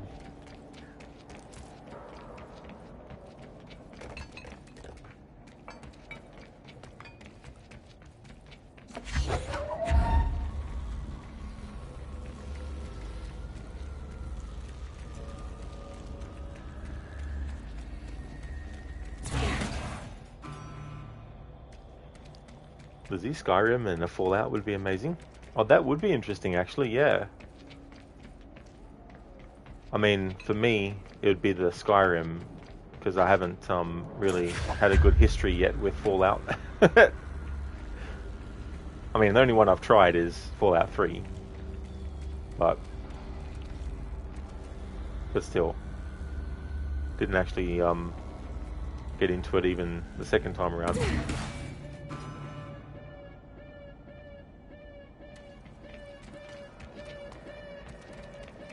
I also think it'd be funny to have like a sort of like they'd never do it, of course, but a Ghostbusters Lego game. That'd be quite funny.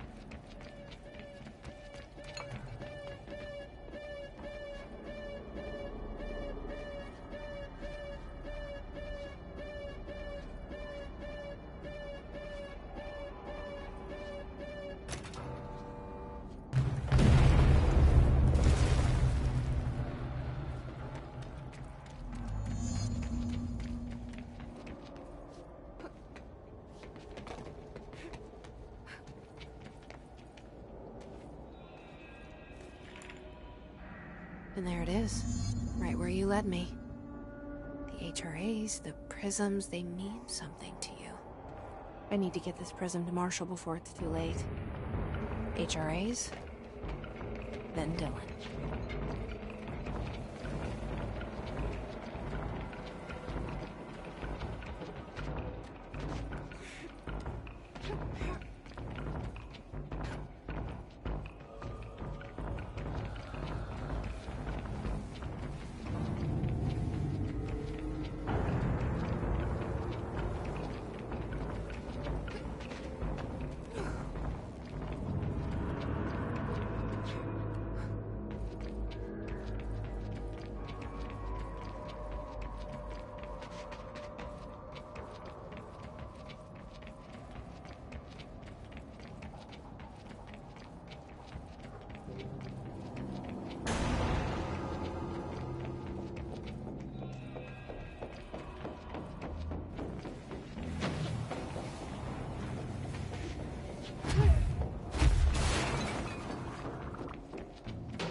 Lizzie, Lego Dimensions had a Ghostbusters level pack apparently. Oh, you know, I actually forgot about that one. The last Lego game I played when it was new was the Lord of the Rings one.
Oh yeah, Lizzie, Lego Alan Wake.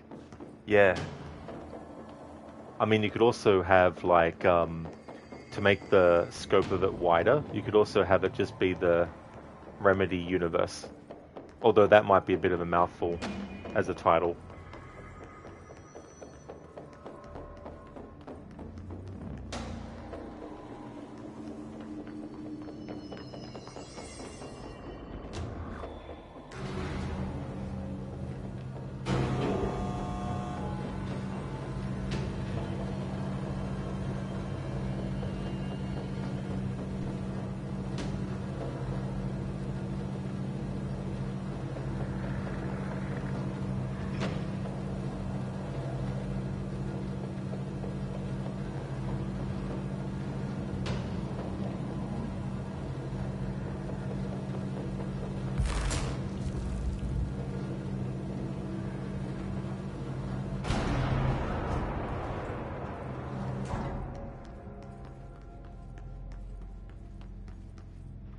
Lizzie, imagine the Lego pieces flying everywhere when under a light.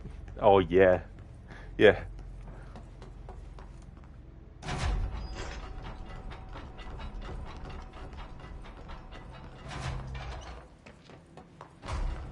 You could have like one of the Taken could actually be running towards Alan, and then they actually step on a Lego piece. They start hopping upside down, like hopping upside down, hopping up and down.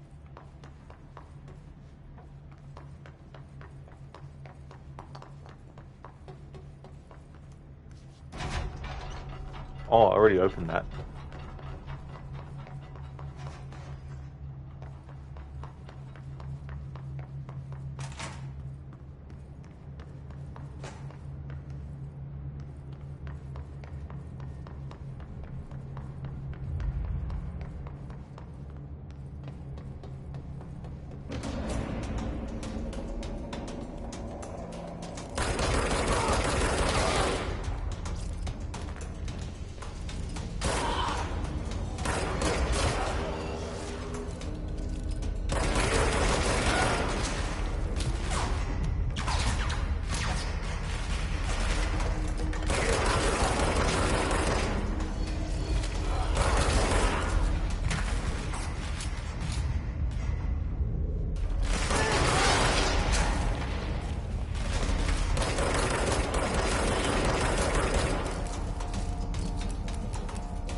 Situation report. All sectors.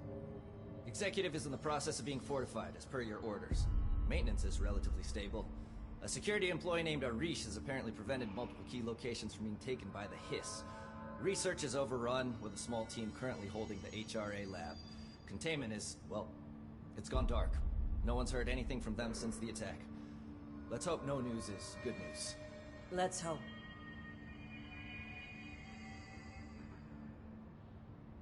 Had to take a detour into the quarry, but I found plenty.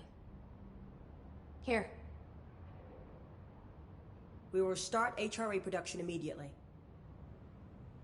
I promised I'd tell you about Dylan once you helped us. This is it. She knows. 17 years I've waited. Your brother is here. He was once known as Prime Candidate 6, codename P6. We brought him here after the ordinary event. He was groomed to be the future director. He had talents far beyond any other candidate in the program. Of course he did. We found you together. We share a bond. Are you with him now? So you kidnapped him? We took him in. Your parents vanished along with every other adult in Ordinary. Eventually, his power changed him. There were casualties. He wasn't fit to be the director. Did you know about this? Is this why you didn't bring me here sooner? Were you keeping me away? Where is Dylan? He's kept in the containment sector, in the Panopticon. My brother. I thought we were the same. What if we are? I'm going. Now. I expected as much. I need to go check on something. Something I cannot let the Hiss find. It shouldn't take long, but you must watch the Bureau while I'm gone. And remember, Dylan is dangerous. Do not let him out, Director Faden. How do I make her stop calling me that? I'm not here for them. Nothing simple here. These people took my brother, but they've accepted me without question. Are they my enemies or my friends? I need to see Dylan. I need to know. I wish you could tell me what you know, explain things. Just stay with me, okay? I could use a friend right now.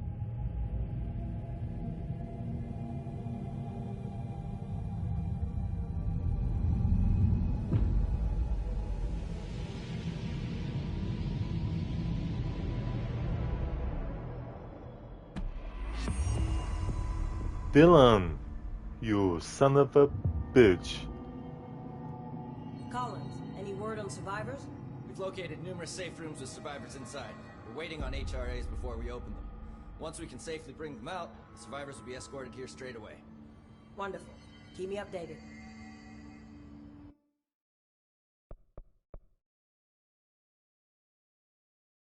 And that's where I'm going to end it for today. Thank you for clipping that moment, Ogorki. I definitely saw your message the first time. A mouse goes into a podiatrist's office and knocks on the door. The podiatrist comes and asks, "How may I help you? I'm in a terrible fix." Oh, sorry, Dr. Darling, I just realized that was a mistake. I thought it was supposed to be some pun or something you're coming into. A mouse goes into a podiatrist's office and knocks on the door. The podiatrist asks, "How may I help you? I'm in a terrible fix. At the place where I work, the boss is out to get me. He makes my life a living hell 8 hours a day. When I come home, I'm so full of anxiety. I can't sleep, which makes my productivity worsen. I don't know what to do." Oh, that sounds terrible. It sounds like you need a psychiatrist. But why did you come to a podiatrist office? The light was on. Very clever setup for that payoff. Nice. Like moth to a flame or to a light. Very nice. Lizzie while holding their leg or taking trips over a fake banana peel. Yeah, that'd be funny too as well. It was funny in Teenage Mutant Ninja Turtles 4, Turtles in Time, and probably some of the other games too. There would be like certain things where if the turtle trod on them, they'd jump around hopping going, "My toe! My toe!" Thank you for making that clip, Ogorki. Alright, so this is where I'm going to call it a stream for today. The next stream you'll see from me will be this again. So far, the challenge hasn't been too challenging, but that's okay. It's the first time I've actually done any kind of challenge with this, and so we haven't reached a point yet where it's like overly difficult or annoying or anything like that. But we'll see how we go tomorrow. Maybe the rest of the game will be a bit more difficult as we go through. But in any case, thank you everyone for watching this stream. I really appreciate it. Before I end, though, I'd like to give some shout-outs. Oh, thank you, Nofra. I definitely will, for sure. See ya, Sona. Hey there, Maxi. No trouble at all for the stream, dude. How's things been going?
That's okay, Lizzie, for the stream. No trouble at all. I definitely will have a good night.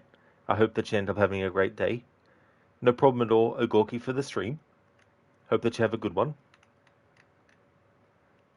Would definitely like to recommend people check out the following streamers. AC, who does a variety of different things, also does GTA Online. Book Lover has been doing a playthrough of Hogwarts Legacy. Daniel is doing The Witcher 3 Wild Hunt. Crocodiles is doing a playthrough of The Last of Us Part 2 Remastered. Lethargic has been doing streams of Minecraft. Lucinda is doing a playthrough of the first Dishonored. Scar is doing a playthrough of World of Warcraft. Shillerlock is playing The Witcher 3 Wild Hunt on Deathmarch difficulty.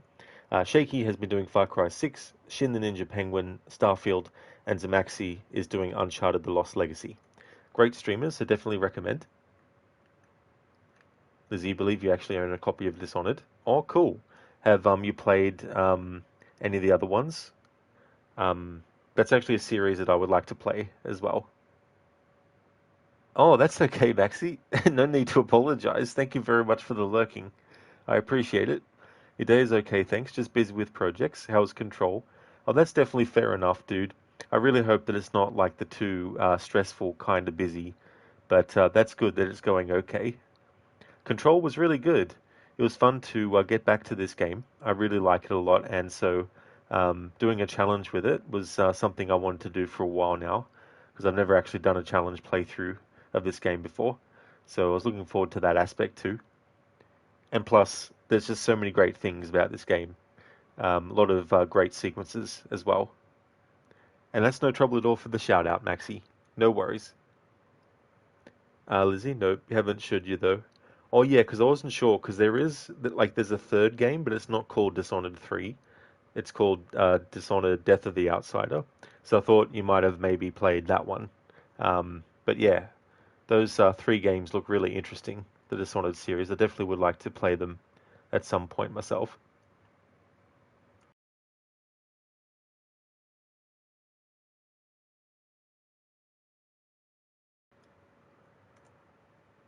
So it's pretty likely that I'll be finishing this game in my Friday stream. What I'll do is, if there's still time left tomorrow, because sometimes in some games, like, you can't necessarily go by how many, like, chapters there are. Like, there's 10 chapters with just the main story mission, and I've done the first 5, but the next 5 could go quicker than the 6 hours or so that I've done now. But if there is time left, then I'll make sure I have some kind of thing to do as a backup. However, it won't be what I want to do on Saturday. I'll have to think of what I want to do on the Saturday and Sunday, because I've got a few options, but it's all about timing and all that kind of stuff. So we'll just have to wait and see. But it'll give me extra time to think. And plus that I know for sure that Saturday will be a different game. Then I'll be able to plan a lot more strongly for that. Hey there, Double Door. How's your day going today? Sorry about the timing. I'm just about to end the stream. But thanks for joining though. I hope you're having a good day.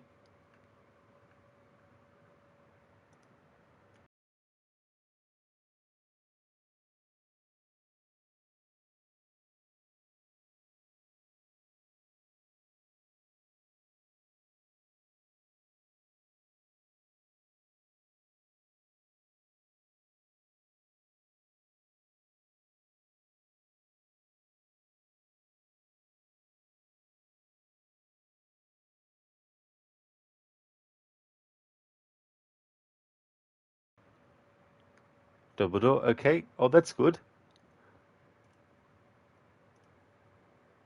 So if you see me streaming this game again, then you know it's my Friday.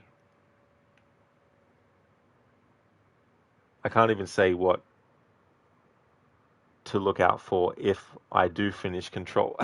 I don't actually know. I mean, I could also just pad out the time doing some side stuff in this game as well, maybe. But yeah, have to wait and see. Thanks for watching, everyone. Hope you all have a great day or night, whichever the case may be, and catch you in the next one. That's okay, Lucinda, for the stream and for the shout out as well. No trouble at all. We've got about 5 missions or chapters done, so I've got 5 left. You're heading off to work. Well, I hope that work goes well for you, Lucinda. I hope that it also goes quick as well. The quicker you can get to Friday, and then the weekend as well. Thanks for being here and watching as well. I really hope you have a great day today, and that work will go well too.